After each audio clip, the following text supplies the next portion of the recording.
Hello everyone and welcome to another public Do-Mania. How is everyone doing? I hope you're having a wonderful week so far. I'm excited today. We're going to do something fun. Today's going to be an extra long stream because I had to cut it a little short yesterday. So we're going to be going for hours and hours today, looking at some exploitation films, some educational scare films.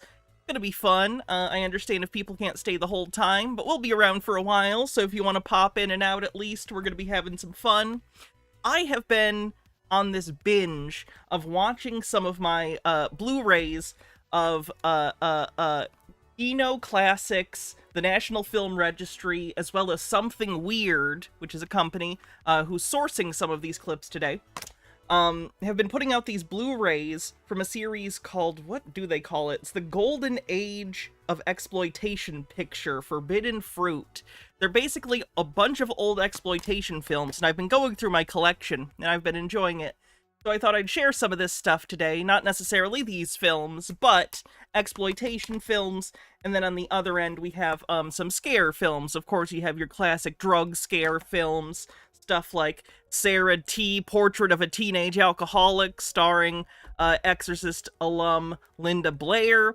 But they have all sorts. We watched some religious scare films about a week ago. We have some health scare films, driver's ed scare films. You get the idea. So, gonna be some corny, old-ass stuff today. Should be fun. Should be some laughs, some drama, some good old melodrama. Probably some bad attempts at comedy thrown in there, and should be good. You're not a film buff? What exactly is an exploitation film? That's a good question. That's actually a little bit of a discussion taxonomically. Some people consider it to be a genre of film, and define it more by plot structure. That is to say, the story is more about, how do I put this? Out there exploitative content, not the plot so much, right? So it's like, oh, look at these women in prison, look at these kids on drugs, right? The stories tend to follow a path of terrible degradation of the characters through some crazy means, and then a moral tied in. On the production side of the definition, usually it's films that are made cheap, easy, low budget, don't care about anything except getting it out the door and using the exploitative content, stuff that wouldn't be found in normal films of the time, to get butts in seats, because, ooh, I gotta see this. This is salacious. This has nude women in it. There's a variety of, like, genres of exploitation film. You have, like, blaxploitation cinema, you have, biker exploitation, nude exploitation, which involves usually going to some sort of nudist camp under the auspices of education, but really it's just watching a bunch of nude people play tennis. And by the way, I've been watching some of these films, as I said. If you're curious, what sport is the least attractive to watch people play while naked? The answer is baseball. The answer is baseball. Baseball is the least attractive sport to watch people play while naked. Alright, now that that's in the bag, let's go ahead and find some weird exploitation stuff to watch, shall we? They do have nude men in them, too. They do. I would say they do. They do have men in them, but it's not male, it's not female gazy. It's male gazy. You never see full dong. Let me put it that way. You never see full dong. Not really. You do see boobs. Baseball is just boring to watch in general. No, see, it's not about how boring it is. It's the stances people take while playing baseball. You know, in baseball, when, like, maybe you're, like, you're either the pitcher, or even if you're just, like, waiting to go somewhere, you're, like, you know, you're crouching a lot. And it's not like an attractive crouch, it's like a baseball crouch. So especially from behind, it just looks like you're at a doctor's office or like getting strip searched and they're telling you to squat and cough. You know what I mean? It's not an attractive sport to see people play naked, is all I'm saying. I don't like baseball either way, but like, not a good one to watch people play with their balls out. Putting it out there. Just putting it out there. Anyway. So with all of that out of the way, yeah, let's get into it. Not an attractive crouch like in volleyball? Yeah. Yeah, sure. Crouching always reminds you of pooping? That's fair. That's fair. What did you come into? The greatest show on the internet. You're welcome. Hannah doing the real work so you don't have to? It's true. It's strenuous work, but somehow I manage. Okay, let's start with some of the scare films, I think.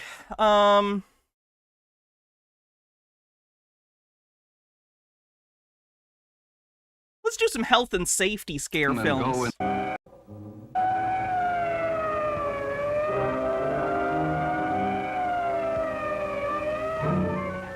Children come and go in this hospital. The following scenes show some of the most common accidents that happen to kids. Because they did first and thought last, they ended up in an ambulance like the one here. And here are some facts not very many people know. More children are crippled or killed by accidents in their home or neighborhood than... Can we talk about the creepy baby statue? I'm sure that's there for a reason. Like, I don't know what it is. But can we talk about it? Is it on a plinth? Is that on a pillar? I have questions that I feel like aren't going to be answered. All the diseases like polio, TB, and heart trouble put together. Tell that to your mom and dad tonight. They'll really be surprised. For instance, we know that every boy and girl should know how to swim. Uh-oh, that girl wants to have some fun. Looks like she's telling her friend to jump on Johnny when he comes up from dive. I think I've told this story before, but fun fact, when I was very little, like kindergarten aged or so, I was enrolled in a swim class that was done at the local state college because they had a pool, because they have like a swim team. Anyway, we did in the morning, and my grandparents took me out to a big breakfast before swim practice, which I would not recommend for small children. So I puked in the pool, and I guess, for whatever reason, understandably, the protocol, if someone pukes or pees or shits in the pool, is they have to drain it. And it's an Olympic-sized swimming pool. So, I wasted a lot of water that day by puking in the pool. Also, they couldn't do swim practice that day, so sorry if they lost the big meet, or whatever. Yep, that's what she told him to do, all right. That's a good trick. It worked out just like she planned. Wait a minute, something's wrong with Johnny. Of course, tricks don't always turn out as we think they will. Like this one, for instance. Lucky for Johnny that Pete knew enough to drag him out of the pool and give him artificial respiration at once. Had they waited until they got to the hospital to do it, like this poor boy, it would have been too late. The trick almost had an unhappy ending. Or CPR? Another bad thing to fool around with is fire, as you all know. A campfire can be a lot of fun, but it can also be very... Polio coming soon in 2025. Last time polio was around, we got FDR, so maybe that's the secret sauce. Dangerous. I'm happy I can make those jokes now before polio comes back and it's offensive. But Bill just isn't thinking about danger. It sure makes you mad when you try and still can't get a blaze started. Remember, kids, you can die at any time. I try to keep that in mind. It's good. It gives me a good underlying, like vibe of generalized anxiety that goes pretty well with my personality. Ah, it seems that David here has a good idea. Oh, I saw about the CEO of that healthcare company. I want to, in this moment, remind everyone Twitch's policy on celebrating bad things happening to people, like death. Not allowed to do it. Want to point that out. Not allowed to do that. Not allowed to celebrate people's deaths. Pointing it out. Not allowed to do that.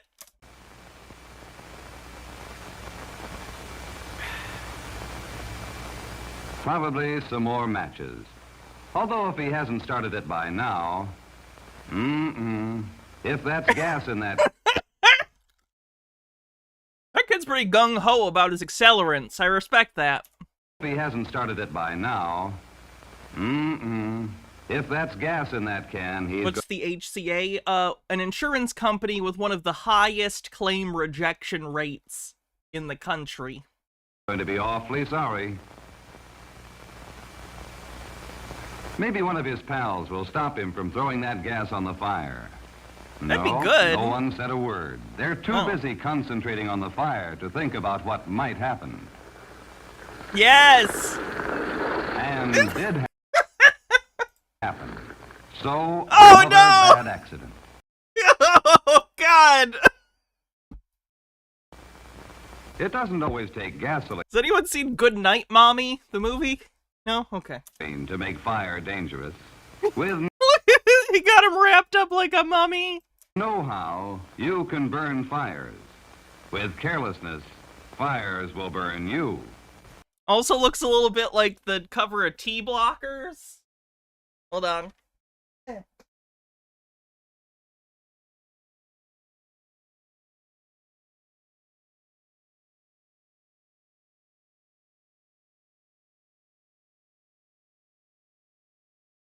A little bit like the cover of T-Blockers. Anyone? Oh, okay. I guess it's just a mask.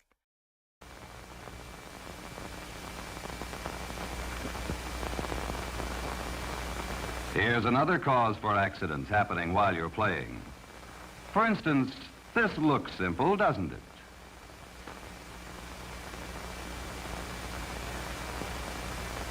And it was. Until one of the boys decided to jump. Whoops, there he goes. Is that an oops? He intentionally did it. This isn't an accident. This is just a kid being a kid, and kids, unfortunately, like bigger kids that we tend to call adults, are pretty dumb, you know? He still seems to be in one piece. He said it was easy. Nothing to it. Tells his friend to jump. Hey, Namasaur. But this boy isn't so sure. Come on, Mike, don't be... Oh, by the way, I figured out the exact number of costume days I have stacked up. 217. Today is the 31st day of 217 costume days. I'll be dressed up for a while. Be afraid. Jump. It's not high.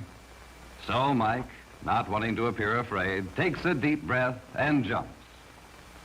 Unfortunately, he landed the wrong way. His friend is very sorry, but being sorry won't mend a broken leg. Maybe you're not trying hard enough. Have you considered?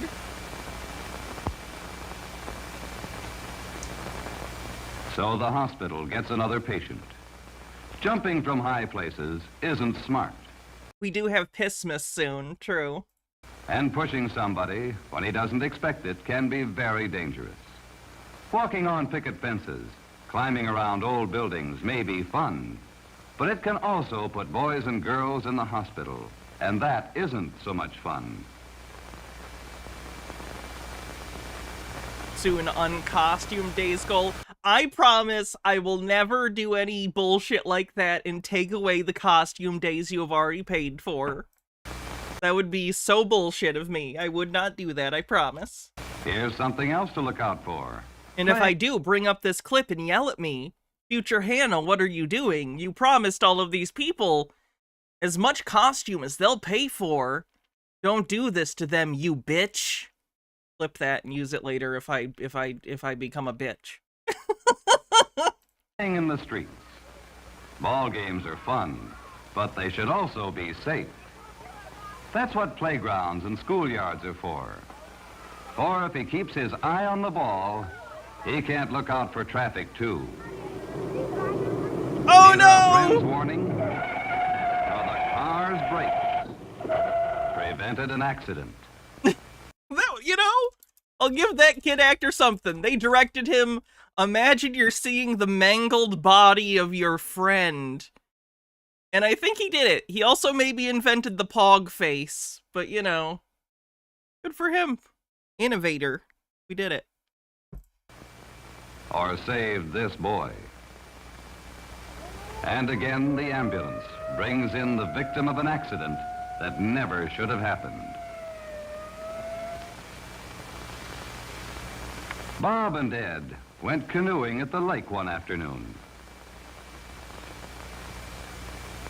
It was a lovely day, peaceful and quiet, perfect for boating.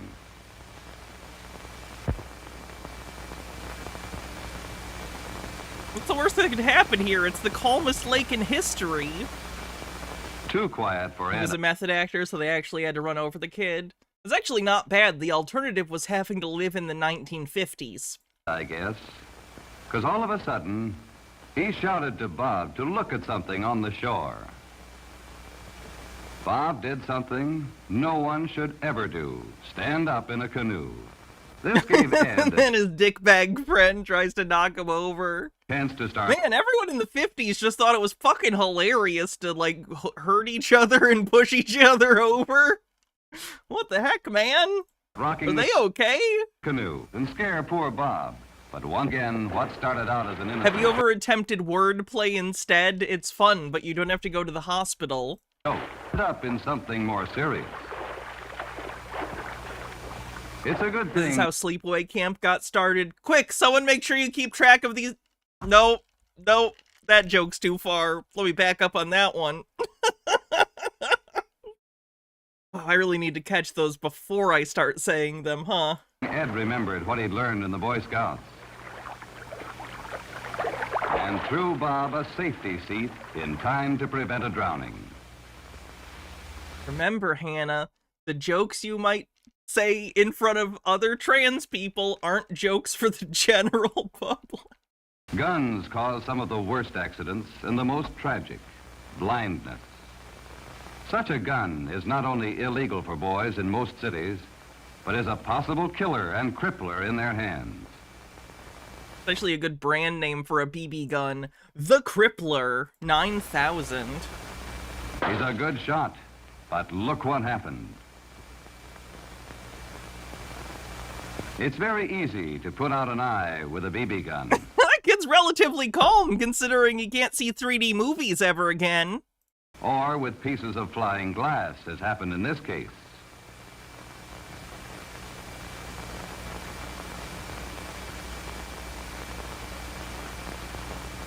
Is it worth this, boys and girls? Supposing this were you.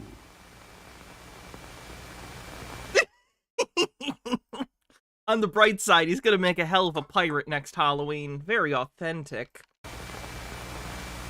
Just getting a half... Before someone says it, I know pirates didn't necessarily wear eye patches because they were missing an eye. It was so when they went below decks, one of their eyes would be adapted to the dark. I know. look at the world. Working on the internet, man. Because someone didn't know how to use a gun safely. Now take the case of this young lady, cutting out You could just, like, not give a gun to a child. That would also work. paper dolls in the And I had a BB gun as a kid. safety of her own home. Doesn't seem possible an accident could Or happen. let me put it this way. I'm not saying your kid can't have a gun. In theory, like a BB gun or something. Maybe make sure they're supervised when they use it.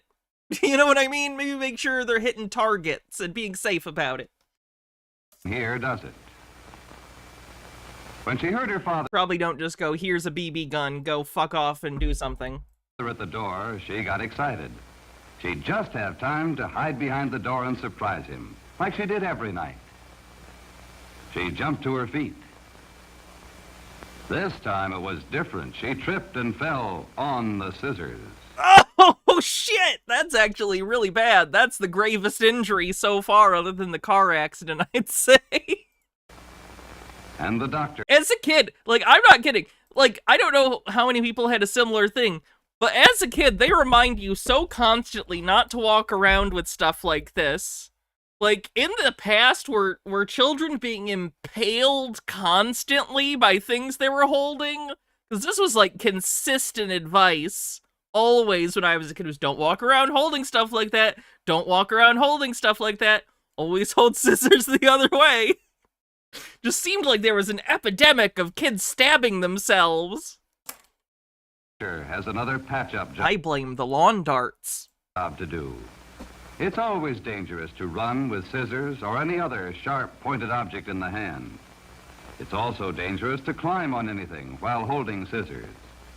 If you fell, you could cut yourself or poke out an eye.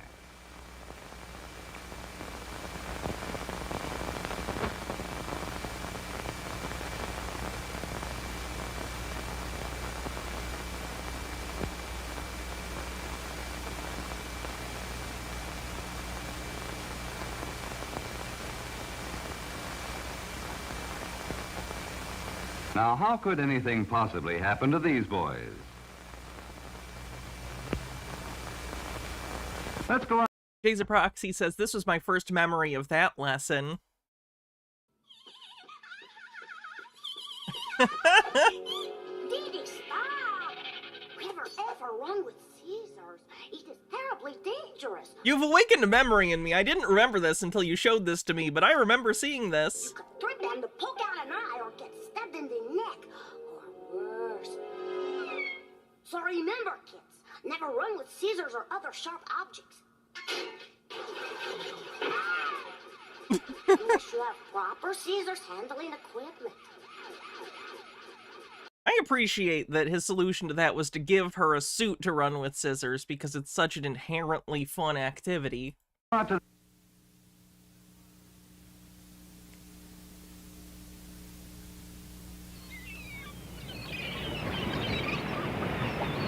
Oh, he's gonna fall off this cliff. Okay. Big props to them if they actually throw a dummy off this. If we get one of those stupid shots where it's clearly a limp dummy falling down a hill, they get points for that. Hey, fellas, watch this. Yay!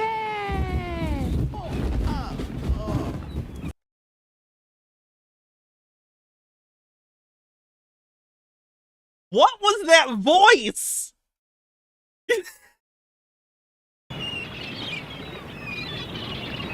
Hey, fellas, watch this.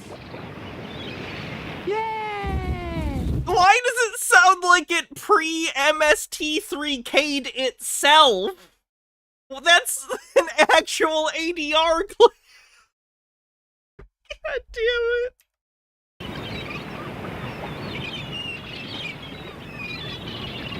Hey, fellas, watch this. Yay! Yeah. Oh no, it's Mr. Bill! That's his origin story. Fact. Oh, did something weird add that? Thank fuck. Oh, in Acapulco, we did it with water. Jesus Christ. Ooh. Why did all of a sudden it do this? They weren't putting stuff in earlier. What? Sad.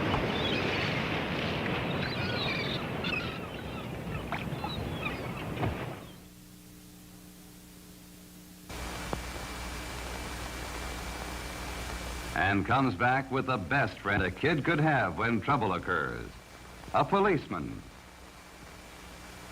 The officer goes into action fast.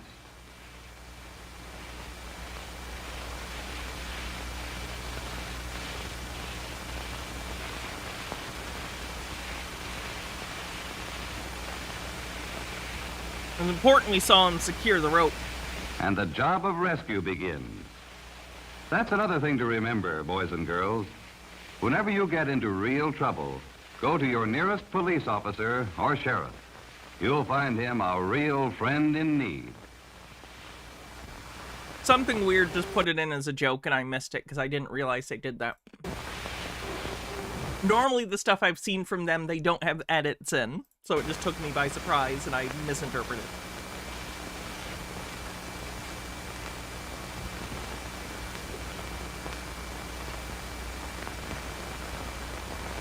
See how the officer questions Nick to make sure he's not hurt any place but his wrist before he carries him up the rope.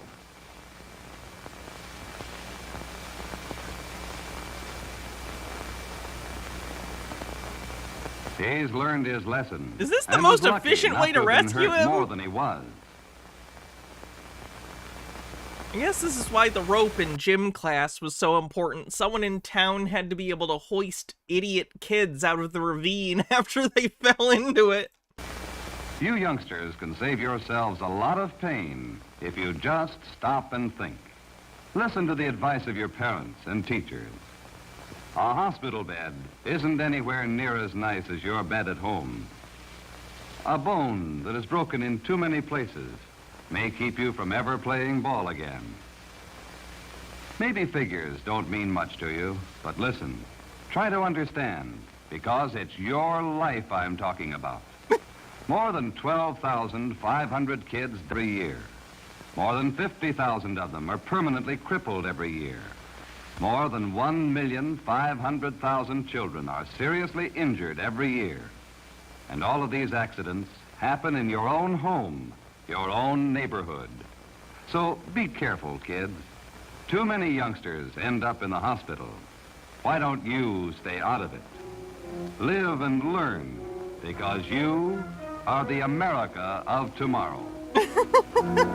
Man. We don't know how to end one of these scare films. It always helps to just be like, "You're America," and then show an American flag. That'll do it. Alright, let's do an exploitation film. What are we gonna do?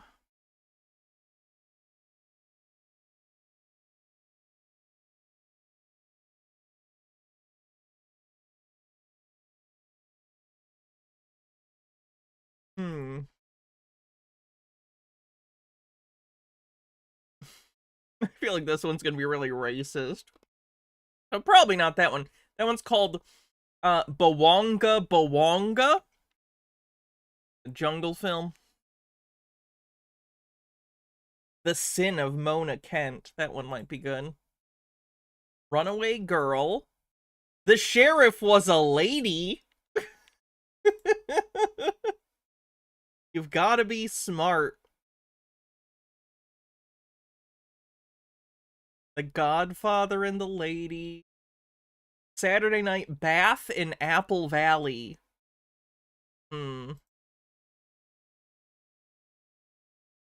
Peridona says, accidents are for commies. Try this one. This is called Jacktown. I believe this takes place in Michigan. Let's check this out.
In awe at all the angles on old cars.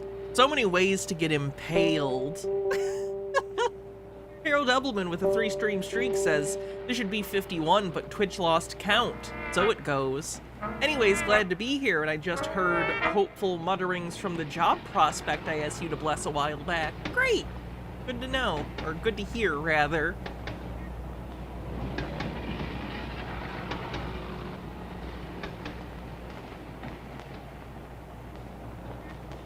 Ooh, he's doing the... What you are about to witness is based on fact. I mean, isn't everything kind of based on fact? Even fiction is kind of based on fact in some ways. The actual names and dates have been changed. Only the names, dates, and events have been changed for posterity. However, the locale is factual.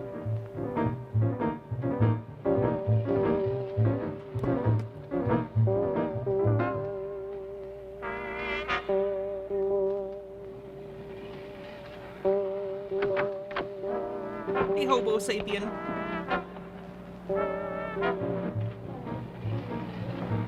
Someone's coming.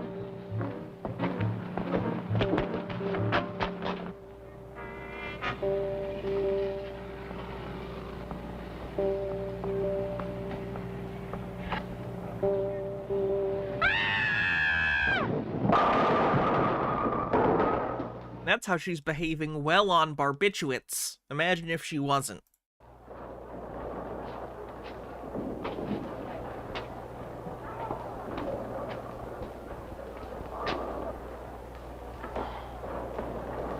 Did you, bury this stuff? These are humans and humans are real, This time therefore I, based on fact. Stop another- telling people humans are real. Bush. Conspiracy theories are not welcome Okay. here. You better get over to one of the other planes. I'll, call you tomorrow.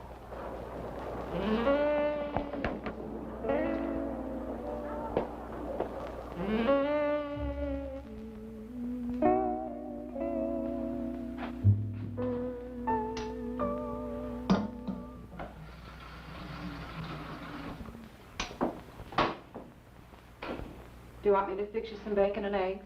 No, I'm not hungry. You feel all right? Yeah, I'm okay. I'm just not hungry. Did you finally lose some money at the bowling alley last night? No, I didn't lose any money. So you don't have to keep harping about me finding a job.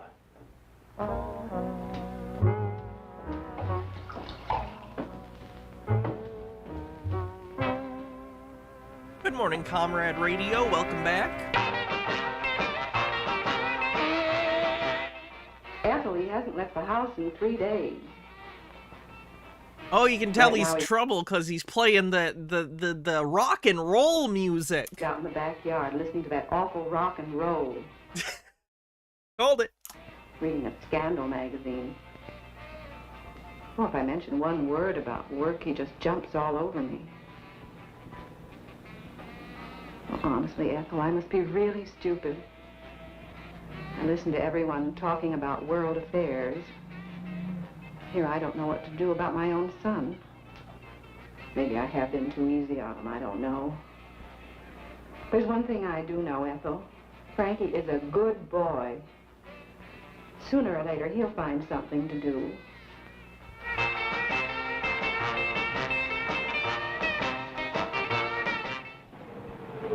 I love generic rock and roll. Isn't their band's manager Lou Ciffer? Frankie wants to see you out in the back. Heard of that guy? Thanks, man.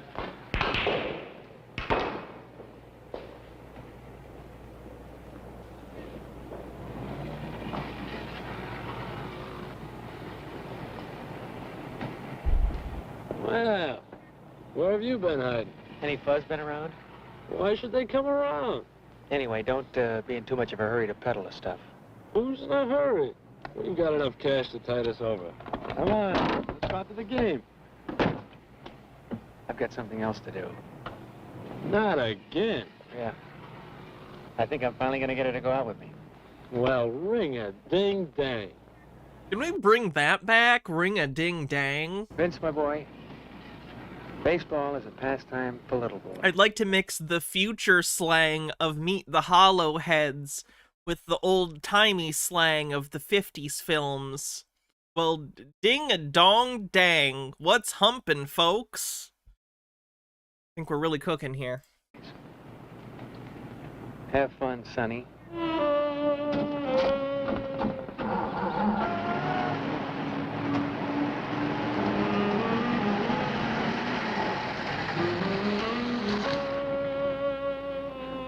What is a woman, anyway? A miserable little pile of secrets. Have at you!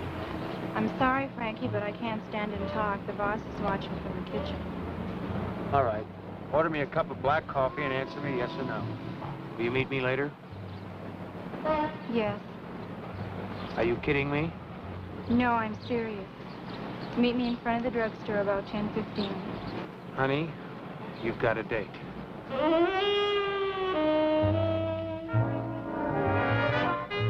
Just bring back the baby merchant. I do miss the baby merchant. One of these days, I'm pretty sure we're gonna watch Cop Rock, and it's gonna kill all of you.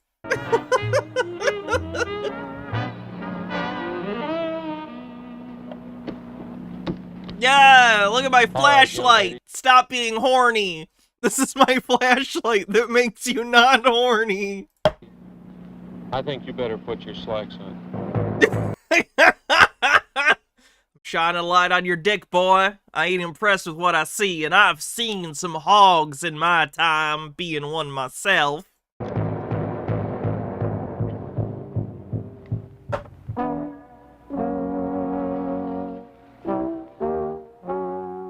Mrs. Stossel, you don't seem to understand.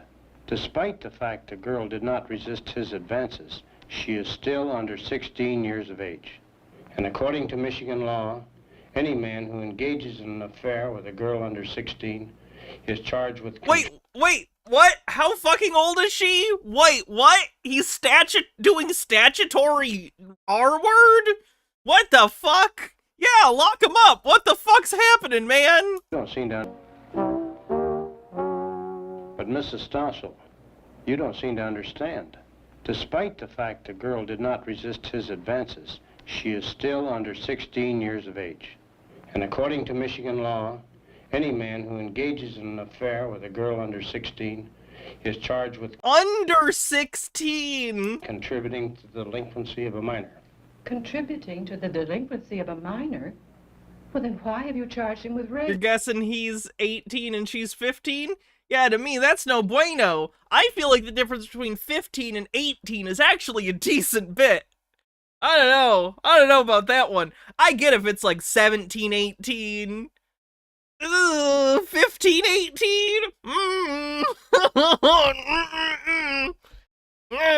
No, not comfortable with that. Okay, not me, thanks. You just say the most ridiculous things. So I'm gonna make it so people can't see your comments. Because you just say stuff that doesn't make any sense most of the time. And I've tried. But I'm afraid it makes other people not want to chat. So anyway, moving on. Well, it's not really rape in its strongest sense. In this case, it's a technical term known as statutory rape. It means that even with the girl's consent, the adult is still responsible. It's a YouTube chat thing, don't worry about it. Yes, but Frankie wasn't aware of the girl's true age. That is a point that is often raised by a bartender who is charged with serving intoxicating beverages to a minor. And usually, no matter what he says, he's guilty. But Frankie has never bothered anyone. That is... What don't you understand? In his favor. However, our preliminary reports reveal that Frankie doesn't work. He hangs around with a bunch of hoodlums. Oh. He's had his driver's license suspended for a year for reckless driving. Oh, but Mr. Taylor, those boys aren't really hoodlums just because they hang out together. And about his license being suspended, you know how kids are with cars. And besides, Frankie's never had a ticket since he got his license back. Why doesn't your son work, Mrs. Stossel? It doesn't seem right, a healthy young man of 21 not working. He's 21?! Abso-fucking-lutely not! Oh my god! It's not even... Oh god! No! To jail! Jail! Go to jail! No!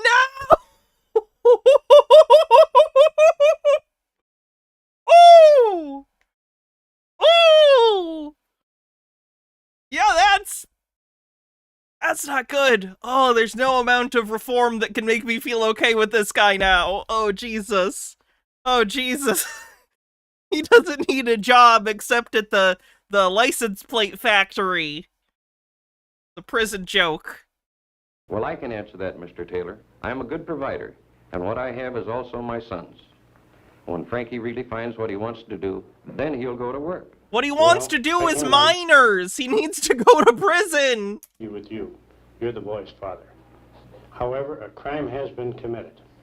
The parents have lodged a complaint, and I must proceed... Your son in the 50s is acting like your average YouTuber in 2024. And bring Go to prison. Frankie to trial. But, Mr. Taylor, you know in your own mind Frankie is not guilty of any crime. Mrs. Stossel, I know how you feel. But you must stop and ask yourself, how does the girl's mother feel? What can she possibly gain if my son goes to jail? Mrs. Stossel, I'm sorry, but as What? prosecuting attorney of this county, I have a duty to enforce the law. I must bring Frankie to trial. The rest is up to the court. Good? Naturally, it's a bum beat. Is he gonna get, like, free of this? What is going to be the conclusion? Those guys in the DA's office had to put on a show for the girl's old lady. Yeah? Well, I know some guy in Flint that after the DA put a show on for him, he got 10 years. Who'd he kill? A cop? A cop, nothing. He's up for the same thing Frank is up for. Only this guy knew the dame was only 14 years old. Well, I got a pretty good idea Frankie's gonna beat this. I'm crowd. sorry, you're like, they're talking about this like it's not a big deal. This is disgusting.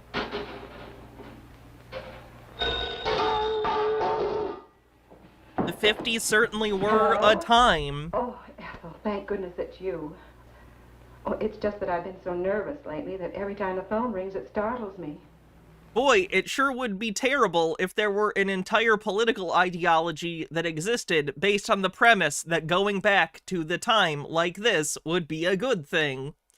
Phyllis Filler says a Minecraft YouTuber speedrun so successful he's finished it before this personal computer arrived.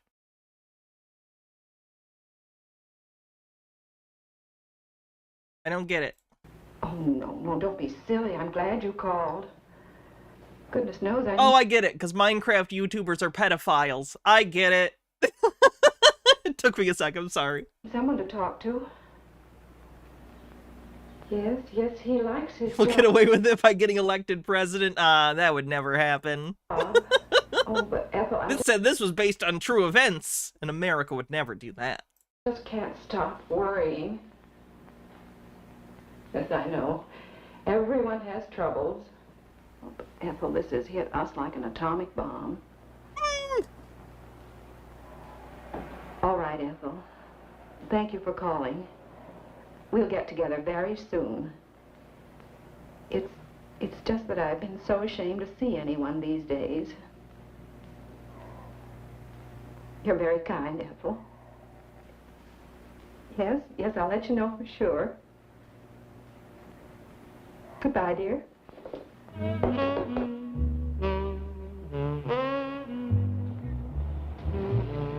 Oh, gross.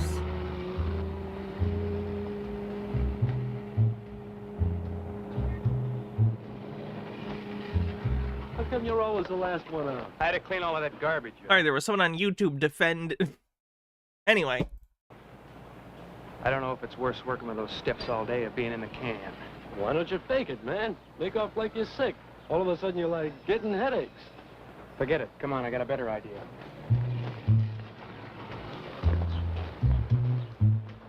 No, Hobo, I blocked the JD person because of what they said. Is YouTube where the real party is? No, I prefer Twitch chat. Twitch chat is, in my view, chiller and less weird than YouTube chat. YouTube chat is fine. It's great. Plenty of great people in YouTube chat. But the number of, like, people that show up and just say weird things is higher on YouTube chat.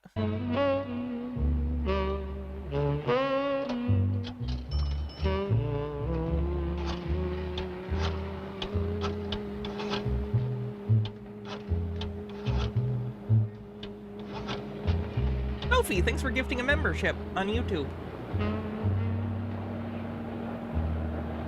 Hello, Mrs. Carson.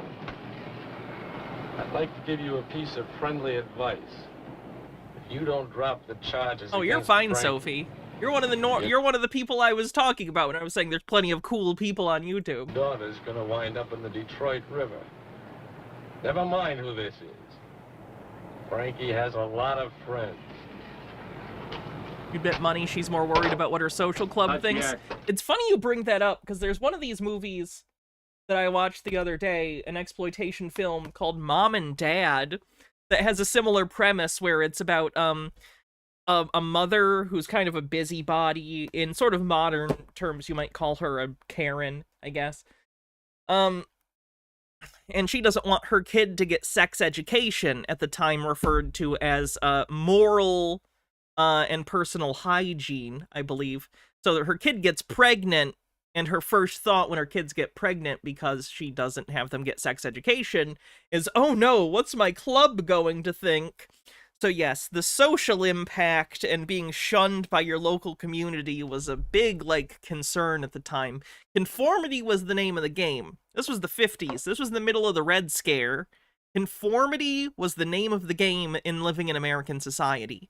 You were trying to live up to a fictionalized ideal of the nuclear white Protestant family, basically.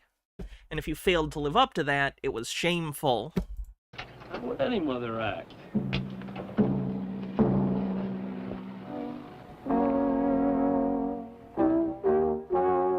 Though the threatening call did cause Mrs. Carson to drop the charges, a crime had been committed against the people of the state of Michigan.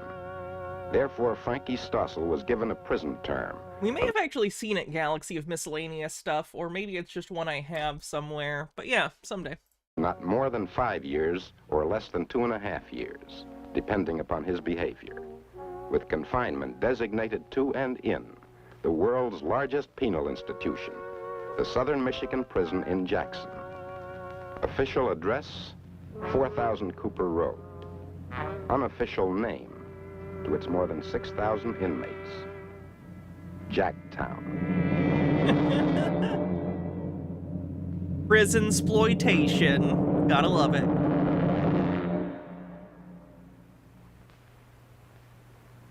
Yes, Jacktown, where on April 20th, 1952, Crazy Jack Hyatt and Earl E. Ward, two of the most vicious criminals of our time, captured several guards and held them as hostages to begin one of the most infamous riots in prison history. Immediately, the then governor of Michigan, G. Menon Williams, called out state troopers. However, the rioting grew fiercer. I should point out, too, that a big part of exploitation film was framing certain aspects of them as educational in order to get past censorship and past stuff like the Hays Code. So there's often including a lot of historical footage or like stock footage of different historical events, or sometimes there are films that focus on like footage from other countries of different cultures doing different things, right?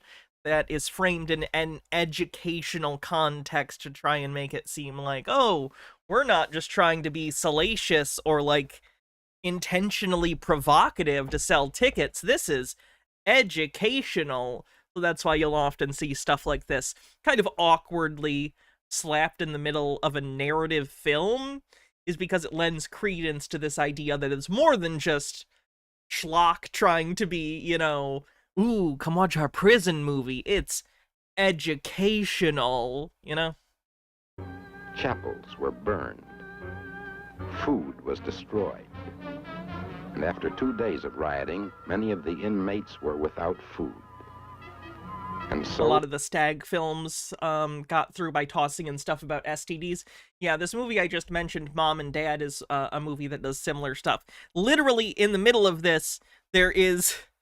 the story basically stops, so people in the movie can watch a sex ed film about STIs. And there's footage of, like, the genitals of people with, like, syphilis, like, rotted genitals of people with syphilis, and it's, frankly, like, not the most pleasant thing to look at, if I'm being honest, but, like, that was part of the selling point of the movies, was, like, come to our movie, we have fucked up, weird, scary, gross, weird shit you've never seen before, because the internet won't be invented for decades.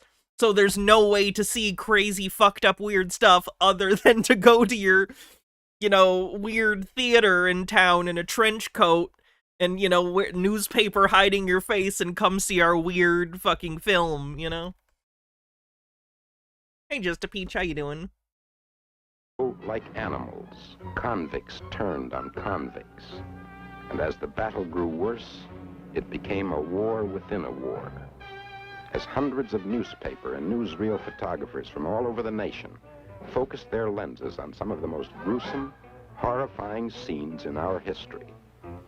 Scenes that, though recorded on film, cannot be shown to a public audience. Yes, for those who witnessed it, it was an experience they'll never forget. But then... I should be clear, the exploitation stuff we're watching on YouTube is not to that level. Obviously, it wouldn't be YouTube otherwise. So these are stuff that is fine. They're not going to have, you know, the genitals and all that stuff. Obviously, we can't watch those. Finally, after 4 furious days of fighting, on the 24th of April, as a result of personal intervention by Governor Williams himself, an agreement was reached. The terms? A proper dinner, steak, and ice cream for dessert.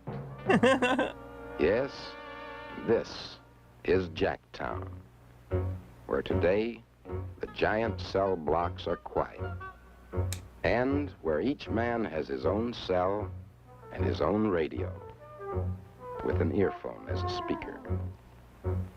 Perhaps this lifer really isn't going anywhere, but he does get out of his cell to eat and to work.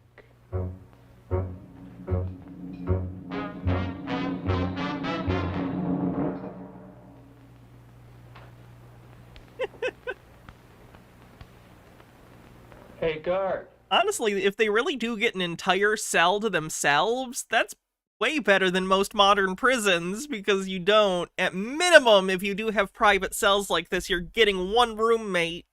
At minimum.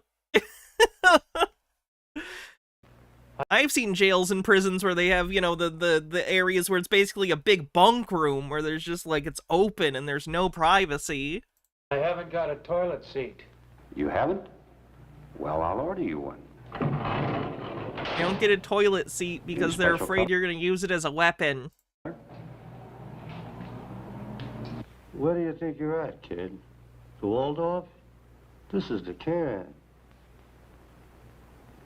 How long'd you get? Too long. Yeah? What'd you do, knock off some guy in a heist or something? No, I got nailed on a phony rape charge. No, it was not phony. It was not phony. It wasn't. You did it. We saw it. Great. You admitted to it. You just don't like the law. Just don't let the other cons know what you're in for. What a shitbag. Moral charges are against their religion. And let me tip you off. Forget the phony beef. Every guy in this joint is innocent. We're all here on phony raps.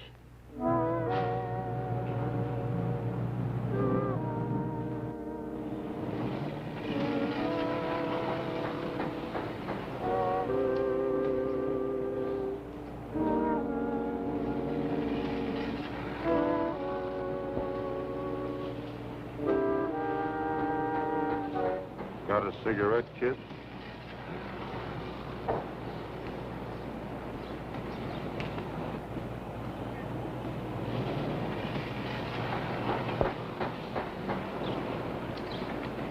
Light me.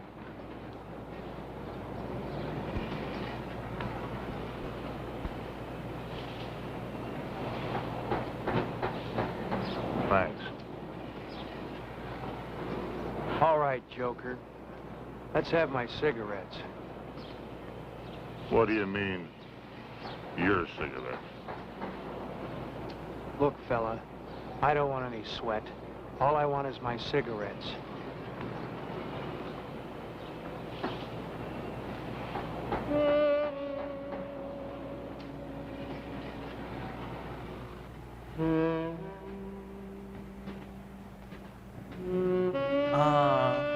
The work in a panopticon.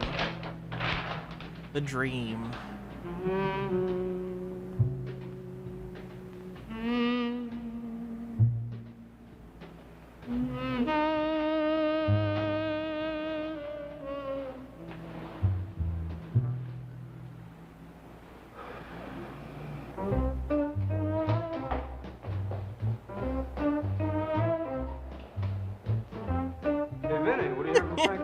Nothing. But don't worry about Frank. Doing time ain't gonna bother him. You gonna go up there to see him? Yeah, I don't know yet. All his visitors have to be cleared. Yeah, that sure stops you. Nobody'd ever clear you. All right, creep. But you wait until Frankie gets out. You'll see how the two of us take over this town. I'm sure this was a time period when they meant vetting, too. They probably looked at you and went, nah, I don't like the look of you.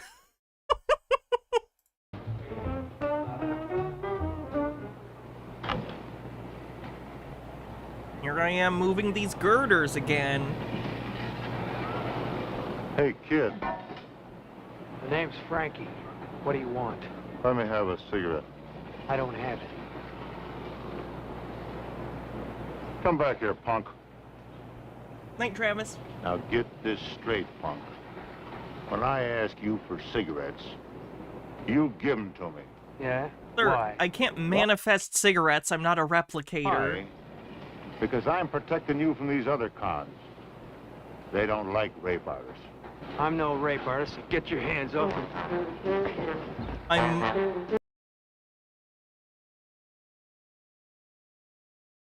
Nope.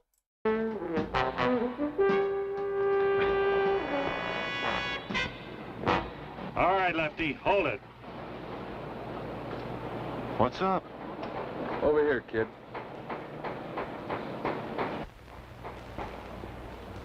Okay, why did he slap you?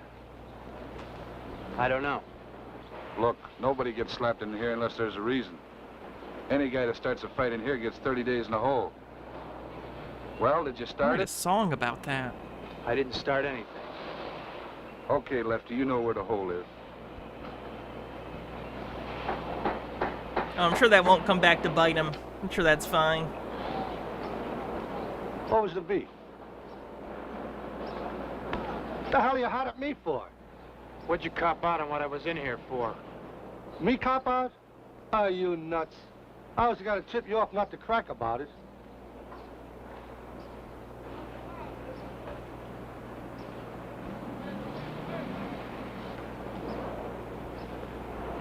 Don't turn around.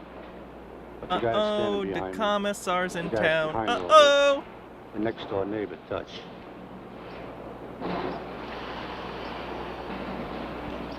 That's it, kid. He'll They're forget out. all about it in 30 days. Yeah, you're plenty busy in the hole. It's not like you have a lot of time to think.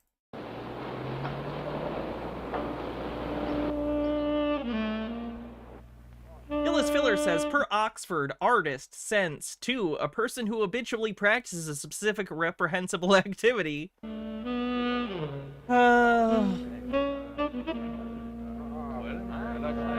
Busy in the hole, huh? That's what got him into this mess in the first place. Spencer didn't catch that one.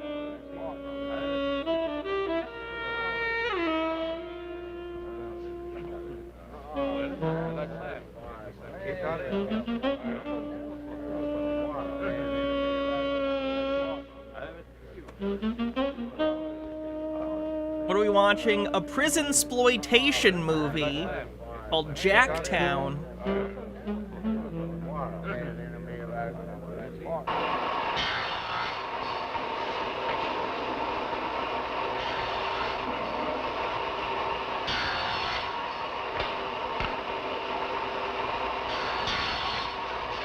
Well, why is he getting jumped?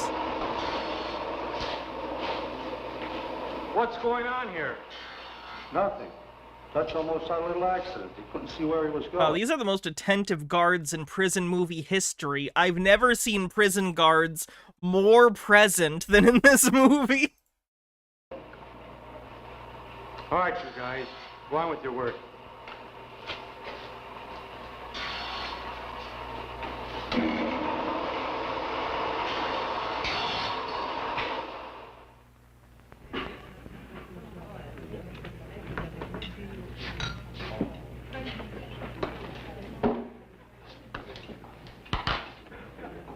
Food tastes pretty good today, but I think it needs a little seasoning.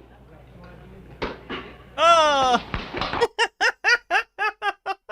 I shouldn't be enjoying him getting, like, picked on. I really shouldn't. That's such an unhealthy human impulse. Oh. Oh, punk. You'll never walk out of this pen alive. Truly are disgusting base creatures that revel in the pain of people we dislike. What a shame.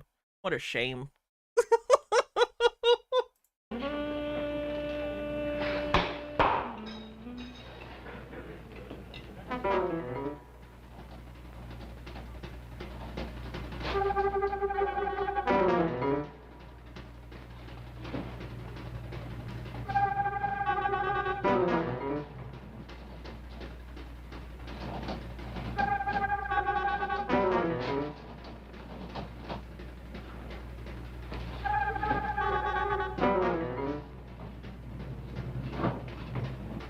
Okay, an interesting signal. Hurry, please. Oh, it's like the emergency pedal. I see. I thought she was like doing some sort of Morse code thing, but it's just a general, we're being robbed. Call the police pedal. That makes sense.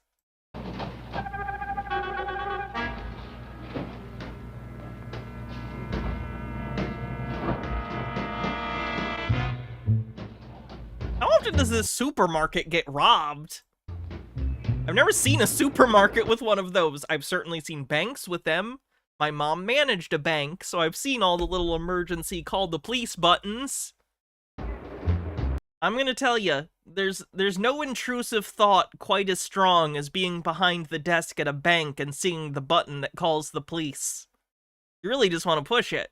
You shouldn't push it. You don't push it. But you wanna.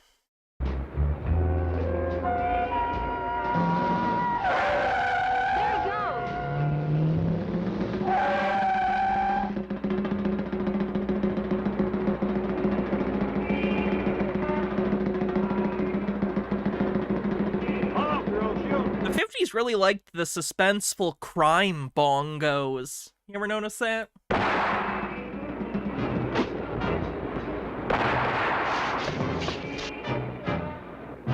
Yes, it was a daring holdup. For as it was, unbeknown to Vince Vitale, police in Detroit, like in most major American cities, were so mobilized that after they had received a call, they could be at the scene of the crime within 58 seconds. Yeah, when I think of Detroit, I think fast police response times. Also, they shot this guy in the back, right? Did I miss that? Does he turn around and try and shoot them? Okay, no, he literally drops the money and they shoot him in the back. And this is supposed to be like well, he tried to steal money, so obviously he deserves to be murdered in cold blood in the street. What the fuck? No wonder so many Americans are fucked. What is our culture? What are we teaching people is okay? Oh. Kathy, don't go to the supermarket today. Don't go, Kathy, don't go. Gillis Filler says the police could, they just don't.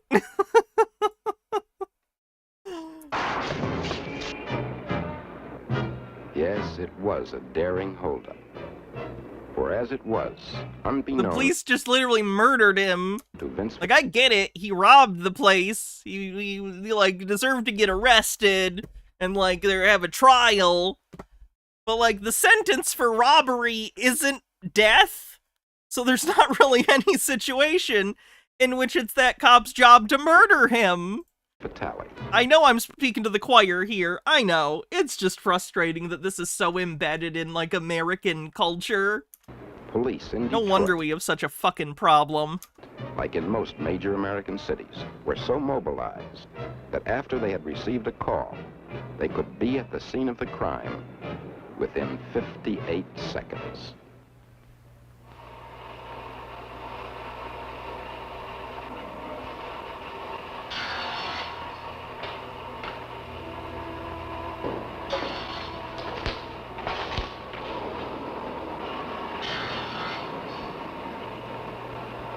Judge, jury, and executioner. That's efficiency. Why don't you ask them to put you in the hospital for a while? If you keep on this way, you're going to crack up.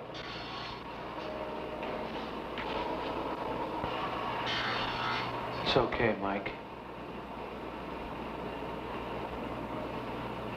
I'll be all right.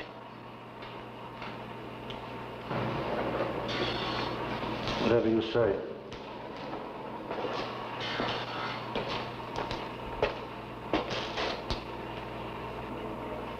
Look, Dutch, knock it off. The kid's buddy got killed in a heist. Yeah? What was the kid's name? Vince, I don't know his last name.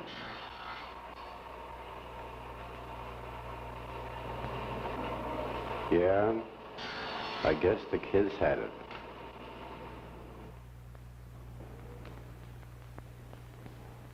Frankie!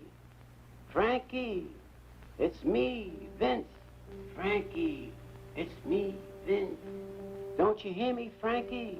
Phoenix 2250 says, I'm guessing the code had rules against showing blood. That would explain why in the Manchurian Candidate they shot a man through a milk carton and had the milk carton pour out instead of the man's blood. Yes, restrictions on gore were a thing. Restrictions on sex, gore, drug use, and the moral always had to be that, like, good Christian values, or whatever the civil values of the time were good and always rewarded, and criminality or evil based on the society's or religious standards was always punished. It's me, Vince. We're together again. Can't you hear me, Frankie? It's me, Vince. Vinny! Vinny! Vinny! Vinny! Easy, kid. Easy. Vinny! Vinny! Vinny! Vinny! Vinny!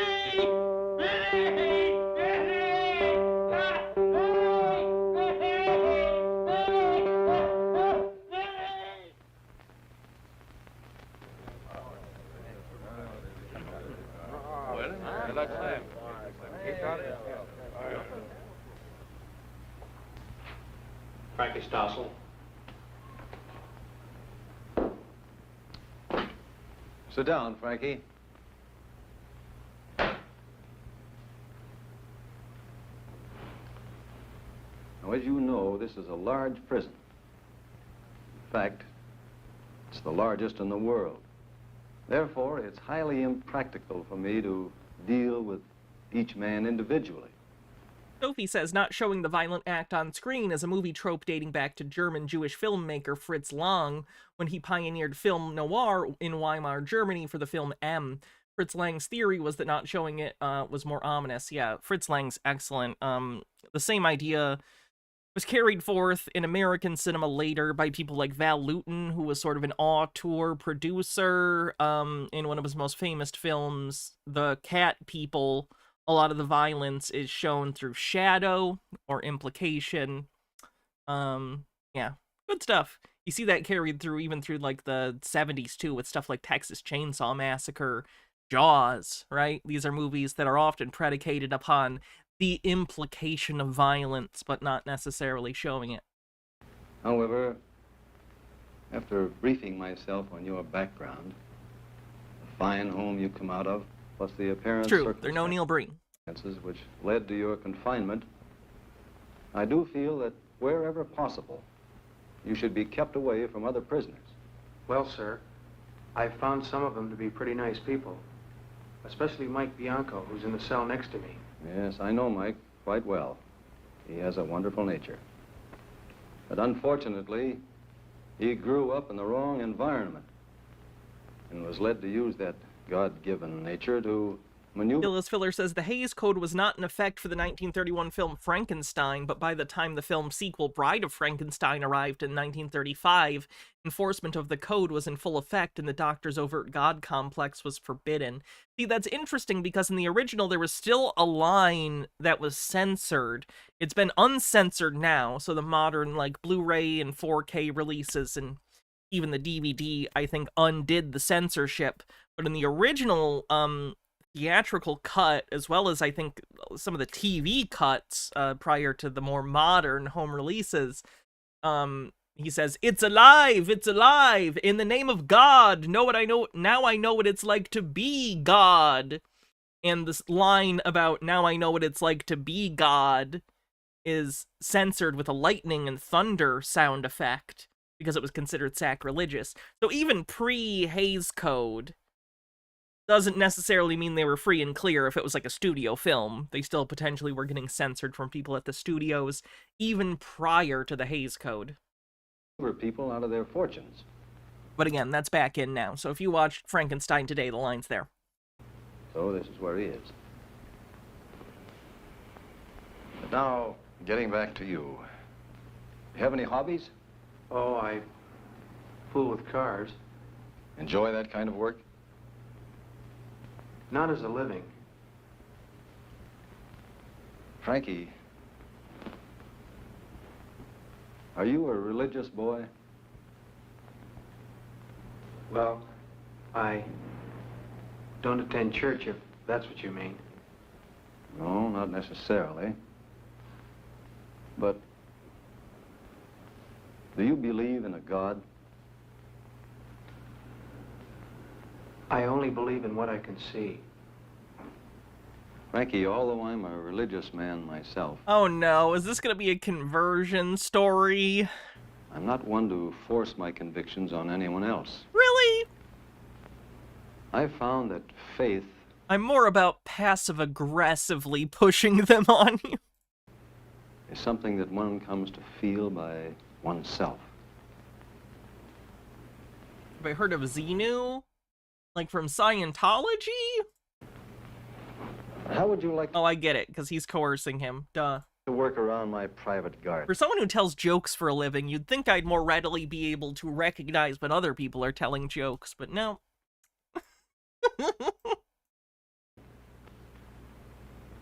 I don't think you have to ask me that, Warden. No, I suppose not. However, you'll still have to spend the nights in your cell. You having any trouble with anybody in your cell block? No, it's just that last night I got a little buggy. All right, Frankie. Although the law says that you must be confined here, the job you're assigned to is up to me. Personally, I don't feel that you belong here. I'm sorry, what? And I hope that you don't prove me wrong. Fucking what? Thank you, Warden. And don't worry, sir. I won't let you down.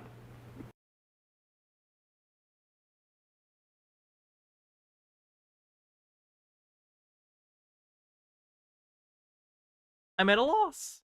I'm at a loss. Good, Frankie. Now get out there and give Mother Nature a hand in the garden.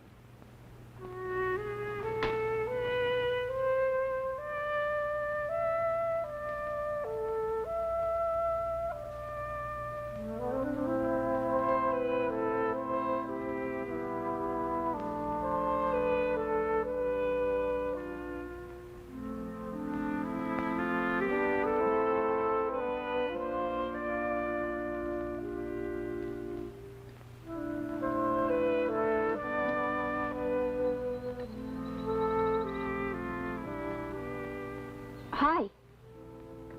Hello. I wonder how long these flowers would last. I just had a terrible thought. How old is she? If they were transplanted. I really couldn't answer that, miss. I've only been working out here a couple of days. Oh, I see. Well, do you mind if I pull out a few? Are you related to the warden, miss? Yes.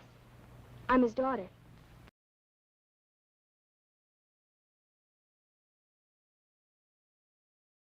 Is the warden about to learn a lesson about why you don't let the statutory rapist out of the prison and into your yard? That's what I figured. Why? Is anything wrong with that? No. Most people seem to like my father. He's nice to me, but I only met him the other day. Well, then why are you so displeased with my presence? You don't displease me, miss.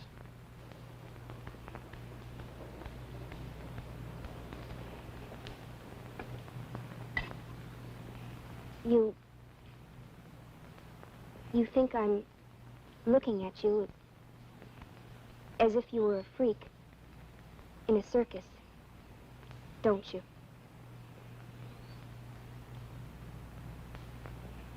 If it's all right with the warden, miss, I'll pull those flowers out for you. I'm sorry.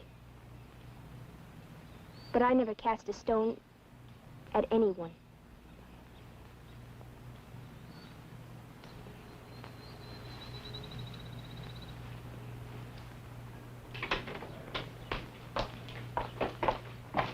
Hi, Dad. Hi.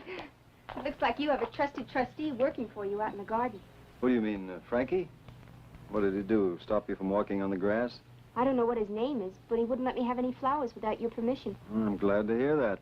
I don't like to have that garden torn up. I know, but I could use some of those flowers in my apartment. Not those flowers. They look nice in a garden. My garden. Wouldn't this be slave labor? Yeah. American prisons have slave labor. You going shopping in Jackson today, Margaret? No, in fact, I think California just voted against banning prison slave labor. I'll wait That's California. till I get down to Detroit. America's relationship with the penal system and punitive justice is not super healthy. I don't know if you know this. I have to use the bathroom real quick. Well, I do. Chair will tell you about, The Wages of Sin, another exploitation film. This'll balance. Balance. Maybe okay? Alright, I'll be right back.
This boy, Frankie, the one who works out in the garden, Yes? why is he here? Well, that's a good question. Let's say extenuating circumstances. He was with a 15-year-old girl whose age he wasn't aware of. How do you even know that? You can't tell someone's 15? Also, it's your responsibility to know that, by the way. It doesn't matter if you, like, I didn't know. It's your responsibility to know that. How long did he get? Well, with good behavior, he should be out of here in about 18 months.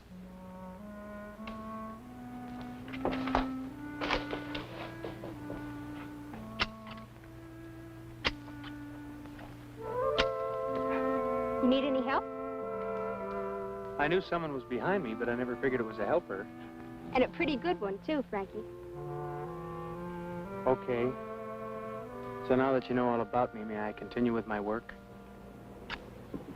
I'm sorry if I upset you yesterday, but I really did want some of those flowers for my apartment. I'm sorry, too, but... Oh, that's all right. You don't have to apologize. Okay. Come on. I'll get those flowers for you. Oh, no, you better not. The warden will have a fit.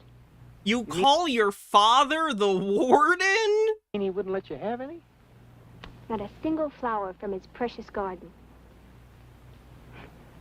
What a difference when you smile. You think so?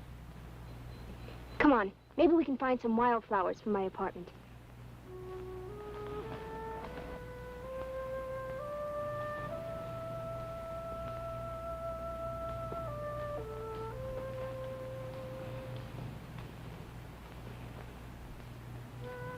I think that'll do it, Frankie. Well, if you want any more, just say the word. I've got plenty of time. Good, Frankie. Joke about it. And you'll see. Time will fly. You think so? Try it. You'll see.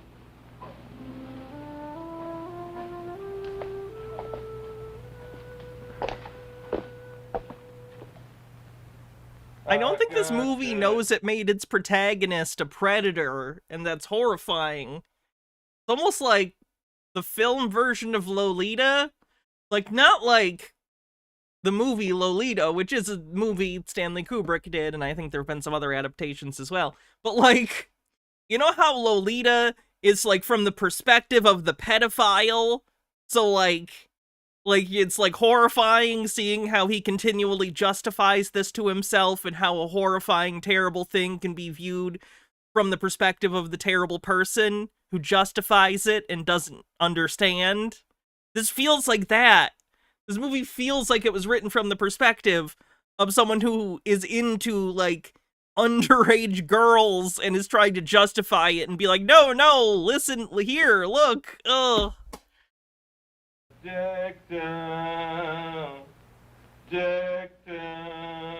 blue, and nobody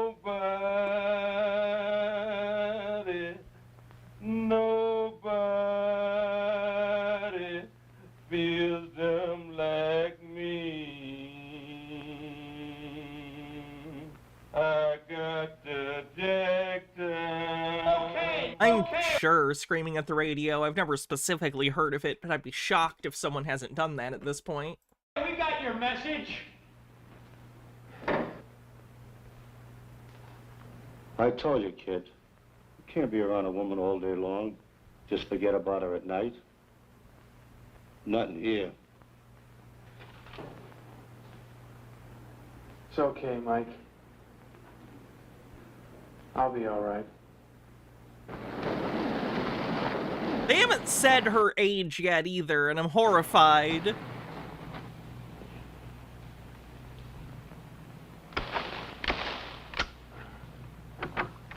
Okay, she's driving.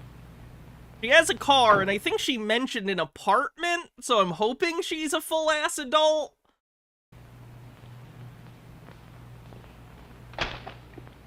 Hi.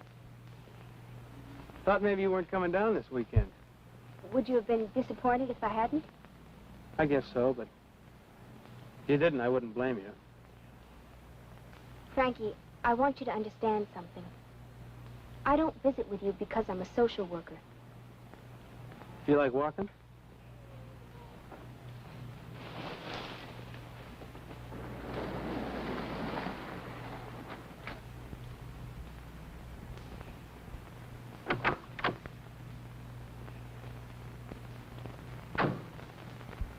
Mother The died writers just about a did. year before Makes I sense. started at Michigan State. The three of us have always been very close. In fact, the day doesn't go by that Daddy doesn't call me at East Lansing. Well, I guess you can't help being close to a man like your dad. He's a great guy.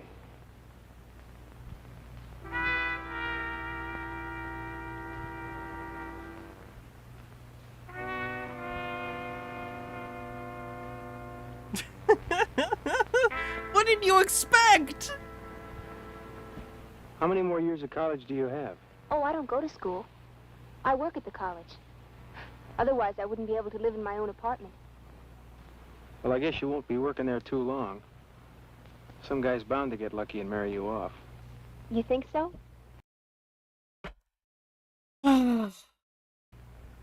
Well, time will tell. Because obviously it's either or. So far, I'm not dating anyone that It's either a career or a marriage, whatever. I really care for.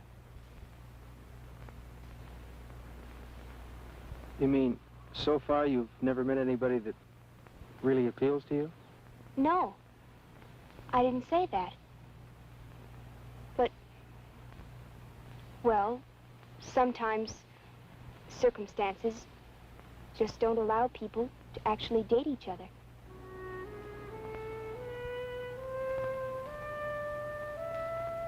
I'm sorry, ma'am, did you miss the part where he slept with a 15-year-old? Frankie?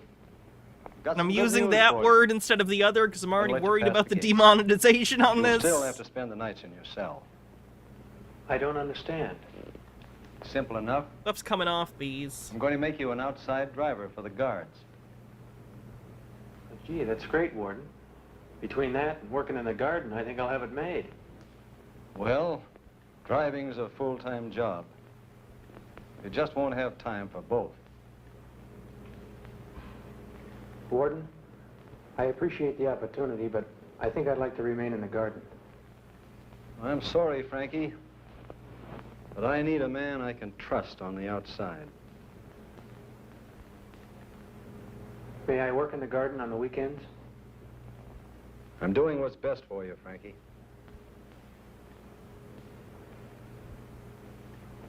Sure, he'll do the best for you. But don't think at the same time he isn't looking out after himself. You're a nice kid, Frankie. But not nice enough in the warden's mind even to say hello to his daughter, let alone being in the same backyard with her. Yeah, it's easy for people to talk. But when it comes to parting with something of their own, the only thing they'll give you is ice in the winter. At least you get a chance to get on the outside. What good is it if you have to come back to this hellhole? It wouldn't be so bad if you didn't have that dame on your mind, or you wouldn't listen. Just got the word that Lefty's getting out of the hole tomorrow. Oh yeah, that plot point that was dangling. Forgot. The following day, Frankie... Are they portraying the warden as a dick for not letting him flirt with his daughter? I think so. The perspective of this movie is very fucked up. Stossel, ridden with anxiety. The movie assumes that you think statutory rape laws are ridiculous. The movie assumes that, and you have to come at it from that perspective for it to make any sense, and that's horrifying. By Lefty's return from solitaire, was on a driving mission, accompanying a guard and a hardened criminal in need of medical treatment to downtown Jackson.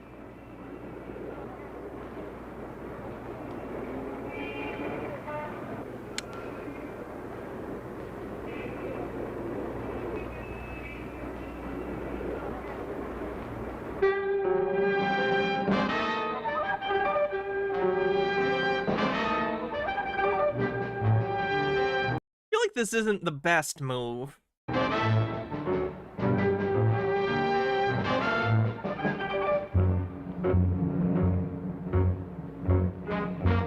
Is he gonna get in trouble for not helping the guard?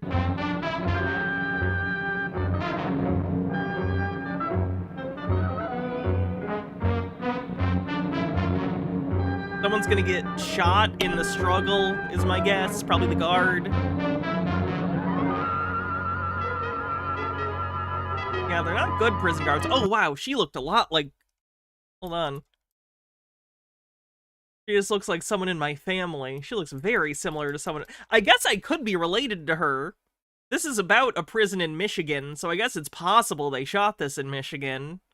Maybe I am distantly related to her in some way. My whole family more or less lives here, so I guess that would kind of make sense. Anyway, maybe I'm related to this probably dead lady. There you go. Look at that.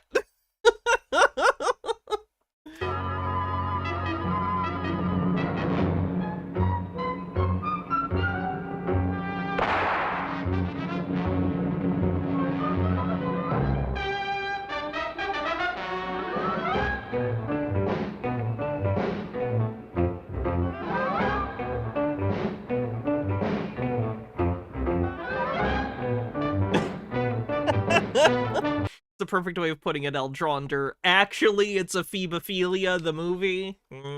What if I literally am this lady? Like, there's a time travel incident and I wind up in the past on the set of an exploitation film? Circle. It turns out I'm every character in every exploitation movie we've ever watched. Something something, all you zombies. We did it. Literary reference achieved.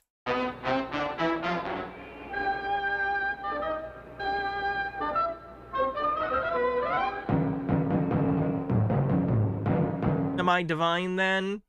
I want to say I wish, but she did eat dog shit that one time, and I really, really, really don't want to eat actual dog shit.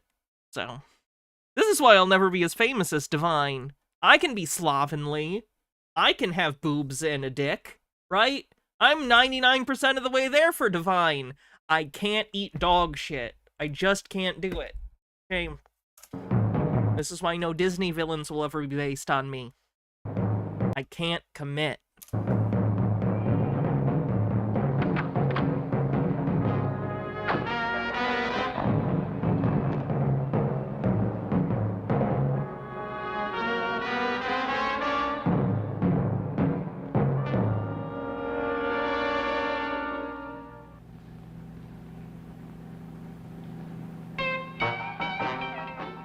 We interrupt this broadcast to bring you a special news bulletin.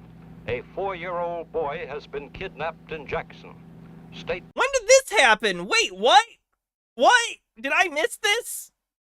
Police report that the kidnapper, or kidnappers, may be driving a 1956 brown and white Ford sedan. Did he grab did he accidentally, did he take a car that had a kid in it and he didn't realize? There's Michigan plates, license number BC 8395.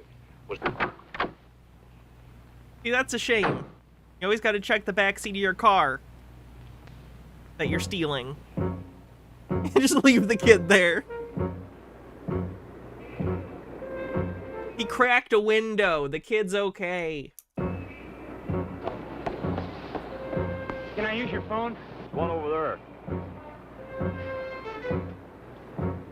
You got a Can dime? you owe me a dime? I don't have one to spare.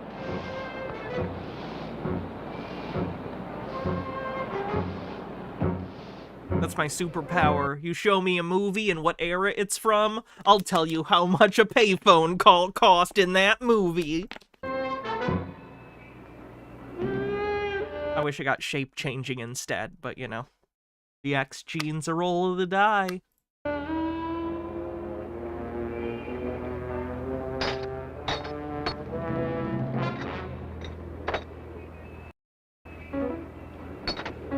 Ignore the obvious prison uniform. Nah, see, everything was in black and white back then, so the color wasn't as obvious. You could overlook it.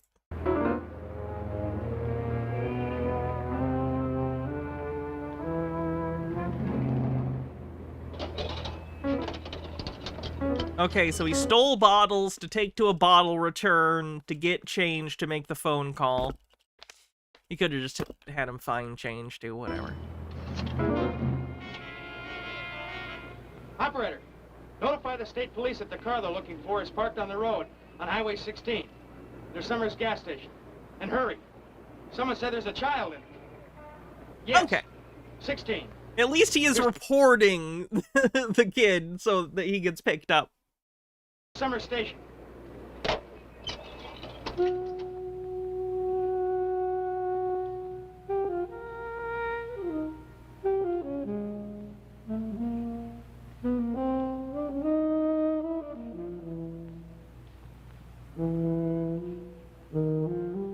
That's a plot to a Seinfeld episode. Yeah, Kramer and Newman try to get bottles out of New York and take them to another state where you get 10 cents back for deposit, which is actually illegal. Fun fact, that's illegal. Don't try and arbitrage aluminum. You will get caught. What's the title of this movie? Jacktown from 1962. One word, Jacktown. Oh, do they try to go to Saginaw? That's funny. Frankie. Can I come in? Why, yes. All you can return here in Ontario is beer cans and liquor bottles. Yeah, in Michigan, it's based on carbonation. Any carbonated, sealed drink is a deposit. So either cans or bottles. If it is carbonated, it can be returned. If it's not carbonated, so like a juice that is not carbonated, not returnable, I don't think. Generally. Or at least it doesn't have to be by law. The company might do it if they're already doing the can thing. I don't know.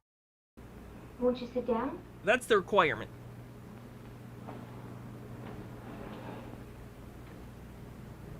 Can I fix you something? Yeah, anything you have.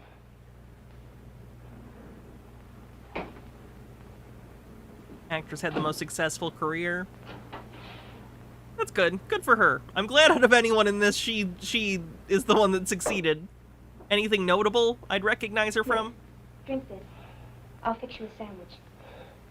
This is fine for now. Well, it'll only take me a minute. Don't worry. I'm all right.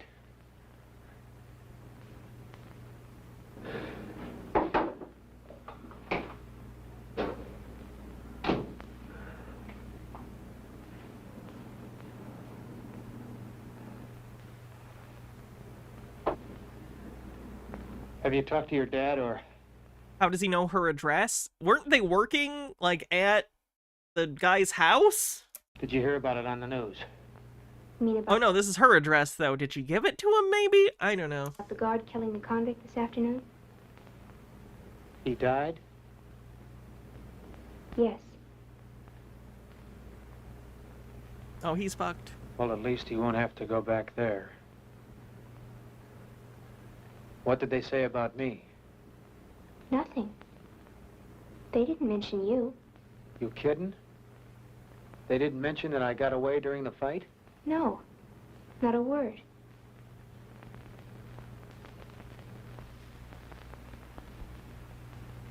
You mentioned it was in East Lansing, but not what part of town? Okay. You just found her. Maybe there were like 6 people living in Lansing then. He just checked them all. You must be out of your mind. Why? Because I don't want to live in a can? Lansing is the that capital of Michigan, for people who don't know. Me nuts? That's it exactly. This spoils your good A behavior. lot of people assume it's Detroit, because that's kind of its most famous city, but no. Lansing is the capital. Your record. You're extending your own term. Yeah? Well, they're gonna have to find me first. Where will you go? How will you Oh yeah, live? she works at the school. So yeah, she must work at MSU. For the present, nowhere. Staying right here. Here? With me? In this apartment? Do you know of a better place?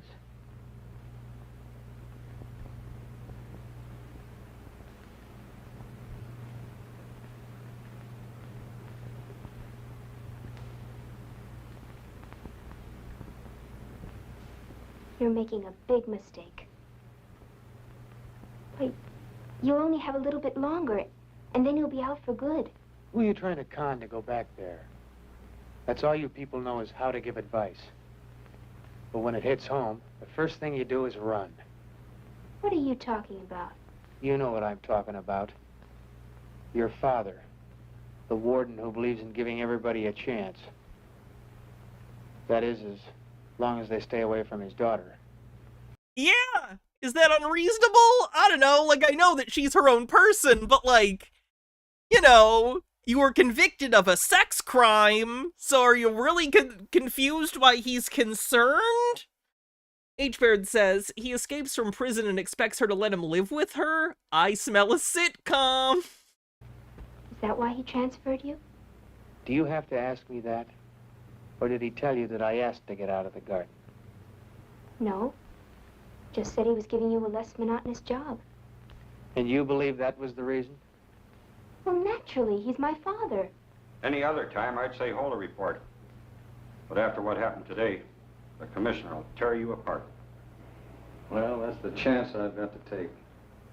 I owe it to the kid. You don't owe him anything.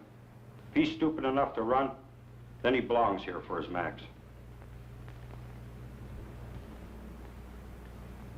It's 8 o'clock. If we don't hear from him by 10:30, break it. So they can release it as a bulletin on all Michigan stations carrying the 11 o'clock news. Good. You know, if you're really sincere how you feel about me, you won't mind having me around for a while. Oh wow, this guy's scum. This guy is a manipulative fucking scumbag. I don't believe he didn't know the age of the girl. Fuck this guy. Fuck this guy.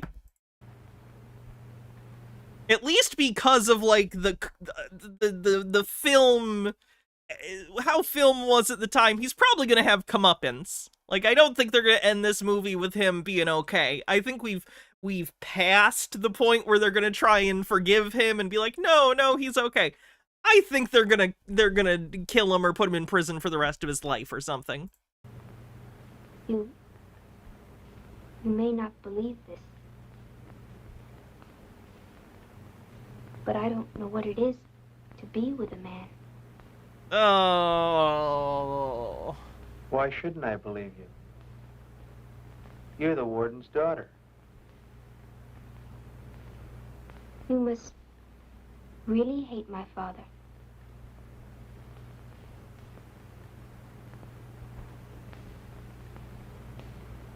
No, you're wrong. It's just that I haven't any respect for it. It's an exploitation movie, Densetsu. The thing is, it's kind of a weird line, because a lot of exploitation movies get away with it by posing as educational films. They'll tack on a little moral. Earlier in this, if you weren't here earlier, they had a little educational bit about the actual real-life history of the prison this took place at earlier in the movie. But yeah, it's an exploitation film. It's there to be provocative. It's there to be, ooh, scandalous. I'm getting sort of sleepy. Well, this guy sucks.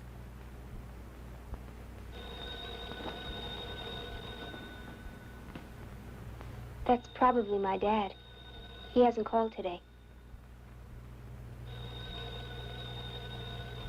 Maybe you should invent the answering Don't worry, machine. I won't say anything.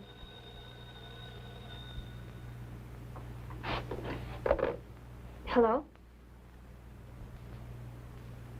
Oh, no, Dad. I've been putting my hair up. Yes, I heard all about it on the radio. It was a terrible thing. Well, will it affect you for allowing him to get medical attention outside the walls? I had no alternative. He needed a specialist.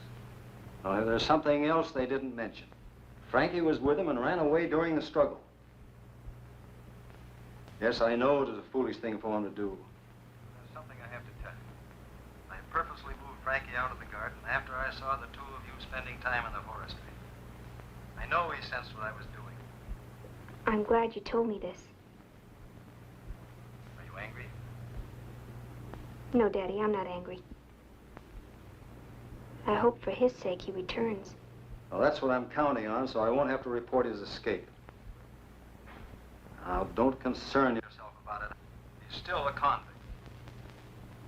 Yes, you're right, Daddy. Good night.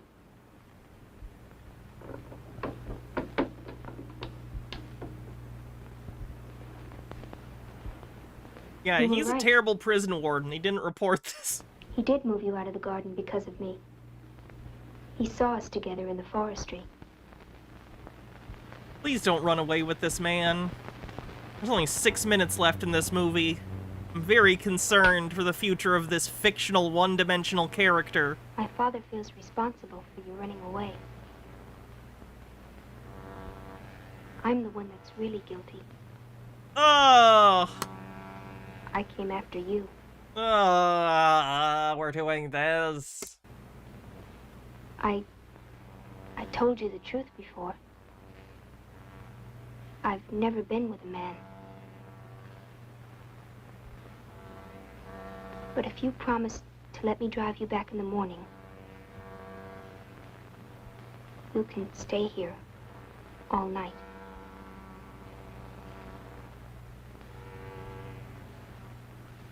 Is she implying that... Is she implying more than slumber with that offer? How old is she? 21, I believe she said. Or something. No, he's 21. She's an adult. She's an adult for sure. Yes? It's a quarter after 10. Want me to break it? Well, wait another 10 minutes and release it. Right.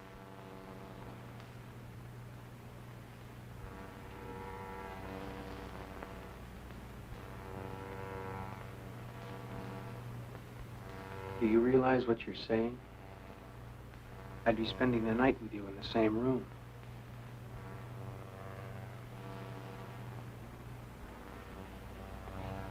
What? You know you could just sleep, right? Like, is he aware that you can just, like, go to bed? Like, you can just go to sleep? Like, he's acting like he's a werewolf. And, like, he's gonna transform in the middle of the night. And have, like, no choice. Ugh.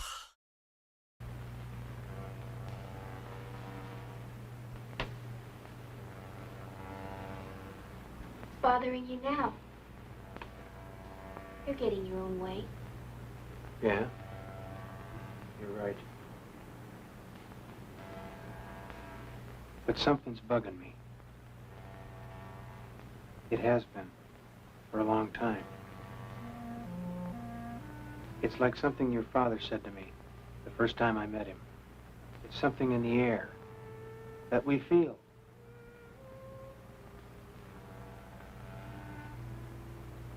You think I'm doing time for a bum thief? No.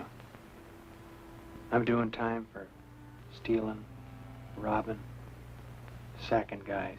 No, you're doing time for the statutory rape! What? Yeah. Clubbing them with a sand sack and taking their money.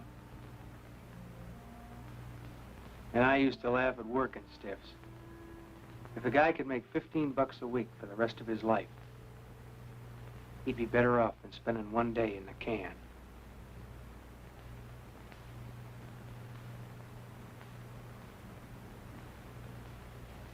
Would you do me a favor? That is, if you're not too tired? What is it? Would you drive me back to Jacktown tonight? Will you do me one favor? Will you talk to my father and tell him you're coming in? He's had a rather trying day.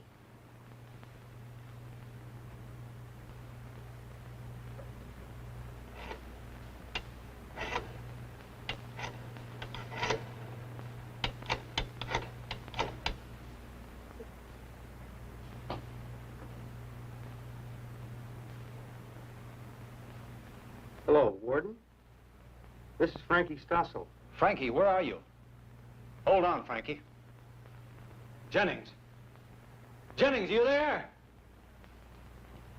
Kill that release. He's on the phone. Frankie, where are you, son? I'm about 50 miles away, and I'm with a friend who's persuaded me to return. As a matter of fact, my friend's going to drive me back tonight. Well, God bless your friend. Okay, Warden. I'll pass that along to my friend. And don't forget to leave a light on. I'd hate to have my friend drive me all that way and then find myself locked out. Okay, Warden. We're on our way. What did we learn?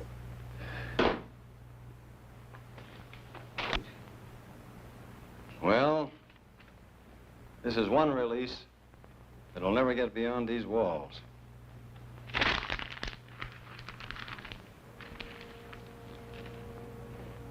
Well, shall we go? I'll throw on a coat. Wheel of morality, turn, turn, turn. Teach us the lesson that we should learn.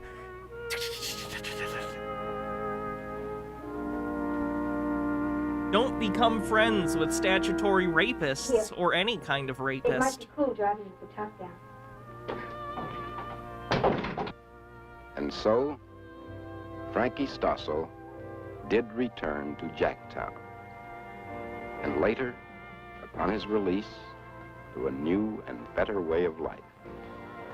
But there are other Frankie Stossels and Vince Vitalis. Yes, they're out there right now. But sooner or later, unless they get on the right road, they too will enter a Jacktown.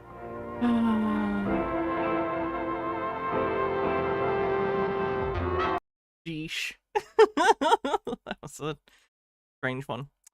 Alright, let's see what we're gonna do next. Ooh, a driver's ed scare film sounds pretty good. Okay.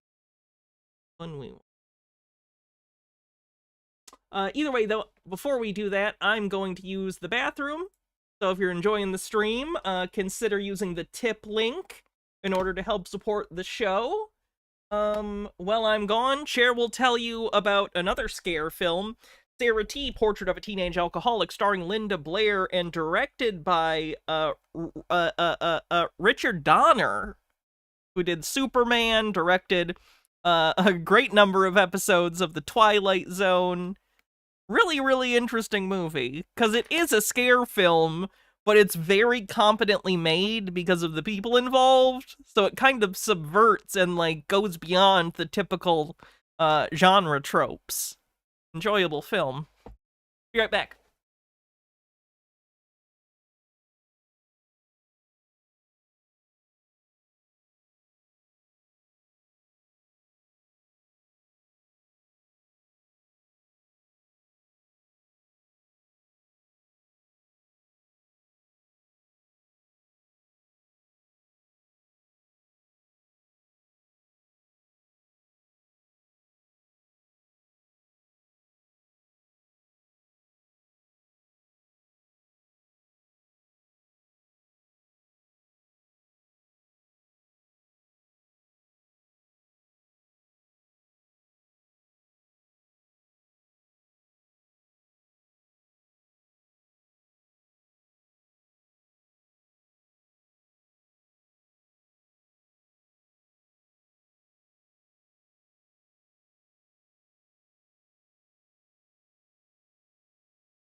Hello, everyone.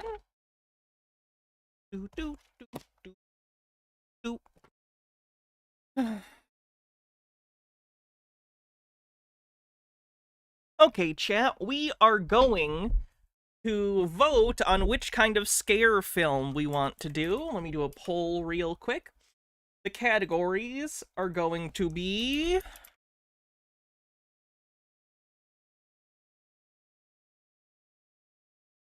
Christian scare films,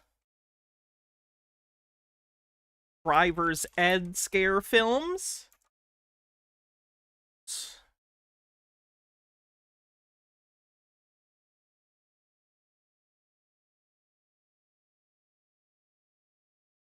Or, what's the third category?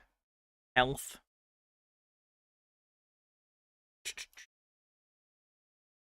Make sure you vote in this poll. It will be going for 1 minute, and then we'll decide what category we're gonna do. Yay, democracy. While you're voting, I'm actually gonna grab water real quick, so make sure you vote in the poll. Ooh, driver's ed's winning right now. Ooh. Alright, be right back after I grab water. Keep an eye on the poll in case it goes away by the time I get back.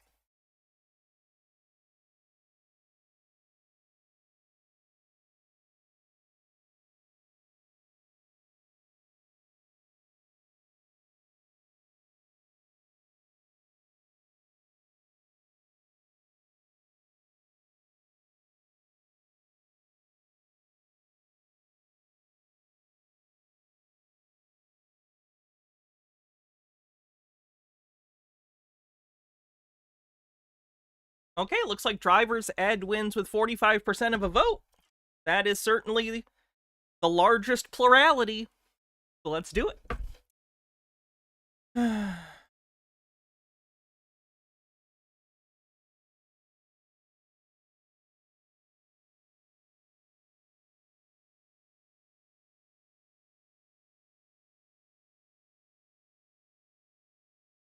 Sorry, I'm looking for a specific one. Types of that could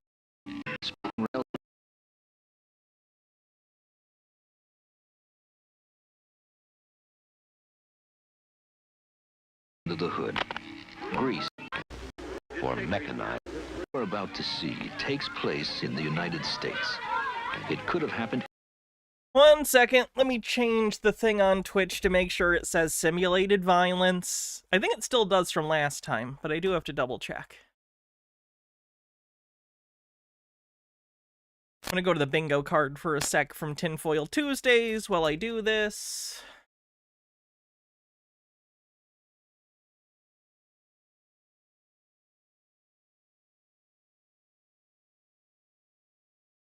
Select content, labels. Violent and graphic depictions. There we go.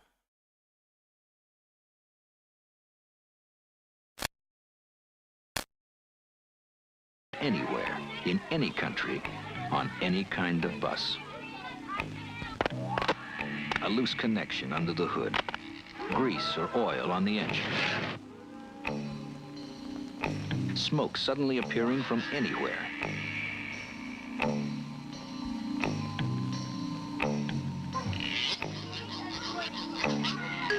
Oh, why do you know the narrator's voice? I don't know. Let me listen to it An further. act of vandalism. A stolen cigarette lighter. I don't recognize it. Unconcerned students. A makeshift fuse.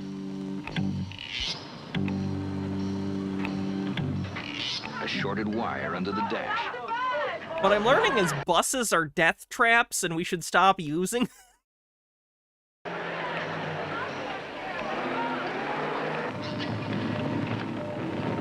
A frozen bearing on one of the rear dual wheels. School bus routes miles from nowhere. Through drought-stricken rangeland.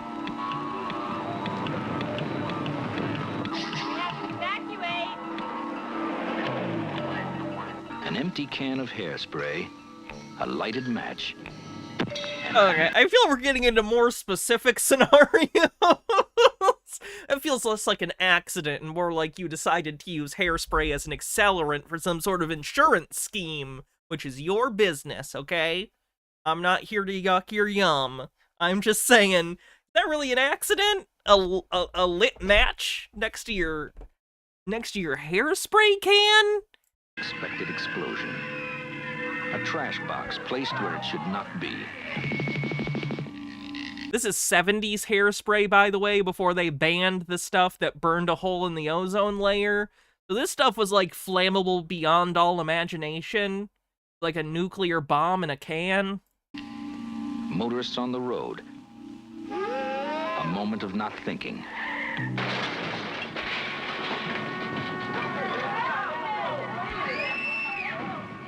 automobile's ruptured fuel line caused by the collision.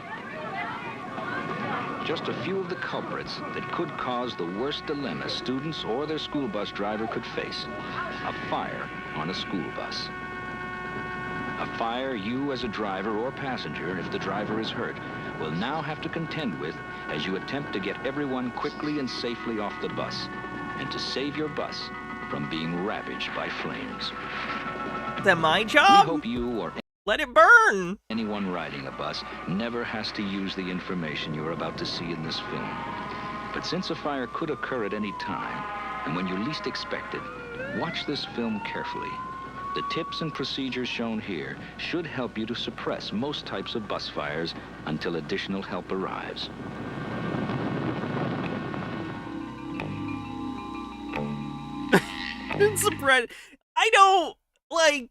I don't know if during a school bus fire, the #1 goal is to save the bus. I think we should focus maybe on how to best get the students off, and then make sure the driver is safe after the students. And then after that, you just wait for the fire department, because it's a bus fire, and I'm not qualified to deal with that. Not at the pay grade a bus driver has. Certainly not a student. Just let it be. That's actually what that Beatles song is about. A bus fire. Let it be. Let it be. Let it be. Let it be.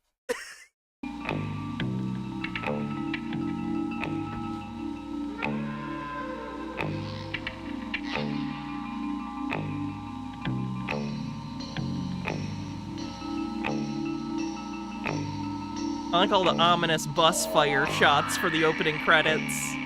The choice.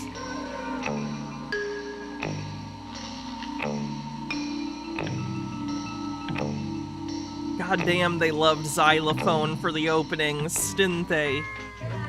There are a lot of rules and regulations that you have to know when driving or riding There's on that a xylophone again. It's so driving. school bus. Do you have a cigarette? Ever wonder why students are not allowed to smoke on a school bus? Are you smoking? Of course, you could smoke off the bus. That kid looks like 14 and he's smoking. And watch. This film will show you. Bring that up here right now. Put it out first. See, the lesson here is you should have let the kid smoke. Otherwise, a fire wouldn't have happened. Ever wonder why transportation supervisors want drivers to check the extinguisher on their bus regularly? Watch carefully, and you'll never wonder again.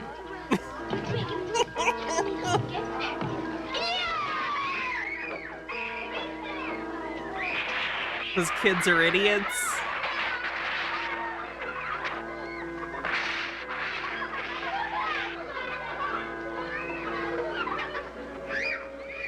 Ever wonder why drivers are not to leave their bus unattended? Or are advised not to take things for granted? Or to assume life-saving equipment will not be tampered with? Are they ready to go home? Yeah! Or left empty by some other driver who didn't take the time to check? Phyllis Filler with 40-bit says, when I find myself on a bus that's smoking, Mother Hannah calls to me, speaking words of wisdom, get the fuck away from the burning fucking bus. Ever wonder why it's required that a bus must be swept clean regularly and trash and debris removed, even from vents? Aw, come on. No, I don't want to go out. Why not? Because I just don't want to. Oh, man, I'm not that bad. Come on. Leave me alone. I don't want to go out with you. I thought you were serious for a second, overthought, and I was like, oh, fuck. I'm locked in when I'm at school. Don't fuck with Apple Music. Either one of them. You won't wonder anymore, for you will see how even the most routine ride with mature kids can suddenly turn into trouble. The culprit here, an overheated wire caused by a makeshift fuse. Well, maybe No matter how they start, the first evidence you will have that you have a potential fire will usually be the presence of smoke. It's just that whenever I see him, I just fall all to pieces. I know what you mean. I feel that same way about Bill. Okay. Midnight Wolf says, here's what they teach you for bus I assume that's evacuation. As a driver, you are to leave last. You are to ensure all students are off the bus. Buses go up fast, so you'll be lucky to get off a bus. No, you are not to try and save the bus. Evacuate and run in a 45-degree angle, so you're safe from a crash and explosion. You have to get feet away from a bus, too. H-Beard with 40 bits says the kids are on a field trip to see Torgo. Hey, all right, stay calm, stay calm. Once smoke or fire is detected, do as this driver said. Stay calm. Instruct students to be quiet. Look for a safe place to stop, which will allow the students to evacuate safely. Find a place where they can get at least 100 feet away from the bus and out of danger. Emergency exit doors should not be opened until the bus has come to a complete stop. Someone could fall out. Students should use the same procedures they were shown in school bus evacuation drills held periodically in their school district during the school year. The first aid kit and reflectors should be removed from the bus. Seat by seat, a final check should be made of the entire bus to make sure riders have not been left behind or fallen under a seat. After this, the driver should check on the welfare of the students. Everyone vibing? And the number's right here on the card. Bus number 129 has smoke coming out of the vents. The location is between Winnie Lane and Long Street.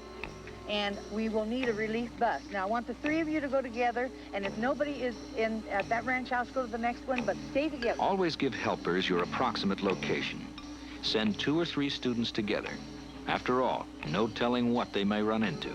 In numbers, there's less chance of a nut attacking one of them, or one of them getting lost. A nut attacking one of them? How often were violent nuts just walking down the desert street in the 70s? Just random. Ooh, I'm crazy. Is that students just got off a flaming bus? Time to hit them with a hammer. Ooh. Just straight up like Chop Top from Texas Chainsaw 2 energy, just like... Sometimes you feel like a nut, sometimes you don't. Other students should... Personally, in my life, it's mostly been don't, thus the hormones. Get the reflectors, etc. set in place. Check both those assembled in front as well as in back for any injured students. Passing motorists should be stopped and asked to call for help. Give them your location and bus number and possible cause of trouble. Play safe and stop several. Many people don't like to get involved and will yes you and then merely go on their way. Once you are sure students are safe, assess the extent of the fire. Remember, the extinguisher cannot getting on the bus again. Be activated until the pin at the base of the handle is pulled completely out. Hold extinguisher upright, and where possible, point nozzle toward the base of the flame to smother it. Historically, we've not had a lot of respect for human life, right? I mean, we still don't, broadly speaking, but like, man, they really, like, were like, oh, now you need to run on the bus and fight the fire yourself. Side to side. 60-something-year-old bus driver lady. Sweeping motion. Use just enough chemical to put out the flame. Save some in case the fire starts again. Often, the cause of fire may be elsewhere other than the spot you extinguished. Check the rest of the bus, as this driver is doing. Open windows to vent fumes. Once you are sure it is safe, you can decide whether to let the students return to the bus. Oh, we might let them back on the bus.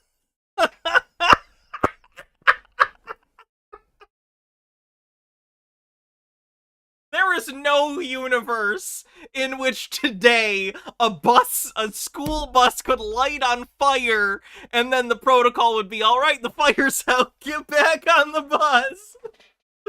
Man, the 70s were just a decade of like rampant negligence. Just like, we don't really care.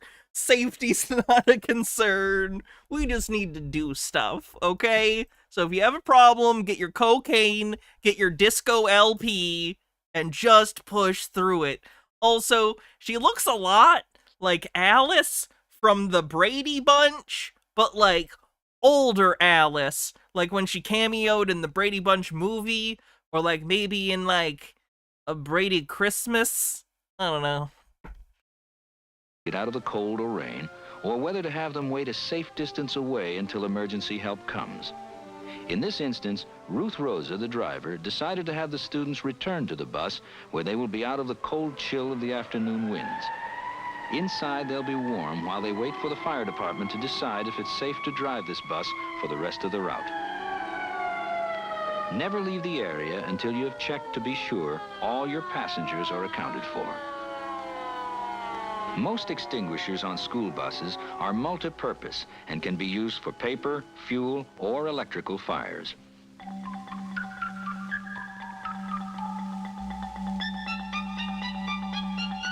Now, brace yourself for a would-be practical joke that Lori Brigham and the students on this bus won't find very funny.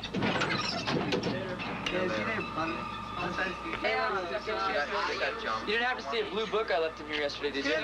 No, I don't think so. Sorry.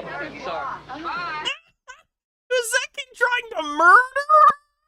Like, they said prank. In what universe is that a prank? Also, I peeked there on the mic. I'm sorry. I apologize for that.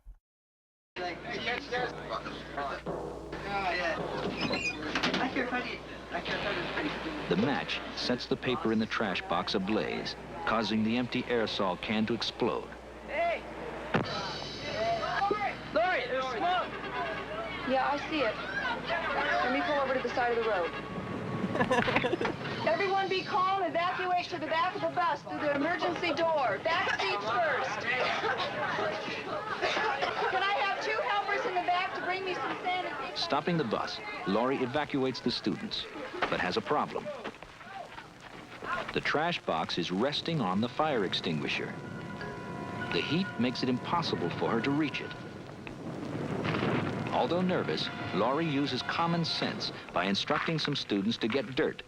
Oh, we're having the students engage with the fire now. Okay, I'm getting the vibe that people in the 70s were maybe a tad bit less litigious than in modern day.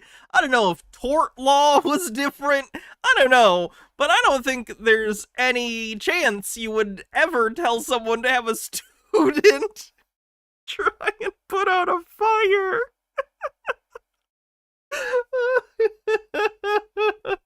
If you can, make sure it's the students who maybe aren't as important to the student body. For instance, avoid the star quarterback. Dirt will smother this kind of fire. Once out, the debris can be kicked out of the bus. Never do this if there's a chance a brush fire could start outside. Always be prepared for the air to reignite the hot gases Smokey causing the Bear. a flashback. Always save some chemical to put the fire out if it starts up again. Even if the students take care of the matter in their own way, take necessary steps to see that those who set the fire are officially disciplined.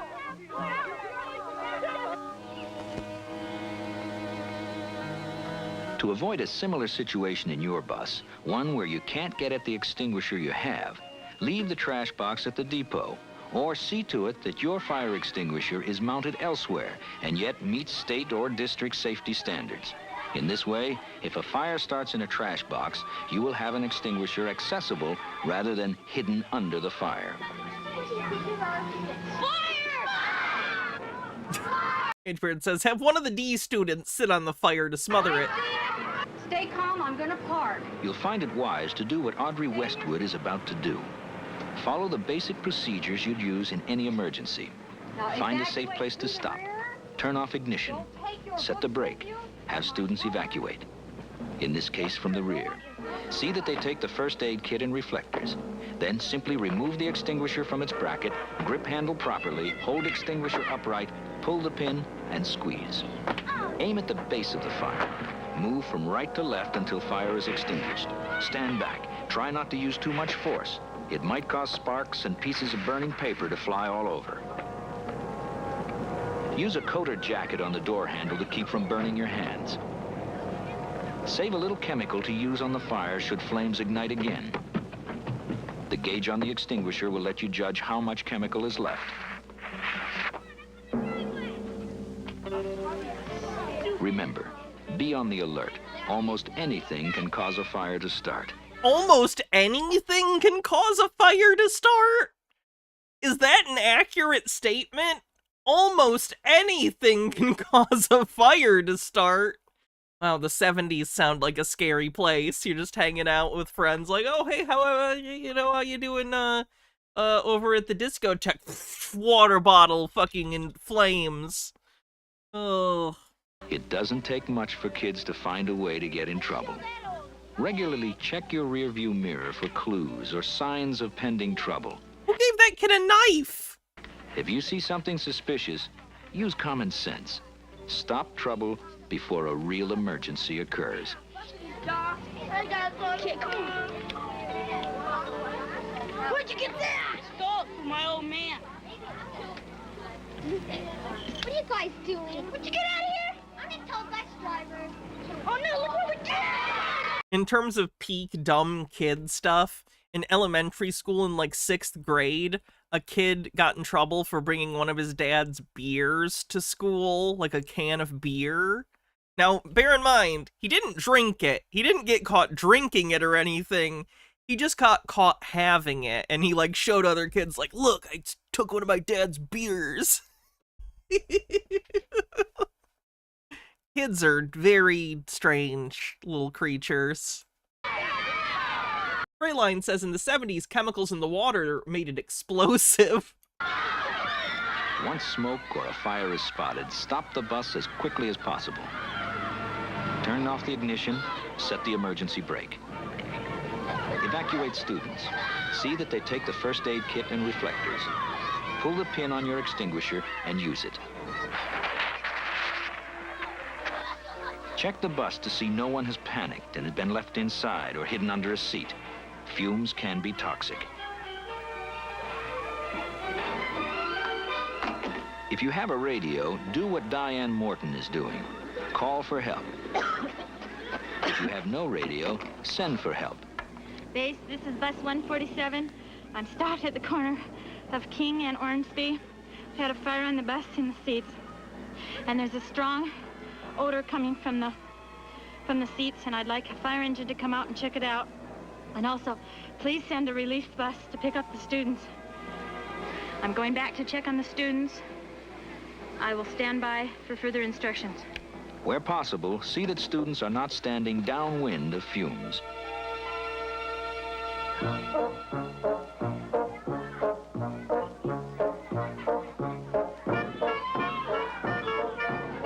Cindy, are you playing with matches back there? As a school bus driver, Annie Deal knows she's got a lot of responsibility and has learned to cope with most things. Sit down in the back.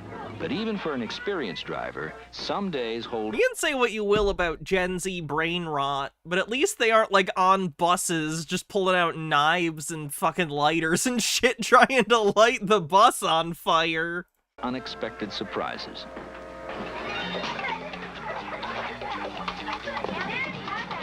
Yes, I see it.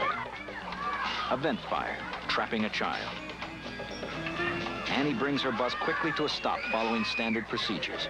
However, in this case, evacuation procedures may have to be modified to assist the child in danger. We're going to evacuate. I want the ones in the back to go out the rear door. I want the ones in the front to go out the front door, but remain seated until I go past you. It may be necessary to hold children in the front half of the bus in seats until the driver passes. Then they can exit. Stay calm. Reassure those in danger that help is on its way. If you can get the child and others away from the flames without using your extinguisher, do so. Once students are safe, pull pin, suppress the fire with your all-purpose extinguisher. It's good for all classes of fires, A, B, and C. Check the bus over carefully in case the vent was not the real source of the fire. Open windows and air the bus out.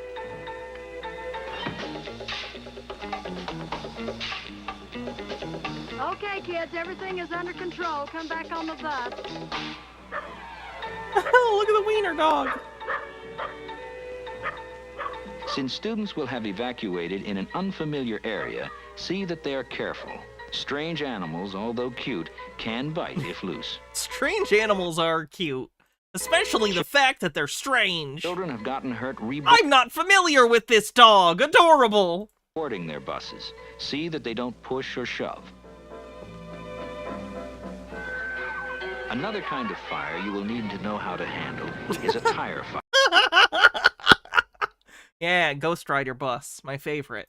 It can happen if a wheel bearing freezes and the grease and oil catch fire as the bearing gets hot. It can also happen if one of the rear duals gets flat. Friction will cause the rubber to heat up and a fire will eventually ignite the tire.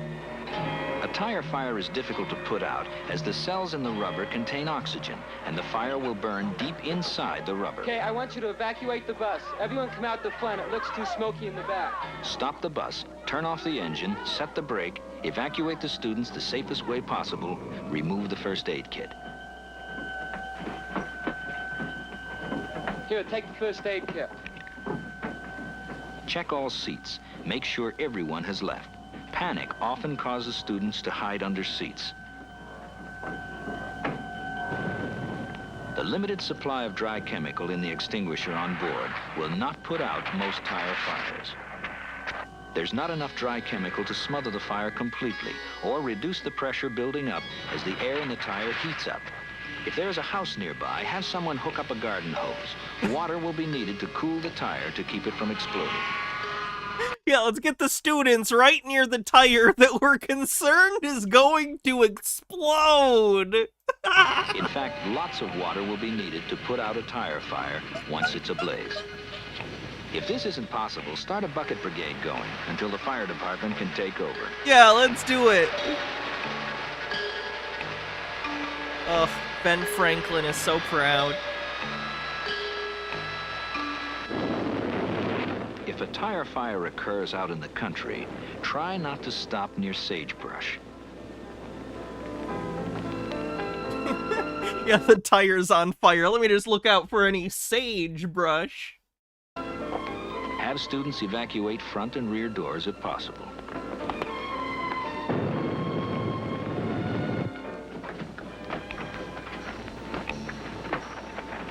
Once they are a safe distance away, about 100 feet or more, assess the fire.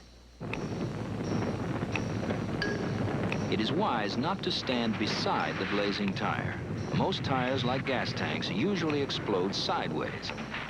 Your extinguisher may put out the fire momentarily, but more than likely, the tire will ignite again unless you cool it with water. Okay, so probably leave it be and just get away from it?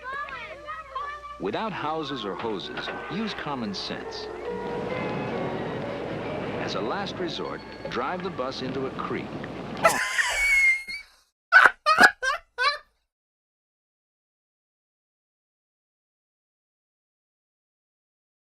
What is this Dukes of Hazzard ass advice? Why are we doing this?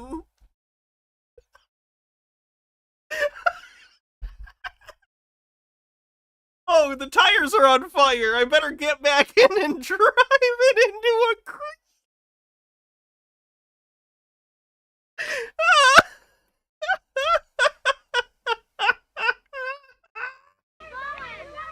Without houses or hoses, use common sense. Use common sense! Last resort, drive the bus into a creek, pond, or ditch if one is nearby. Just drive it into a ditch. I've never met a problem that driving into a ditch did not solve. People, these are the lessons. Are you listening? Are you listening? Yeah! agree. I concur, children. That's the best thing that happened today. No chance to do any of these things, wait for the fire department to arrive. Yeah, maybe that one. Maybe that one. Still, another type of fire a driver may have to contend with is an engine fire caused by a loose battery cable, grease, or a leaky carburetor. If a fire starts under the hood, the only clues you may have will be the hood suddenly turning brown or smoke belching from under it. It's funny to imagine a driver just being, hood's turning brown. That's weird. Assume if there is smoke, there's fire. As in all other fires, stop the bus as quickly and safely as possible. Evacuate the What about children. spontaneous human combustion?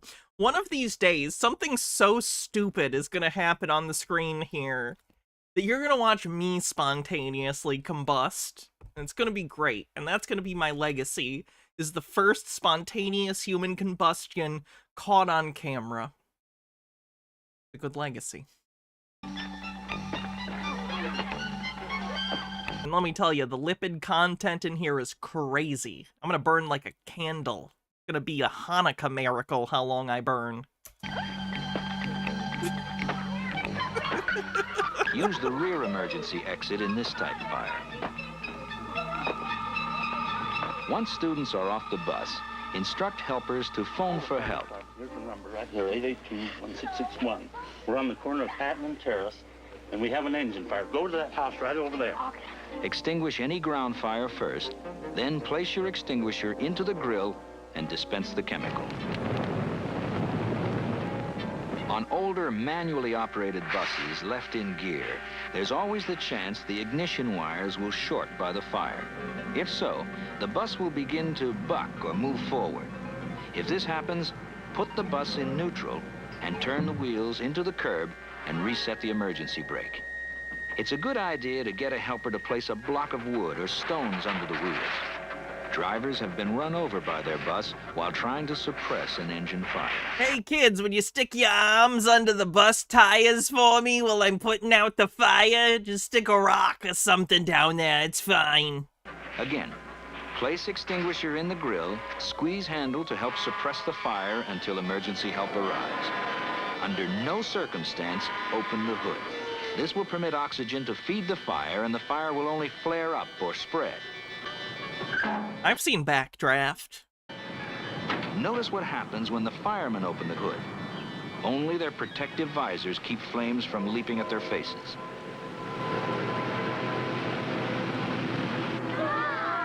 Look at the engine! It's us, we're those kids. Look at the thing burning. With an engine fire, chances are you'll need a relief bus. Central, this is Engine 10. We have a 1017 on a school bus fire. Could you please order us another one for the children? 10 for Engine 10. Now, let's take up still another kind of fire. A collision with another car. Oh, that was a drunk driver. A gas tank or fuel line may rupture in the passenger vehicle, or fuel may leak from the motorist's gas tank and flow under the bus, or spray on the body and windows, and suddenly ignite by a spark. Go.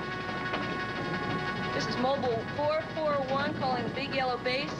Had a rear. Did the front of the car behind you have a flamethrower on it? How did it make it that fiery? If you can drive your bus away from the other vehicle, do so immediately. Stop and evacuate your passengers. In this case, it was not possible to drive away. The car was wedged underneath the bus. Only when students are safely away and the driver has checked each seat and taken the safety precautions necessary, only then should the driver see what can be done to suppress the fire until help arrives. That's an inferno. Like, what are you even doing? Don't even bother. It's not even close to enough. Pull the pin, then squeeze the handle. If no one has helped get the motorist out, do so. Use your extinguisher to help suppress the fire in their vehicle to evacuate them. Remember, you're not expected to be a hero. Just do your best.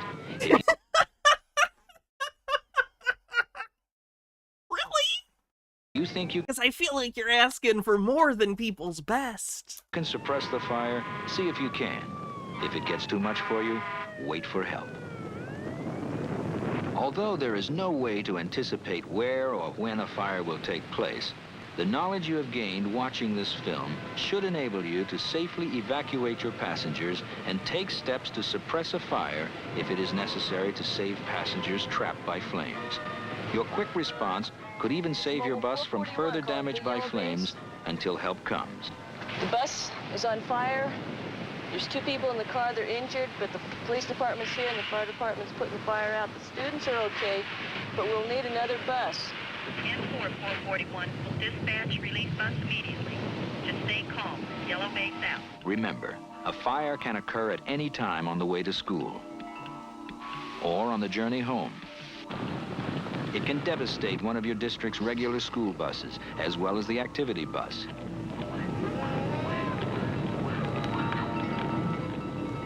A fire can call on your ingenuity as well as your dry chemical extinguisher. It can cause havoc on a field trip. And to those riding a special ed van. That's a van. Okay. If you don't know how to suppress it. I guess that's maybe before the smaller buses were a thing, or maybe smaller communities that didn't have need of an entire smaller bus. I don't know. Keep in mind, what you have seen was not intended to alarm you, but rather to give you adequate information to safely suppress a fire, should you have to face one. Although unlikely, remember, if fire strikes, stay calm. Keep your cool. Drive your bus away from the source of an external fire if possible. Use your head and adapt the procedures shown as necessary to reduce the potential threat to a minimum, to you, your passengers, and your bus, until additional help arrives.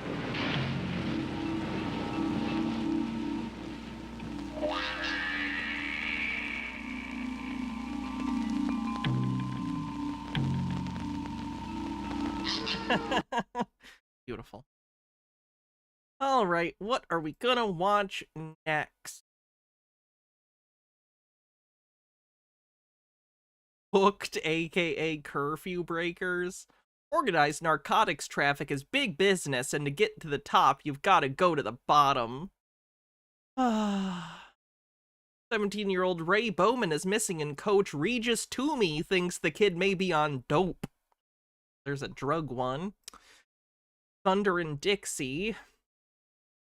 Ticker Welsh and Mickey Arnold are stock car jockeys, former partners who break up over a drunken accident that kills Ticker's old lady.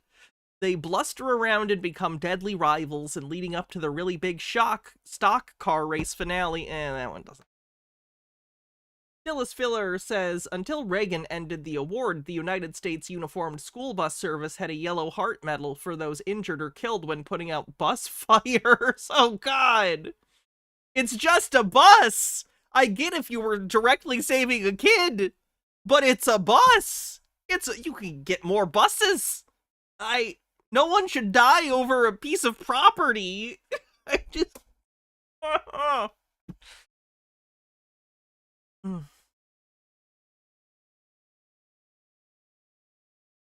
Fiend of Dope Island? That could be interesting. Bennett is a completely berserk in this title role. He doesn't just chew up the scenery, he swallows it whole, vomits it back out, and chews it right up again. Picture Karloff's Frankenstein trying to imitate Lash LaRue on the set of Mesa of Lost Women. That kind of sounds good. Okay, I have to use the bathroom again, I'm sorry, and then we are going to watch The Fiends of Dope Island. The Fiends of Dope Island from 1961. So I'll be right back. Let's see. Don't forget, if you want to help support the stream, use the tip link, or subs, or whatever. But tips are always preferred. Keep money. Bezos. Alright, I'll be right back. I'm not going to do the bit with the chair, because I have to pee really bad and don't have time to organize a bit. Be right back.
I have returned! How to put out a chair fire. Did we ever finish that tinfoil video about creating white people? No, I want to do a whole stream about that. Sometime later in the week, I think we're going to get into the Yakub,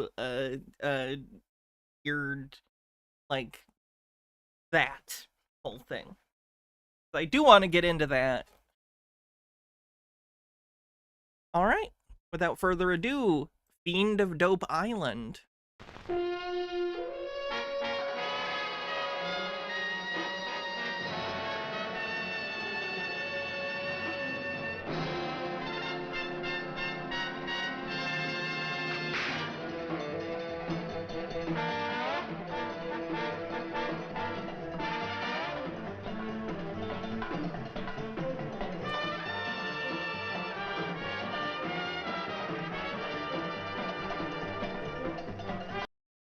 Oh, shit.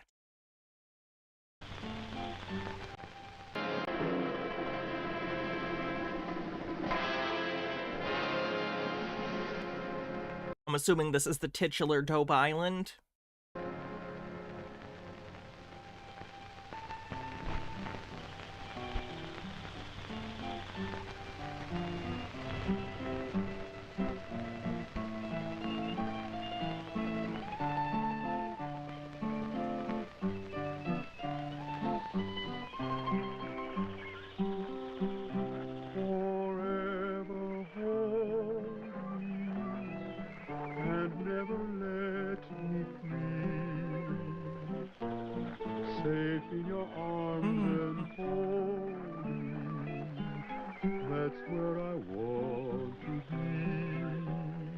What are we on now? It's called The Fiend of Dope Island. There's something about drug smugglers, I think.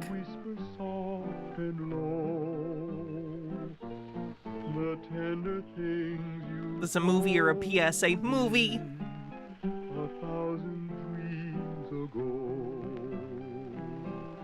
The tropic stars were in the blue above the tropic sea.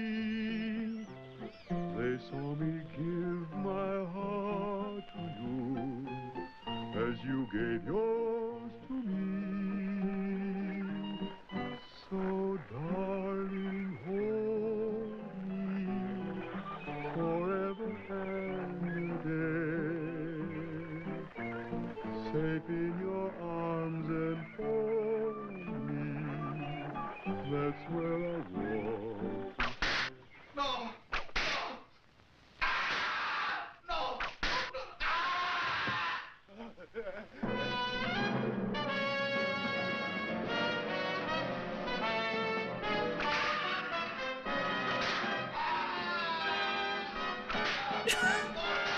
I gotta put it out there. I know that Indiana Jones... You know what? People have even pointed this out about Indiana Jones. A character that uses a whip regularly as a weapon is kind of sadistic. Like, I understand that, like, there are situations where you might have to improvise a weapon and use a whip. But if your main melee weapon is a whip, what's wrong with you? That's a fucked up weapon.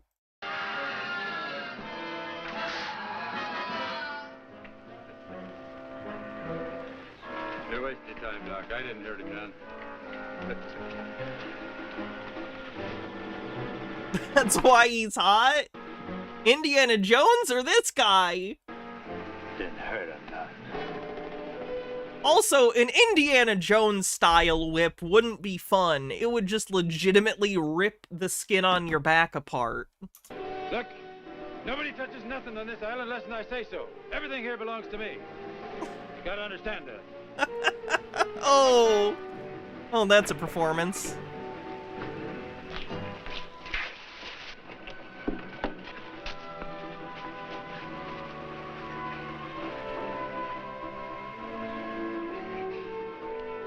I've never played Castlevania. I actually haven't.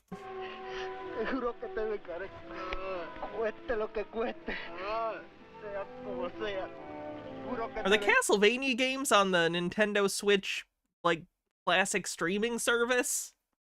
So maybe I'll finally play the original Castlevania games and be frustrated. De cualquier manera, que pase lo que pase, que sea lo último que haga. Ay. Sorry about the interruption, Fred. I had to take care of a native. Well, I gotta keep him in line, ain't I? They'll do anything to get the junk. Señor David, me vengaré del señor Charlie de cualquier manera. Oh, take it easy, Negro. You'll only get hurt for nothing. Now, come on. Better get your father home.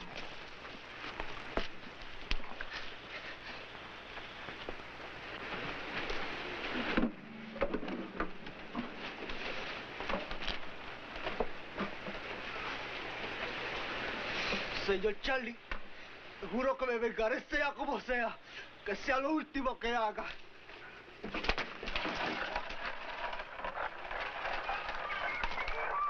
Phoenix says you're looking for realism in a series of films about mystical, magical artifacts. See, I would argue that Indiana Jones's genre is action magical realism, or action adventure magical realism, right?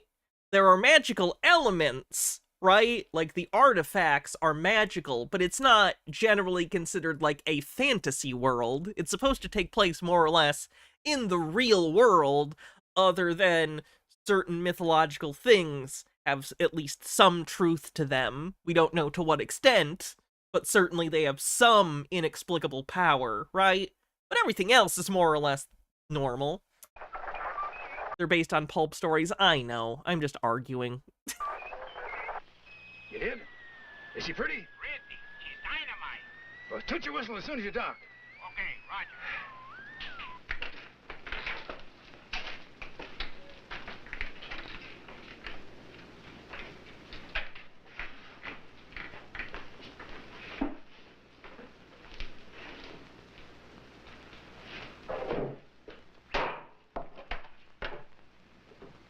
Pineapple guy. Where's the King of Kings? Hey, that's me you're talking about. I'm the whip I guy. sure like the sound of it. Must come as a great shock to you, Charlie. Oh, now, Davy, kid, ain't I always played ball with you? Just enough to protect your investment in me, Charlie. You're nuts. This one's called The Fiend of Dope Island. Yes, boss. Pick this place up and put it in order.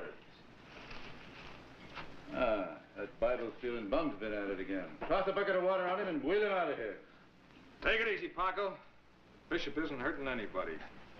He bothers me. You're getting sensitive, Charlie. Ain't you learned nothing yet? Oh, I learned a little, Charlie. But I'm willing to keep trying. Well, here's something you better learn, Davy boy. Everybody on this island works for me, including you. King Charles. He cracks the whip, and everybody on the island jumps for a record. You lousy architect. I picked you out of a stink hole when nobody'd even spray skunk scent on you. If you'd done your job, I wouldn't have to use the whip. You can't blame I Pablo think his management style is too reliant on the whip. for stealing. He's a sick man.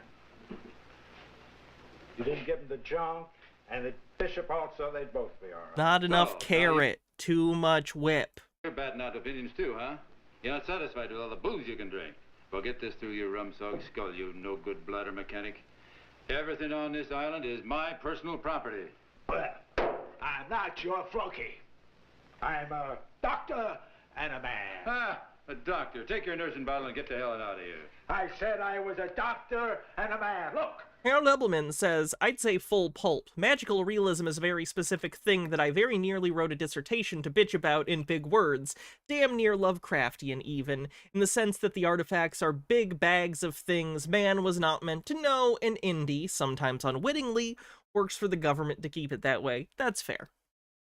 I've always found, I'd actually be interested to hear more about what you consider an actual reasonable definition for magical realism, because I like, there are movies that I can point to and go, I think that's magical realism, but when I think about a specific definition, the edges get a little blurry, and I'm curious what your take on, like, an all-encompassing definition, more or less, of magical realism. Who gave you the right? It's a lot to ask, by the way, so feel free to ignore this and just enjoy the movie. But if you would like, I'd be curious what you would consider the actual specific definition to turn people like us into things less than slaves. Because to me, like, something like Groundhog's Day is magical realism, right? It's more or less a normal world, except there is an element or elements within it that take place within the specific narrative that are magical in nature. But the people within those stories are not used typically to dealing with magical things because they come from a world that, other than the key magical elements of the story, is more or less the real world. I won't stand for it.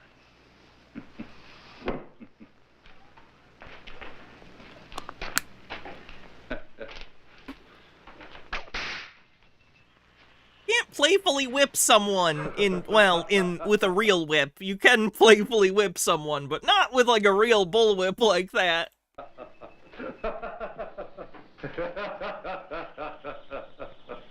That makes you feel good, doesn't it?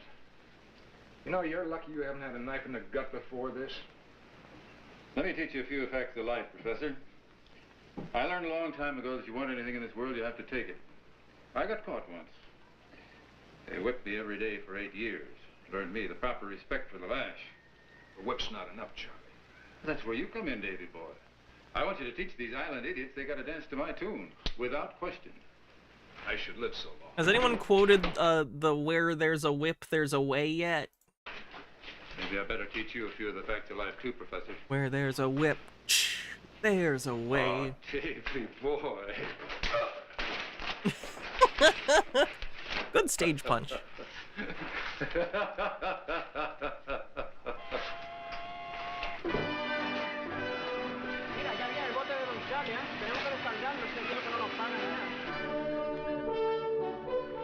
Pedro, get the lid out of you. The fajitas in. Go tell the others. Vamos! Paco! Paco, get out here before I squash you. Get on down there to the fajitas. Tell the skipper I want to see him. Now.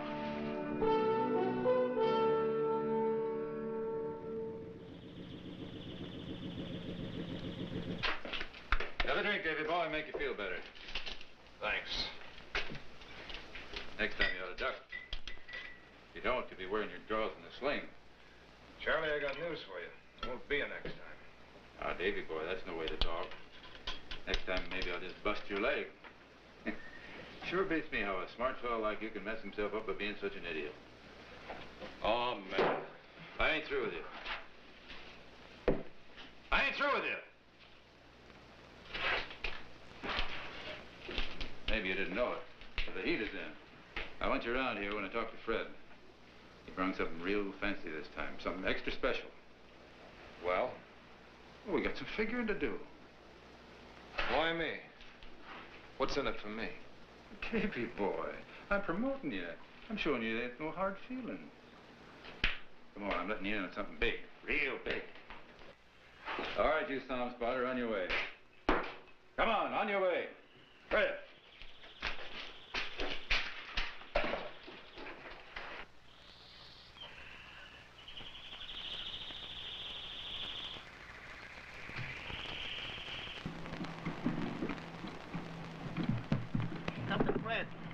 Captain Fred. What's up, Paco? Boss wants you to come pretty fast. What's the rush? I'll be there in a little while. But he wants you now. All right. Come aboard. I got some luggage for you to carry. Female passenger. That's why I had you build a cache. As you can see, my racket calls for intelligent planning. What are your plans for all these guns you're bringing in? You gonna give them to the natives as toys to play with? Oh, no, Davy, boy, you know me better than that. I'm not playing no tiddlywink games. I'm playing with international top brass. Where do I fit in? I don't even understand what he means. Now, Davy boy, you just keep your nose clean and keep your britches on, and I'll let you know when the time is right. Sold all the stuff, huh, Tula? Yes, sir. Good. So did all. Here's the money. Fine. See, that's a good racket. I give the natives money for working for me, they hand it right back to me. Oh, Tula. Si, senor. I'm expecting a guest, a special guest. I want you to fix up the room, all nice and pretty. Si, senor. And roast us a pig with all the Discovered a company town. Inmediatamente, senor. Except worse, because also colonialism. Hey, Charlie, what's up? What's the hurry? Hi, what's the hurry? Oh, no special hurry. I just didn't want you to start unloading before dark. Break me on the passenger, huh? Well, you want him to hear this? Oh, sure. He ain't as wet behind the ears as he was. What's he like? Well, now, just a minute, Charlie. That can wait. You know these guys, these customs guys on a Portino? They've been getting awful nosy Rick lately. M, thanks for 18 months, says, if the cream sets out too long, you must whip it. This sub-baby's name is going to be, whip slash well. Charlie, I think they know something or something. Well, why didn't you tell me on the radio? They may have followed you, may tip the whole operation. Oh, relax, Charlie. Nobody followed me. I skip away all right, but he darn near cussed the Viquita this time. Yeah? I saved her by the length of a tow line, I tell you. Well, come on, keep talking. I barely managed to sleep outside the 8-mile limit. Yeah? Oh, you should have seen me, Charlie. I really made that tub puff up a storm right out. Boy. And you remember Sweeney, your old smuggling partner, Sweeney? Yeah. He got his ears knocked down by a police patrol boat just before I left. No kidding. Oh, poor old Sweeney. Oh, I feel sorry for him, Charlie. They took his ship and they brigged him on top of that. Yeah.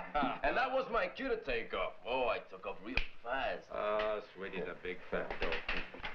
He's just right for every booby trap from Hong Kong to Key West. That's why I split with him.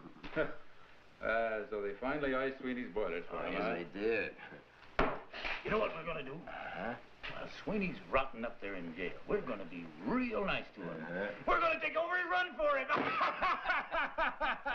Speaking of Sweeney and his troubles. Oh no, there's a woman! I brought you special brand. You can tell because of the jazzy music. Wearing a skirt and everything. Oh, come on. Stick of dynamite with a short fuse. Stick of dynamite with a short fuse. Come on, where is she? Where is she?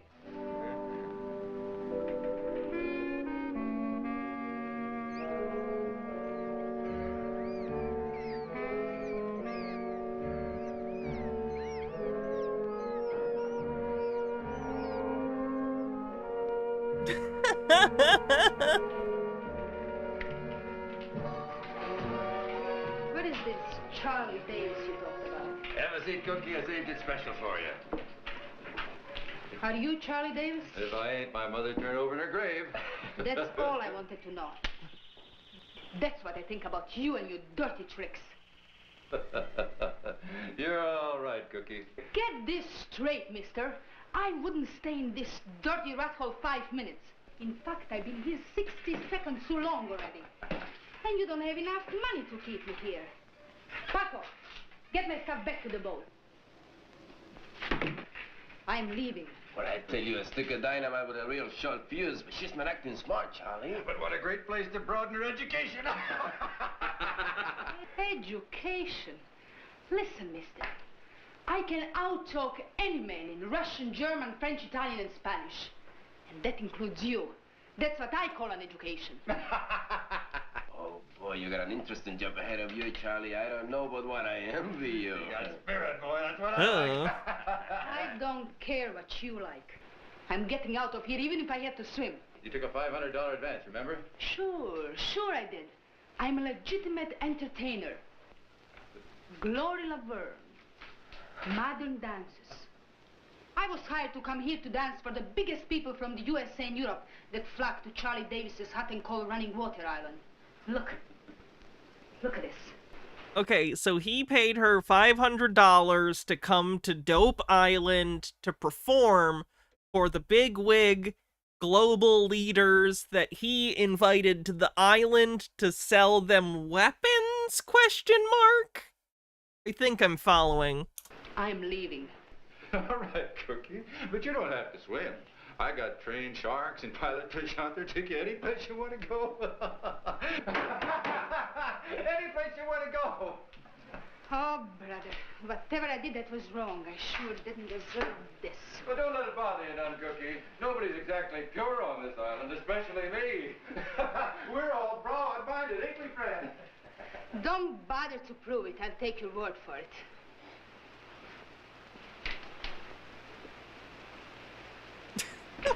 What does this mean again?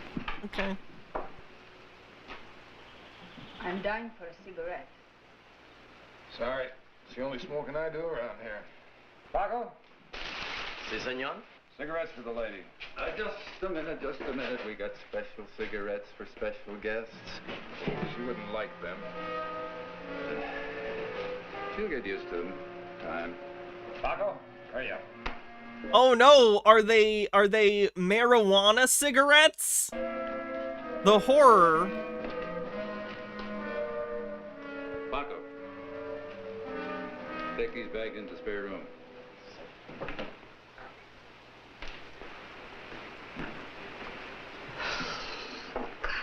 Sorry, it's the best we have here. Like everything on this island.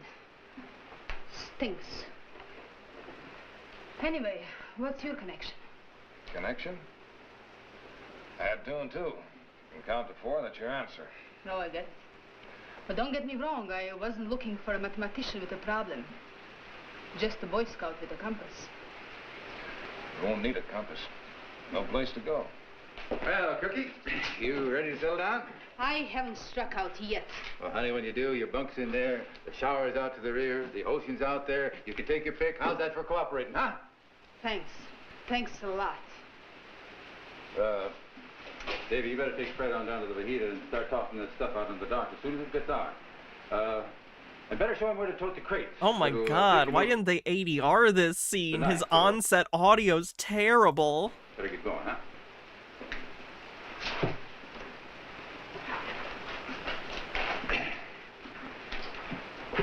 Well? God, I think it's all on-set audio. Here's $500 advance. This makes Oh, it is. Yeah, it's not even like full lead. I think everything is on-set audio. Oh god. I'm leaving at Vajita. The Vajita ain't going nowhere. That's good for a little girl. Get my money. My money. My money. You take that. Give me back my money. Oh my god, they didn't even get a background noise to like sync the... Okay, this is maybe... Okay, so if you're doing like audio mixing on a scene and the scene is supposed to consistently take place in the same room, it's linear editing, like between shots, it's just supposed to be linear. You want the noise to sound the same, because if between shots all of a sudden the audio changes, like the ambient noise, even if you don't consciously notice it, your brain is kind of like, oh god, what? It feels jarring. So normally what you would do is you would like get background like noise, like, you know, you would either take it in the room on the day you're doing the audio so it sounds natural, or you could get a general background track that just sounds like ambient noise in a room and throw it over the whole scene, room tone, thank you, so that between the cuts you don't notice that there's this change in the ambient noise, but you could tell there. Hold on, I'll go back so you can know what I'm talking about. Get my money. My money. My money. You take that. Give me back my Right there.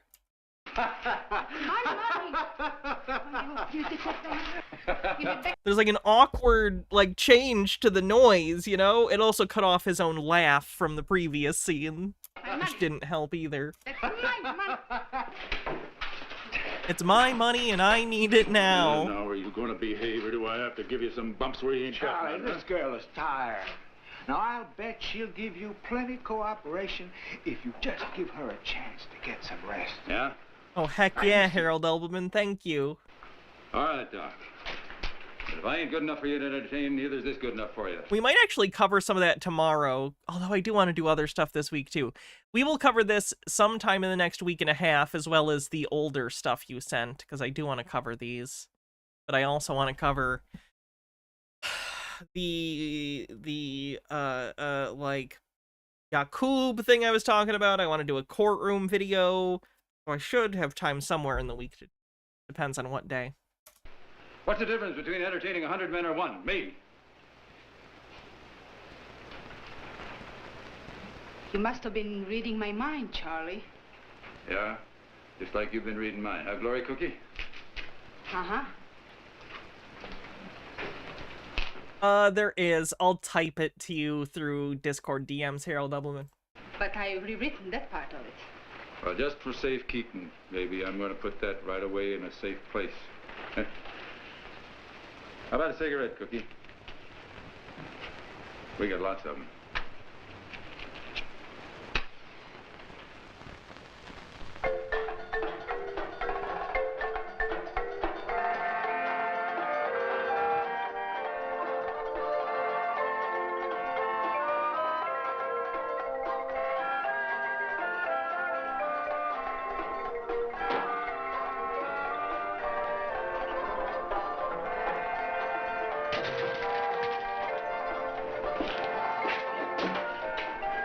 What is he mad about?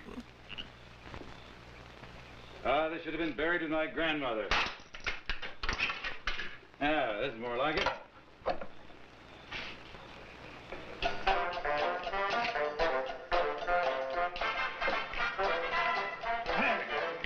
That's the stuff, baby.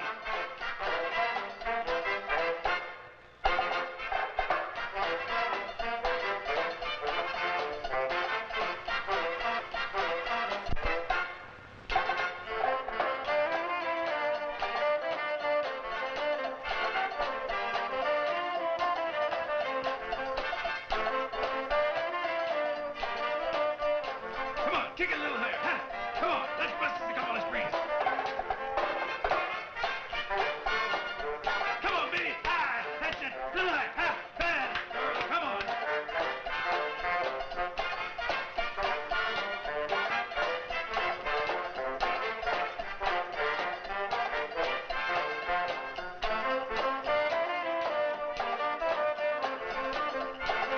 Wiggle it, baby. Wiggle it. Ha, ha. Wiggle it, baby, wiggle What a it. hell of a time to come busting in. What's wrong, Charlie? Oh, you dumb clucker. They had to even out the dancing lady with the shirtless, sweaty man. All right. Everyone Better be good. wins. How'd I know you was up to something, Charlie? All right, all right. Bisexuals doubly so. What's fouled up now? Well, we need a rig to haul the crates to the hideout. Too big to handle. Some of the natives already got themselves busted up trying. Well, you're the genius around here. Go ahead and fix it.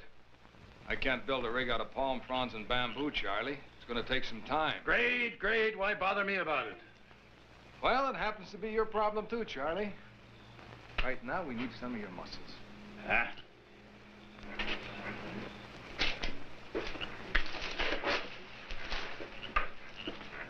Always a shirtless Relax, baby. man. We'll do this Right? tomorrow night. Not enough dong. 50s films are lacking in dong. I think even the... I mentioned this earlier, but I think even the nudist films don't really show dong. It's all about the boobies. And the butts. Look up the block, Fred. Take up your slack. All right. Get that thing up there. Come on, get it up there. Get that under there. Come on. Up higher, higher. Come on. Look out! Oh, you dumb cluck. Why didn't you get your head under there while you were at it? All right, come on. Get on that bar. Get some weight on there. Hurry up. If any of these people could choose to enunciate, I would appreciate it. Drop with that arm. Nehru, run and get the doc. Yes, big baby. All right. Get that roller under there. Hurry up. Come on, get back to work, will you? Really? Push it. Roll it there. Come on.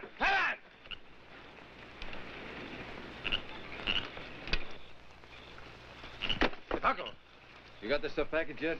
Dentro un momento, señor. Oh, you dumb worthless spick. The Vajita's leaving in the morning. I want that stuff aboard. Come on. Strike one? Question mark? Whoops.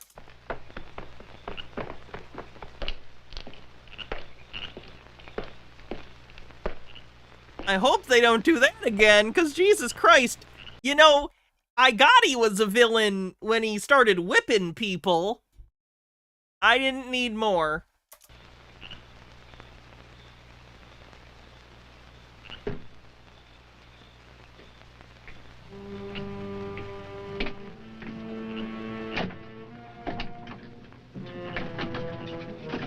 Ooh, shadow boobs. The implication, but also maybe they didn't expect people to be looking at this on a high-resolution screen. Just being cautious. It's on YouTube. It's fine. But, yeah.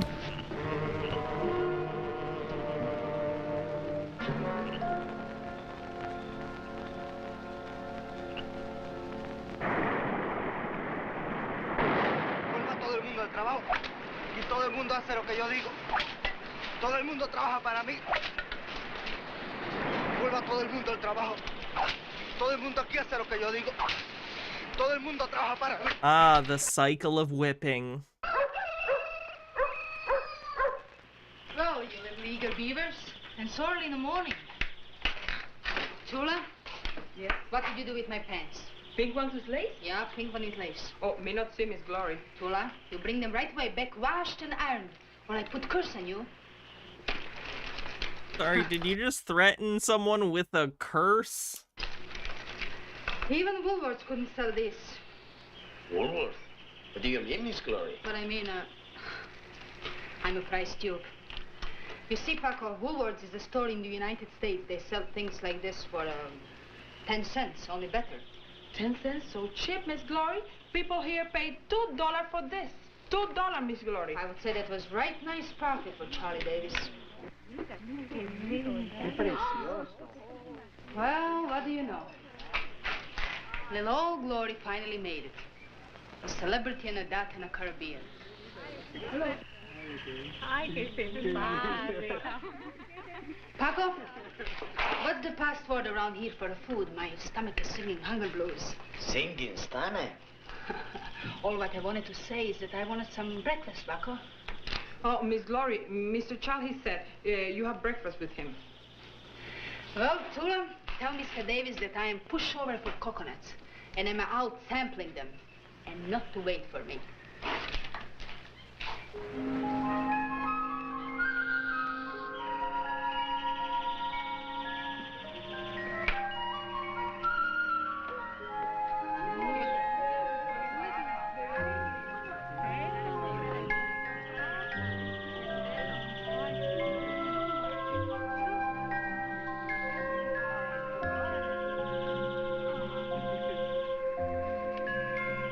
Pretty. You like it? Oh, was he, Harold Nobleman? Interesting. There. You keep it. I knew it looks very good. For me? Sure. I not have money. Who said anything about money? I like nice things, too.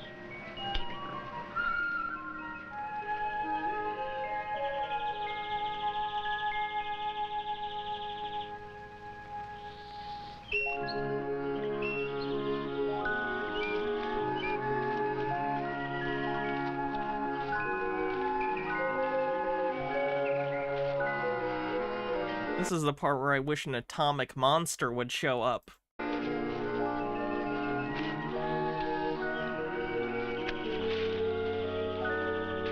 Or even like an ex-convict turned into like a tree demon.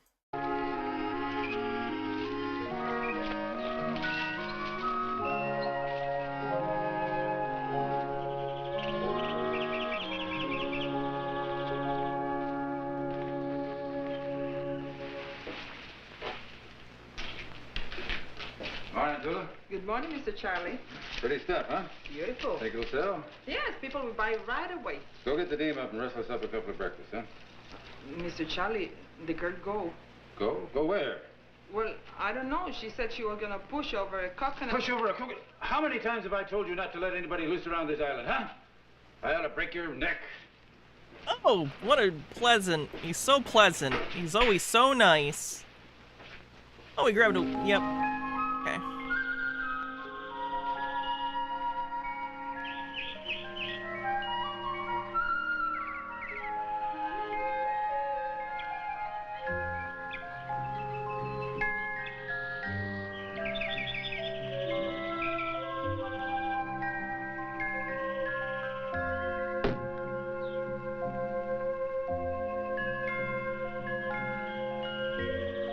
That was close. She almost got cartoon sitcom amnesia. Would have had to have a second coconut bonker to fix it. Oh,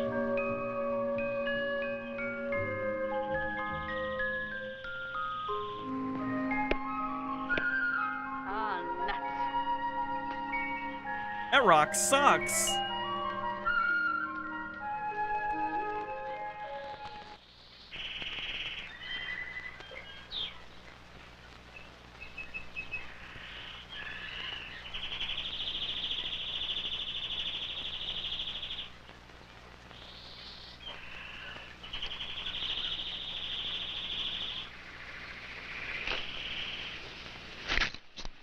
Oye, esa muchacha que va ahí, ¿quién es?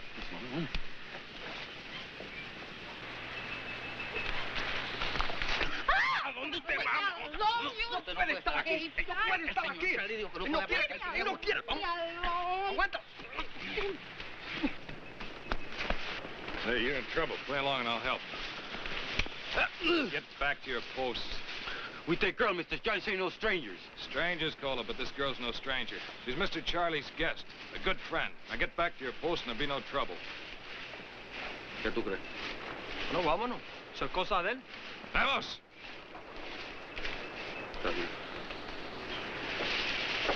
Those gorillas were asleep when I passed by. Suddenly they attacked me. Well, those things don't usually happen around here in broad daylight. Well, how I would know this place was a... What's going on around here anyway? You see those leaves there? They're known as the assassin of youth. Assassin of youth? Marijuana. That's what was in those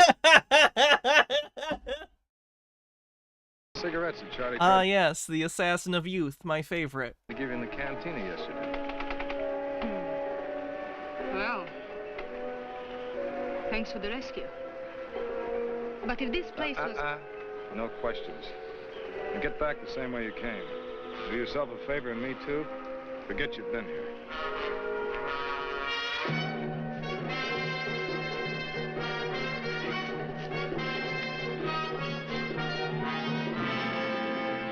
You think the weed makes him want to whip people more or less? Because, like, I'd assume less, but the amount he whips people, it makes me worried if it is reducing his intent to whip, how bad is he sober? He just walks around the island swinging it around his head.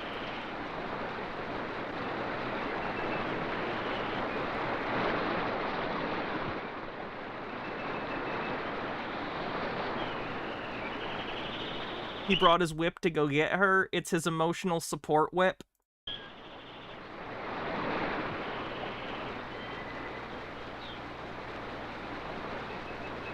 Oh wow, a bikini in 61. How scandalous.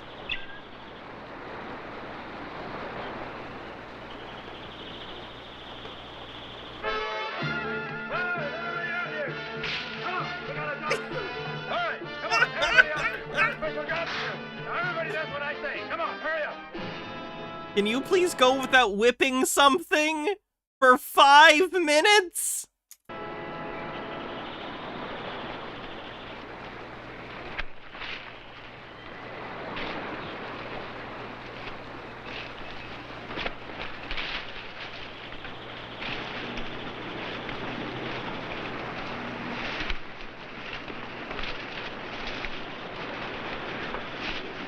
Is Jacques the Whipper the performer that does the whip stuff at a lot of, like, Renaissance fairs and similar events, and he wears the fake mustache? Because he's great. He's very funny.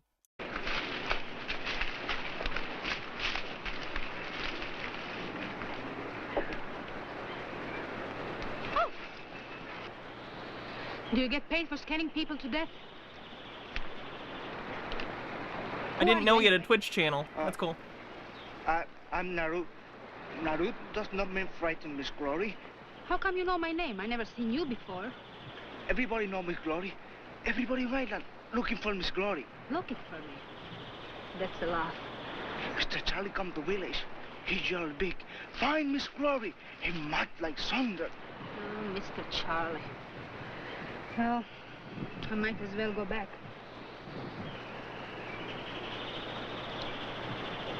How old are you, Naru? My father said I'm 15. Turn around, Naru.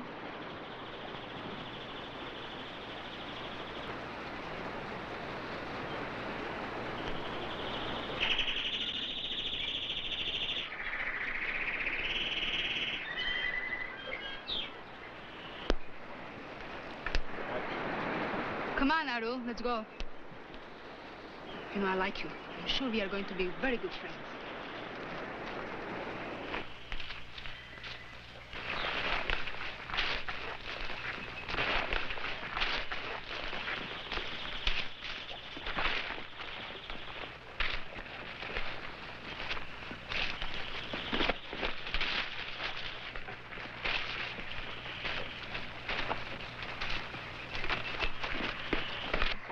I find Miss Glory. I find Miss Glory. Good, She where? comes in. Yeah? Good. I find Miss Glory. She comes soon. Miss Glory got to sleep on beach. Smart dame, huh? I'll show her something that'll smarten her up.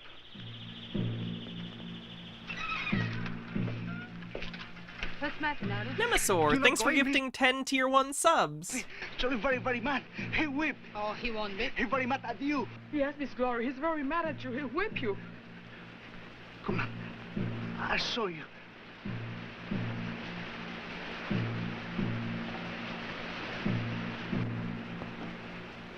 No two-bit hustler's gonna make a monkey out of me. Now, don't you start giving me a bad time, Doc. Don't walk away from me while I'm talking to you.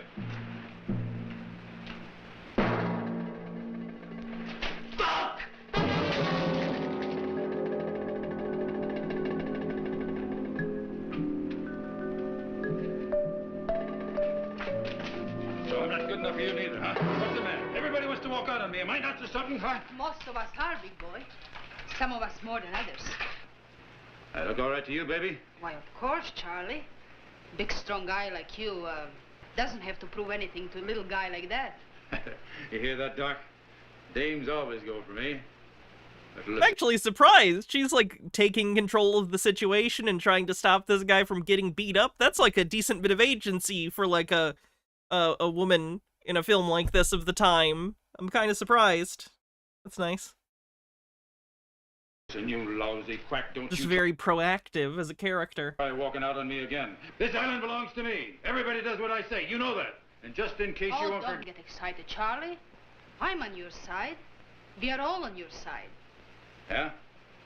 You just don't know in how many ways I can help. What do you mean by that? Charlie, I was just beginning to think that you were really smart. Now that I'm staying a while, we could kind of prove to each other that things don't have to be dull.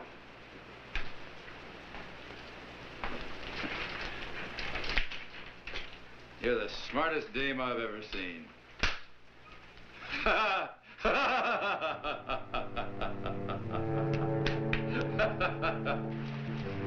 Man, he is like villainous. He plays a good villain. I do despise him. He's absolutely ridiculously over the top.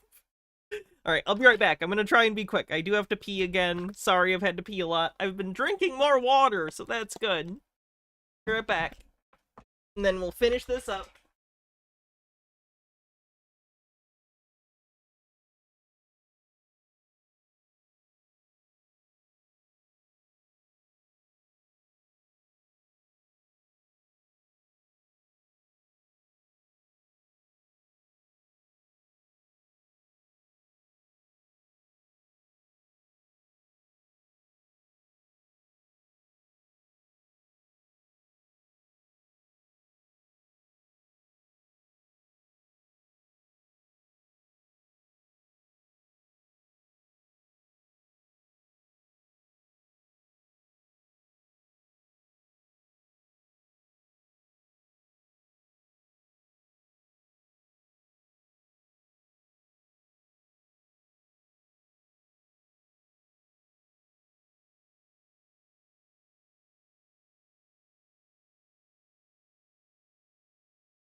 Yes, David, I am sure of myself.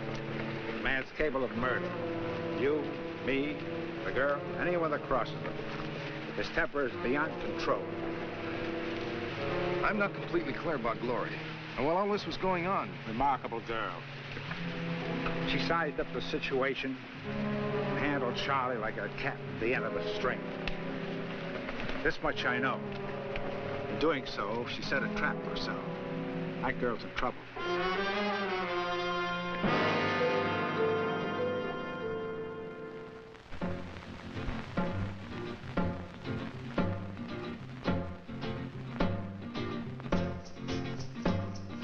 That's real bad syncing to the bongo in the soundtrack. Oh boy. Oh. Show this? Show this on Twitch? I'm probably gonna have to skip past the dance. Just because I'm not, like, super sure. But I think you get the gist. I think you get the overall vibe. Oh, I'm sorry. I just can't take it anymore. Twitch can be weird about, like, sexual content or, like, people in skimpy outfits. It can be weird. I don't know. Come on, Cookie, you ain't gonna quit on me now. We're just getting to the best part of it.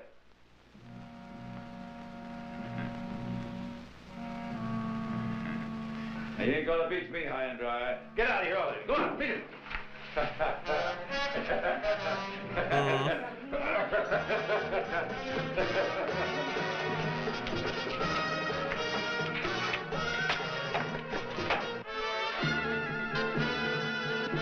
Yeah, this movie's on Tubi. It's also just on YouTube. I'm pretty sure this has fallen into the public domain.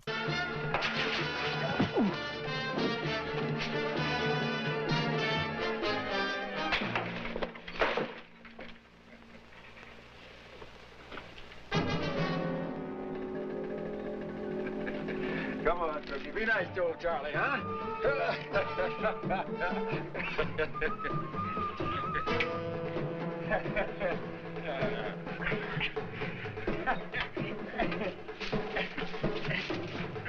What goes on here? Raoul, get Mr. Davy! Get Mr. Davy! Charlie's hurting Glory!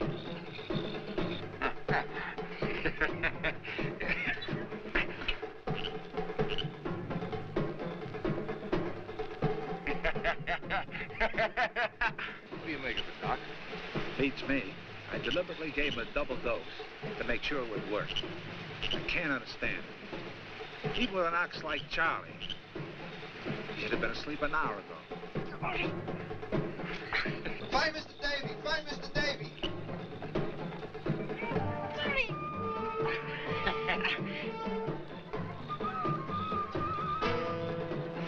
I'm not gonna wait any longer. Come on. No. Wait for Nero.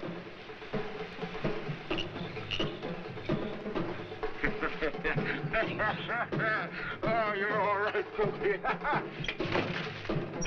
Oh, so you want to play rough, huh? Well, Can we kill this guy now? Jesus Christ. It's an exploitation film, I know. Glory! Dope peddler! Dope peddler? What are you talking about? What do you mean, dope peddler? How long do you think you can get away with this?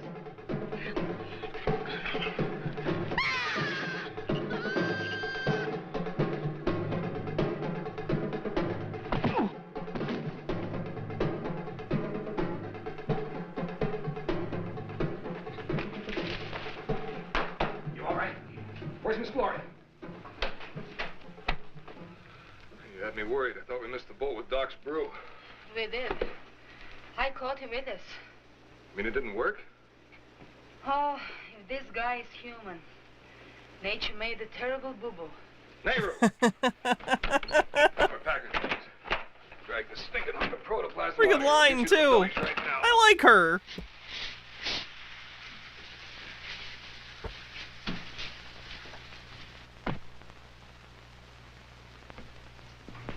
Get a move on before he comes to.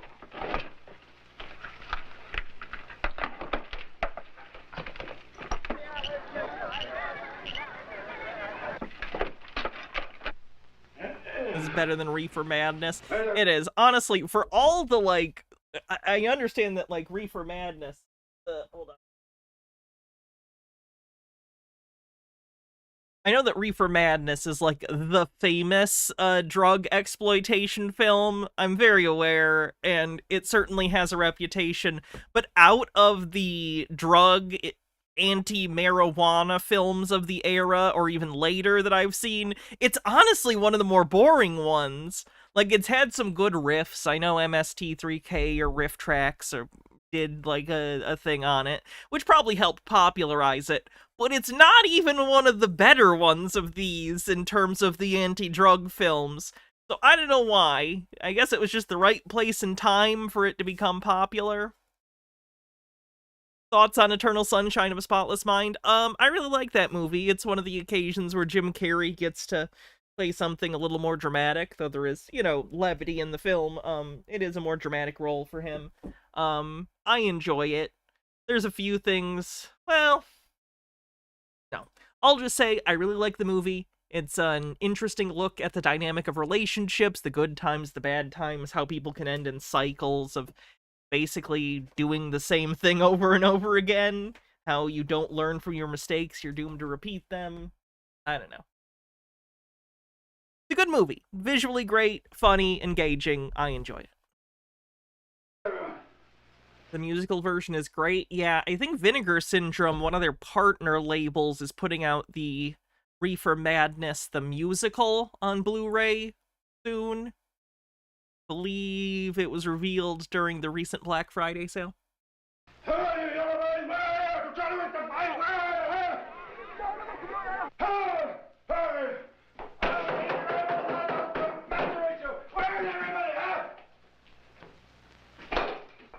I'll take your eyeballs out for you. I want to fight.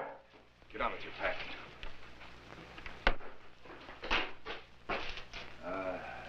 Well, you, Davy boy, huh? You've been working with him all the time, huh? Trying to double-cross old Charlie. Well, I'll show you. Yeah, I'll show you. That's just his whip door. That's where his whip is at all times when he doesn't have it. He reaches in, and boom, whip. Charlie, see what you can do in a fair fight. Yeah, I'll pick you It's like a bag of holding, but a door, and it only holds his whip. out for you, then you'll see. All you can do is beat up on women and natives. Well, I'm sick of it. Yeah, your turn now. You got stomach trouble, Charlie? No guts. No guts, huh? I'll show you. No guts, huh? Well, if I had no guts, could I whip you? Whip, whip, bitch.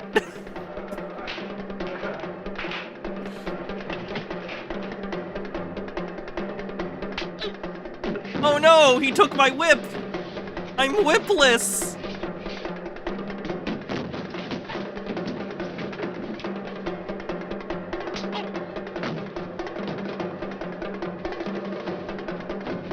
Everyone's at their whip's end. Is that a joke? Is that something?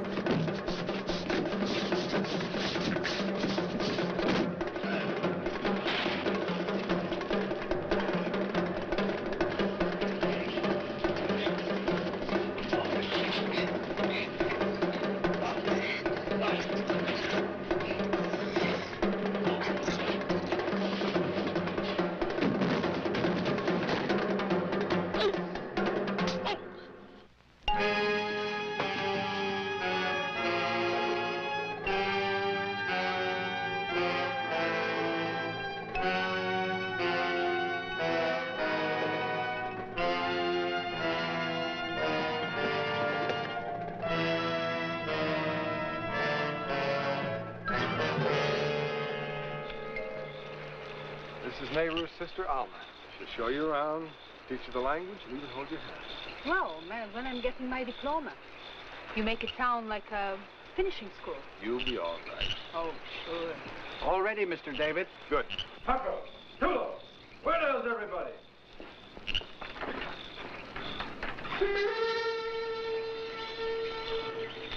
C'est la señal. De la señal, señor David. It's his summoning conch. Tenemos que irnos. Vayan ustedes, yo me voy a quedar aquí. That's luck. means there'll only be one... Because of the pun, I'm gonna need to take those gift subs back. Yeah, unfortunately, I can't do that. Guard left. Best I can do is make sure to make more puns in the future, unfortunately.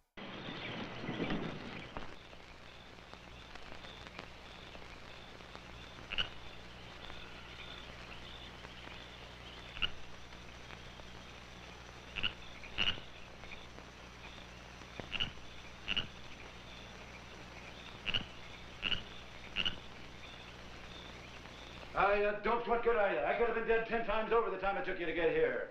I'll bend your gizzards for you. Hey, maybe you're in this with the others, huh? Maybe you're trying to get the best of old Charlie. Thought you had old Charlie fooled, huh? We watch guns. Dynamite. We watch gun. No one come near. Well, you'll watch better after this. So much whip.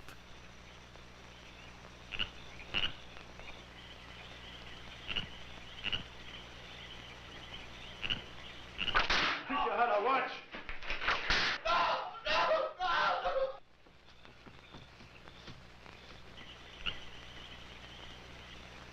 I feel like whipping the guys with guns is, like, not the best idea. Has he heard of any historical mutiny? Like, you know...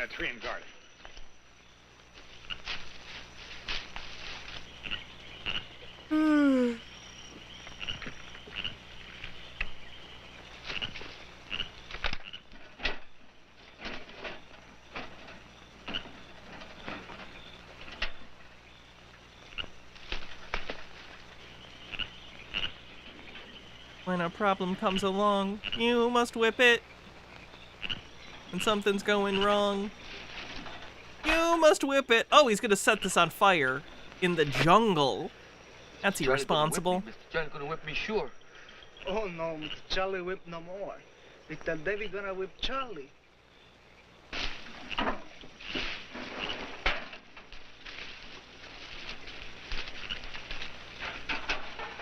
Go forward. Move ahead. Try to detect it. It's not too late to whip it. Whip it good. Never gonna whip Mr. Charlie?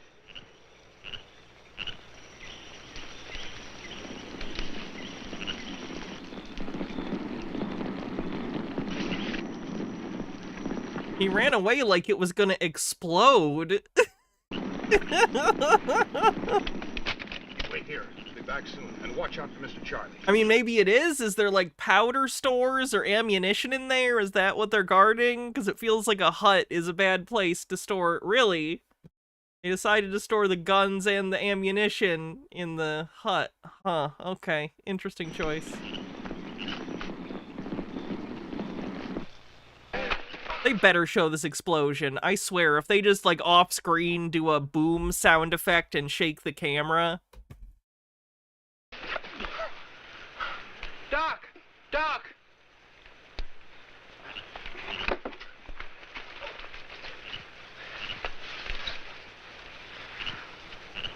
Any guy who can do this to another man can't be called a human, Doc. Someone smeared some sort of substance on him. Thin line sometimes between human and beast. And look at this. Get my bag, some bandages.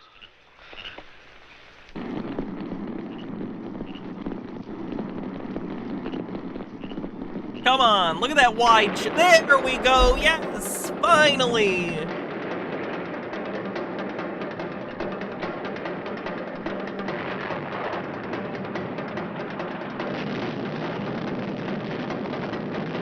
I'm satisfied.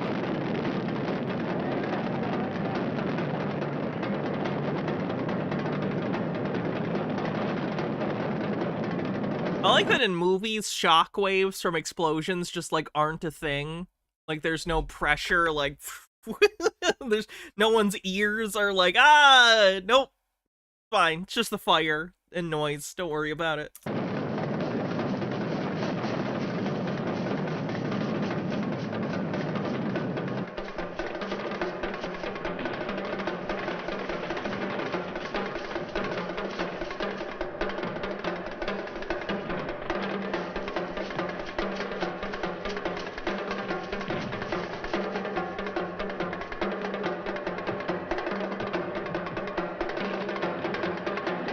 What about the Death Star explosions? Well, those were in space, so that's fine.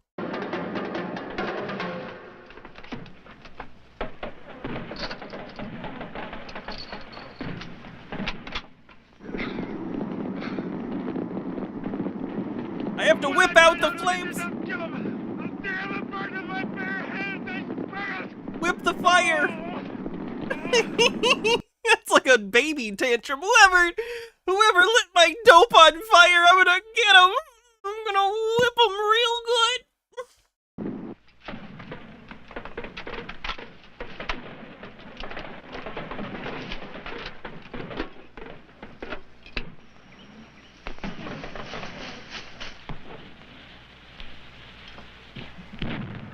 William Baker X-ray. William Baker X-ray. This is CG-112. This is CG-112. Over.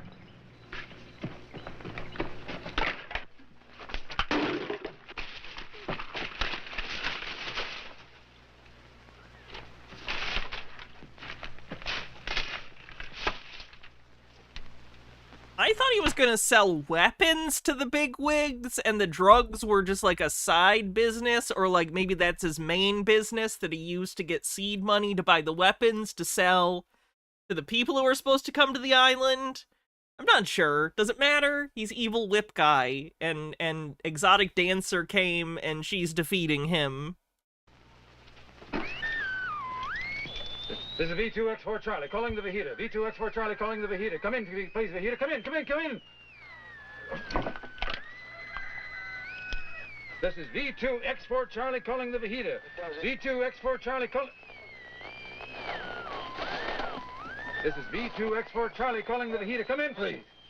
Vegeta for Charlie. Vegeta for Charlie. If you turn on the key, you can hear us, boss. What's on your mind if you're listening?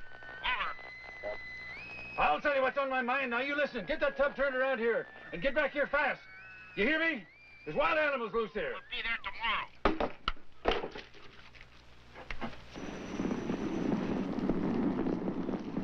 Where's Mr. David? I don't know. Mr. David told me wait here. I don't know what this is all about, but this is the biggest piece of amateur arson I ever saw. Comes in handy. Puts our #1 problem boy out of business for a while. You and Cola grab those rivals and follow us. I'm not through yet for tonight, Doc. Got some more business to take care of. With me? On away. Come on.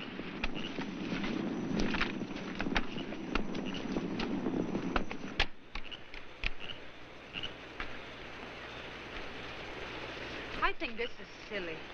What can one man do against all of us? Well, he's got a whip and maybe a gun. He's strong, he's Cajun, he's You mad. all have guns!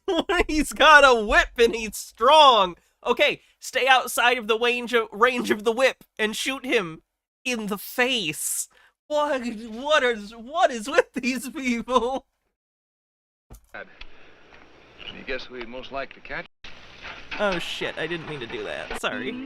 I don't think you don't want Charlie. What can one man do against all of us? There we go.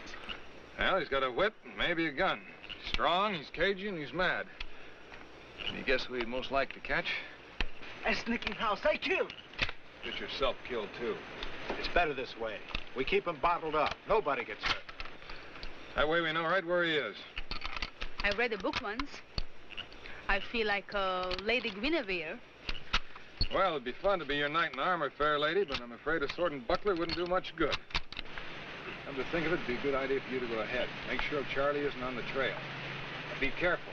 If you see him, fire 2 shots and stay out of sight. He'll be right behind you.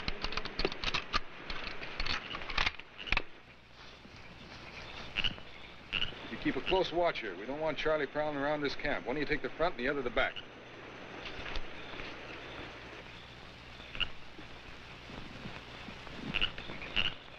This kid's gonna die. You Calling intrigued it. me. Dead How kid. did Charlie lay his hands on you in the first place? I wondered the same thing about you, Doc. Well, it's an old story with me. I'm hiding from something I'm ashamed of. But you don't fit that pattern. You don't belong here. My problem was a woman.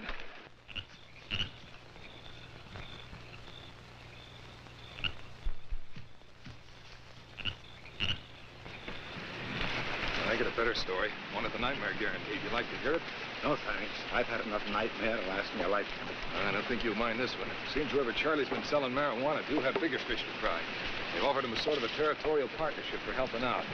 Commissar Charlie of the Forgotten Island, eh? That bonfire we had, that represents the first shipment of machine guns, mortars, rifles, and hand grenades. Charlie painted quite a picture for me. There's 20 other islands just like this one, all stocked and ready for action. Why, that's what the Japs did in World War II. That's right. I'm confused. Who exactly is trying to wage war in the Pacific Theater? In the 50s? What? In 61? Like on these islands?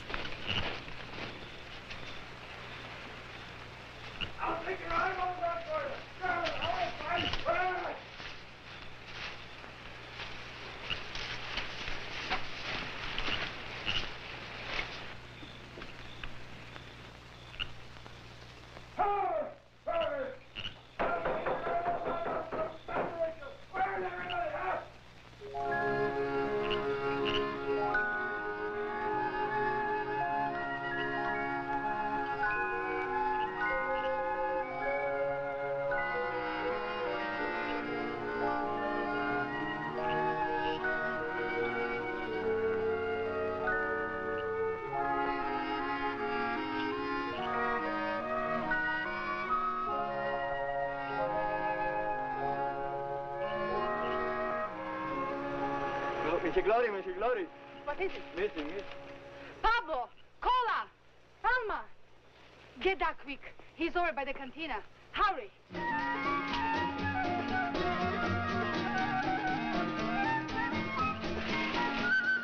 Alma, get fire going on, quick. Oh, wow. Yeah, the mood is shifting like, whew, whiplash.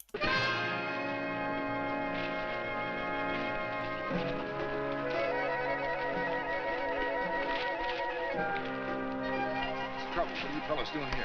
Missy Glory, she say, Doc, come quick. Doc's over there.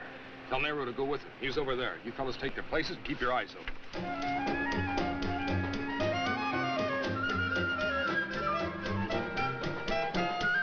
I kind of figured you'd need me here tonight. You better get some hot water ready. It's ready. Now you get the water. I'll get your bag, Doc. Don't you worry. You'll get exactly what you wanted. A boy, wasn't it? Thanks.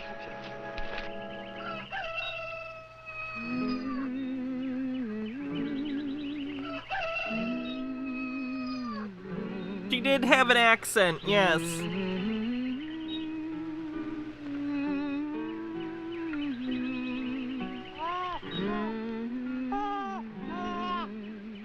That's a big-ass newborn baby. That must have hurt.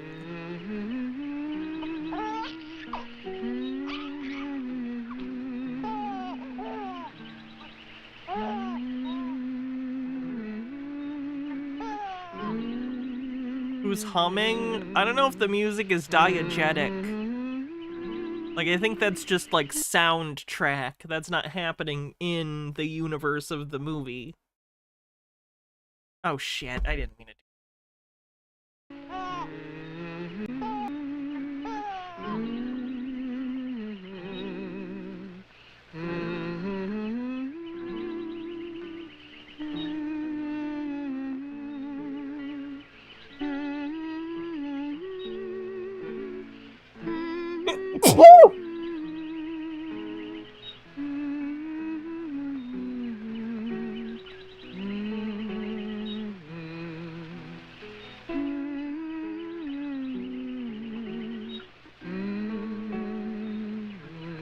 Oh no, that guy was doing it. Okay. Duérmete, monín, duérmete, mi amor, duerme, pedacito de mi corazón, que yo cuidaré junto con mi Dios, tu sueño divino, mi bella ilusión.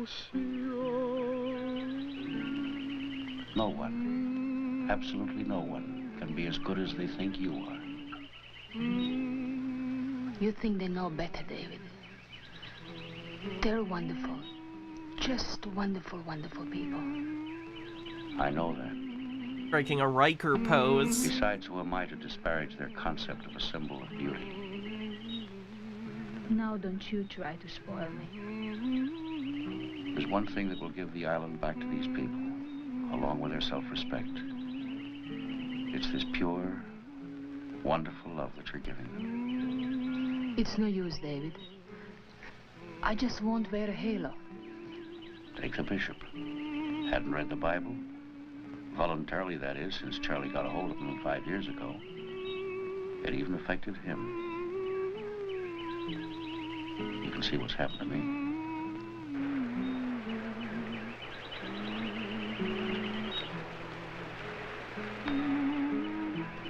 Me too, David. Why are they in love? Todo el mundo trabaja para mí. Okay. Vuelva todo el mundo al trabajo. Aquí todo el mundo hace lo que yo digo. Todo el mundo trabaja para mí. Vuelva todo el mundo al trabajo. Aquí todo el mundo hace lo que yo digo.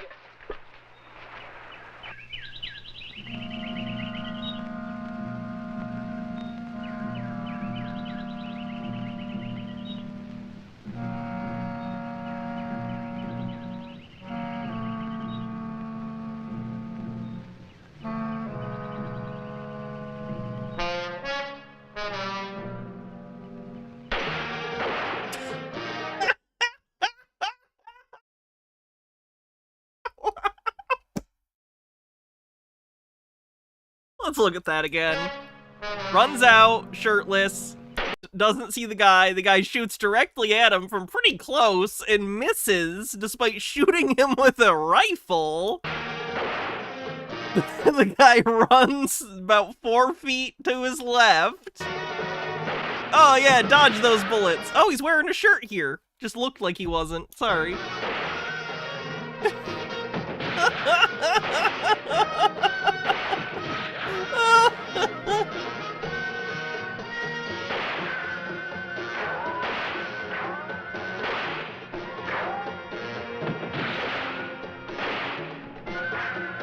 Oh, they're really bad shots.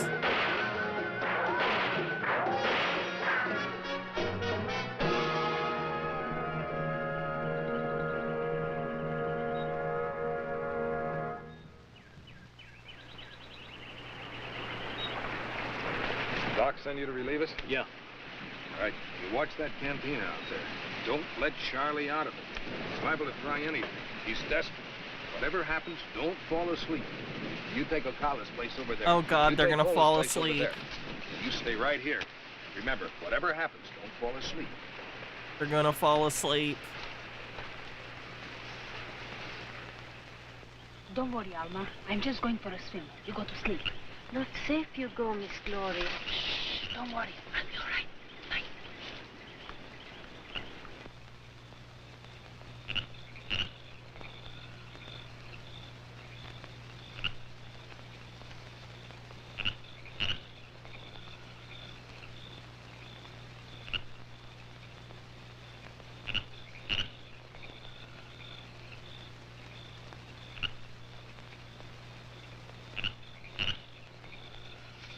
I don't think she was pregnant, was she? Was it her baby?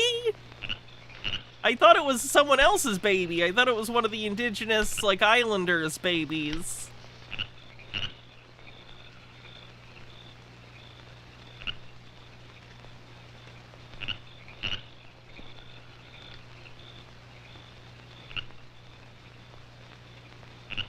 Falls asleep with finger on trigger.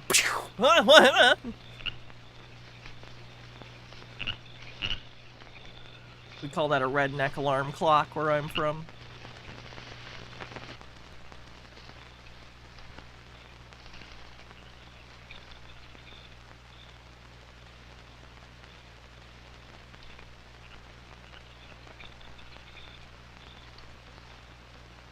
Always with the whip. Gonna strangle him. Gonna garrote him with the whip. Right around the tree. No, the guy's arms aren't long enough. He's just gonna strangle him. Bum bum bum. Bum bum. There we go.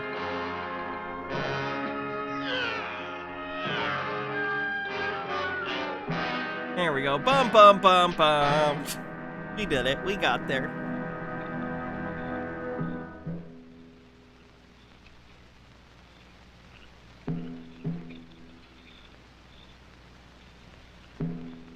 Bum, bum, bum! What a spot. If the heater gets in before another boat, Charlie can have us picked off like coconuts. The things I get into. Bet you're wondering how I got into this situation.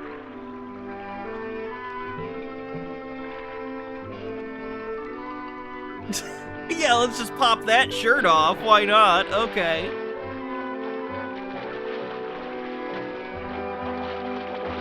Oh, okay.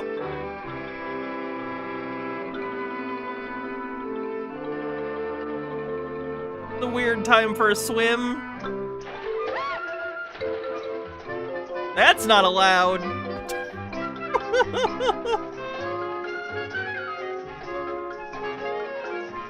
One sec. I'm gonna put this here while this scene's going on. Because you can't see it. Because the internet. It's fine on YouTube because this is on YouTube, but Twitch might not like it, so.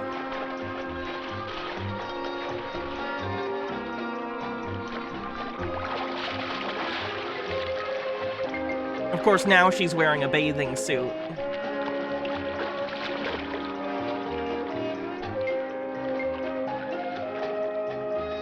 Hey, Phoenix Leftist, how's it going? They're just making out now.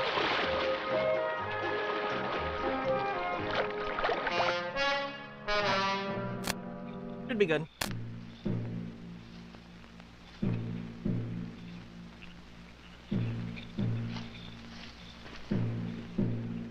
Long stream tonight? Yeah, I cut it short yesterday, so I'm trying to do longer today, and I might do a longer one tomorrow.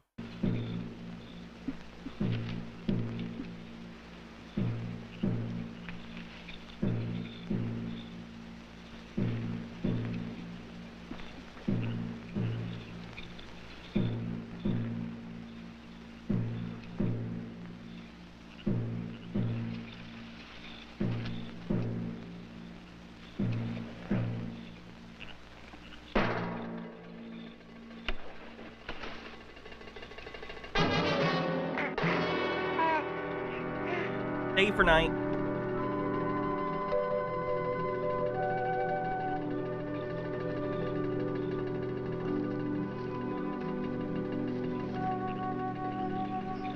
David, Hmm? why did you leave the States? Ooh. Something tells me you're on the verge of succumbing to a fatal feminine Galaxy says, it doesn't bug me. I see boobs in my mirror all the time. Mind you, I don't want to see someone else's. Me too. Mostly about Twitch, though. Assuming the dead past. Well, I just wanted to... forget it. Side note, did you know you can take pills and just, like, grow breasts? Pretty good. Pretty good if you have, you know, if you want that. What do you want to know? I was just thinking how it would be to have a frostbite in the summer and a mosquito bites in the winter. That's all. Ah, you're mad and it's my fault. Oh, shut up. Do you want to know what I was really thinking? What? That's awfully, awfully big out there. And it's very deep. It's full of hungry fish in the prow. Does it bug me or not? It does not. I'm fine with boobs and butts and basically any secondary sexual characteristics. Cold? Oh, I just had a creepy vision of Charlie. Popping up suddenly with a gun pointed at our heads.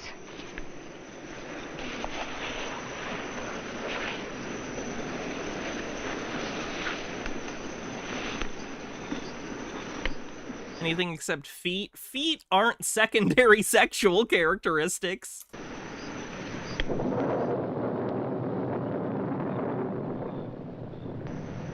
Password?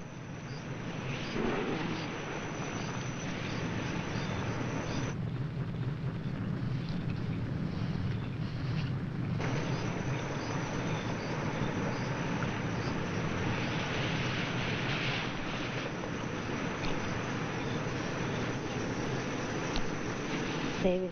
I feel like some of you misunderstand what the term secondary sexual characteristics mean. It isn't relating to sex as in the intimate act. It's relating to sex as in, like, the bimodal male or, like, female, right? So, like, breasts are a typically female secondary sexual characteristic, right? Whereas facial hair, well, some women have facial hair, is typically a masculine secondary sexual characteristic. It isn't something you find sexually attractive. It's something that indicates where you are distributed in, like, yeah, sexual dimorphism. How would you like to spend the rest of your life right here? Just try me. We could never in our whole lives be happy than we are now. Has it really been 6 months already, Amber? That's crazy.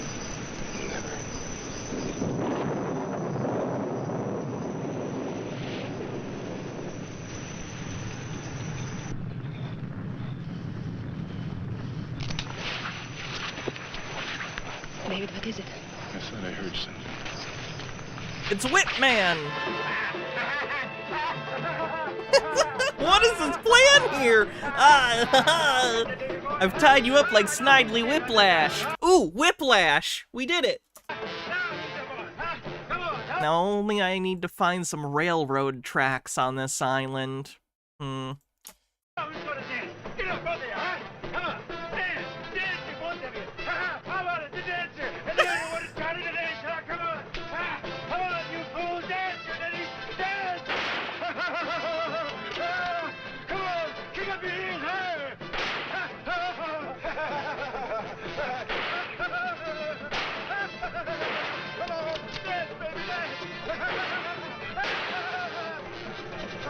Hey, come on, get up there. Nobody stops when Charlie says dance. Get up, get up.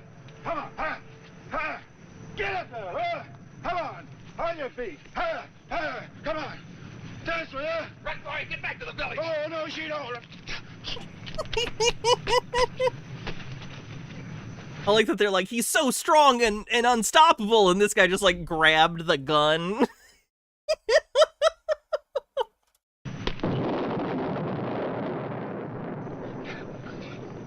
Ooh, judo flip! Help! Naru! Jula! Vito! Makala! Pablo!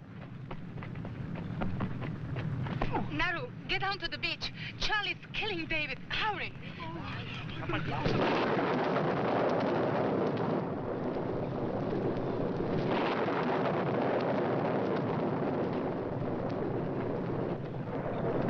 Oh, sand! If you're ever fighting on a beach, always remember, you're surrounded by pocket sand. It's confusing because there's no pocket, but nonetheless, same function. Oh, I wanted to get you in my arms, Davy boy. Come on, bend a little farther. Just a little more. You would be judge, you would be executioner.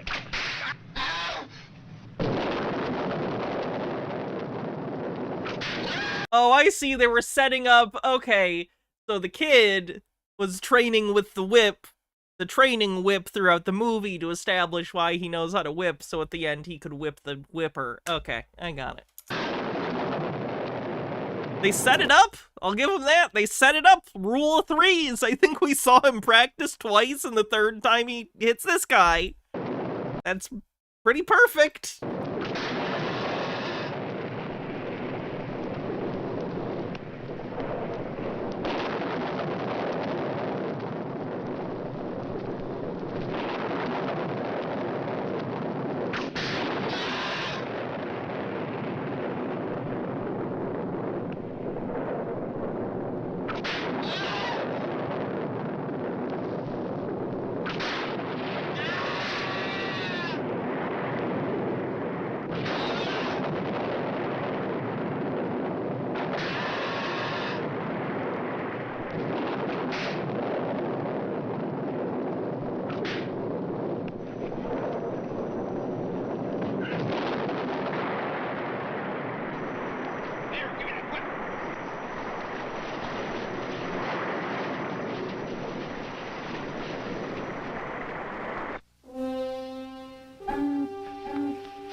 Miss David, come quick. Come quick. Both come. Look like Bajita. Go give me the glass. I wonder if they directed him to eat a banana as business in this scene, or if he was just like, I'm hungry, can I eat a banana during this shot? It's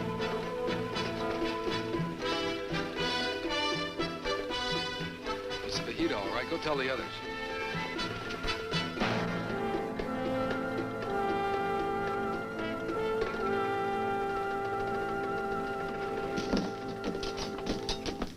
He doesn't even get killed? I don't think that's fair. ¡Traigan los rifles pronto! ¡Todo el mundo afuera!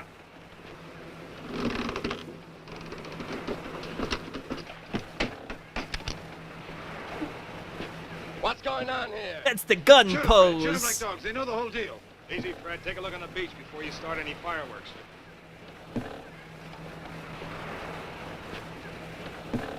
Now you better get out of here in a hurry. Take this stinking dope peddler with you. Shoot him, Fred! Shoot him! Don't listen to him! Shoot him!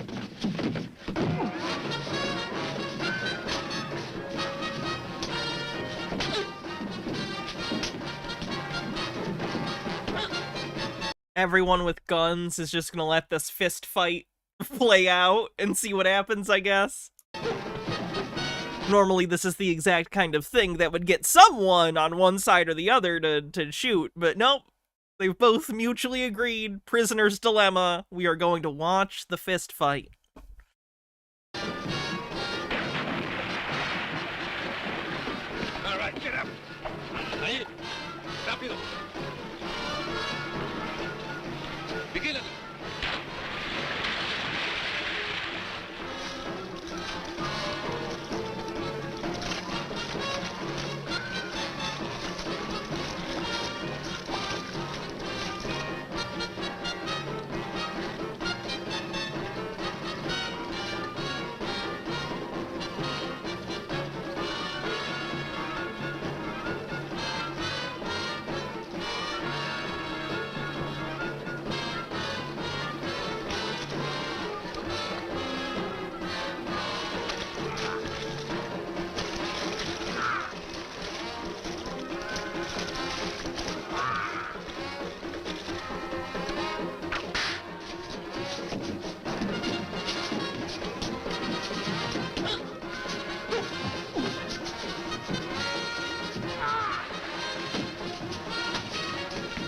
Come on, you guys, got stuff, quick!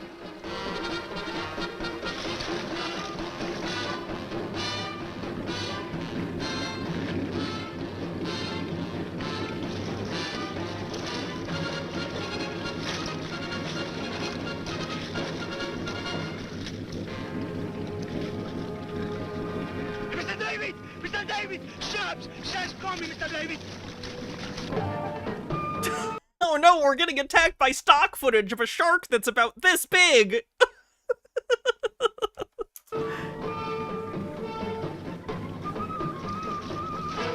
that a tiger shark? Oh, that's a completely different shark. That's a different kind of shark.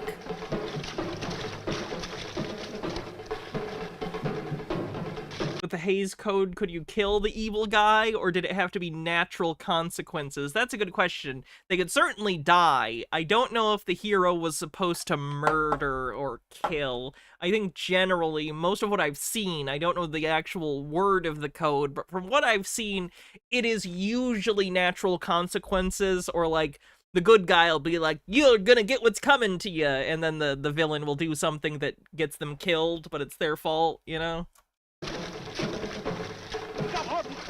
At minimum, they'll go to prison or something.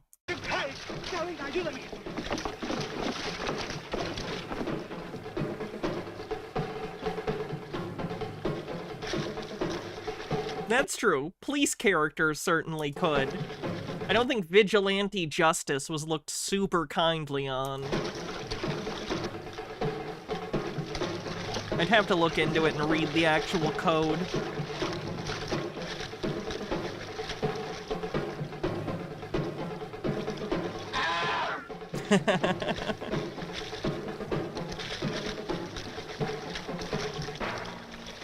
Okay, so whip guy eaten by shark.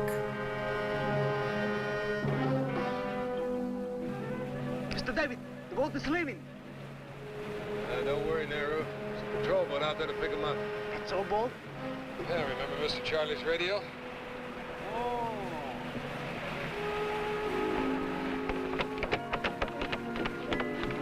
Here they saw what happened. Are you all right? Sure. You can't whip a shark Thanks to Nehru here. because of the water.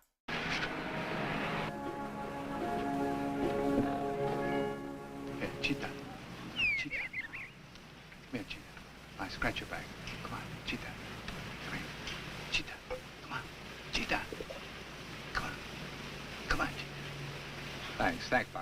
Thank you very much. Doc, look what I found. Where'd you find this?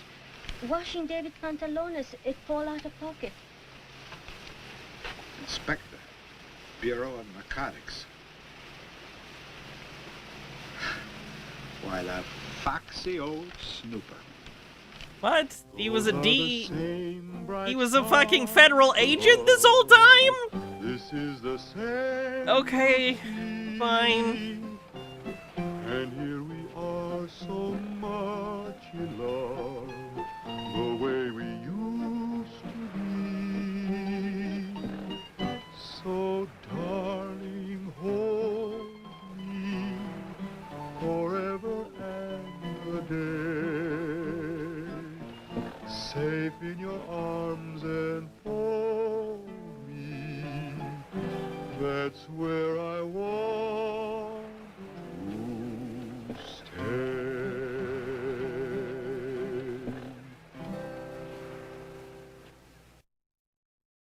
Well, that was certainly a movie. That's good. Thank you everyone so much for hanging out today and watching so much weird public domain stuff, films and shorts and all sorts of great stuff. I will be back tomorrow. I might start a little later, depending on some stuff I have going on until about 4.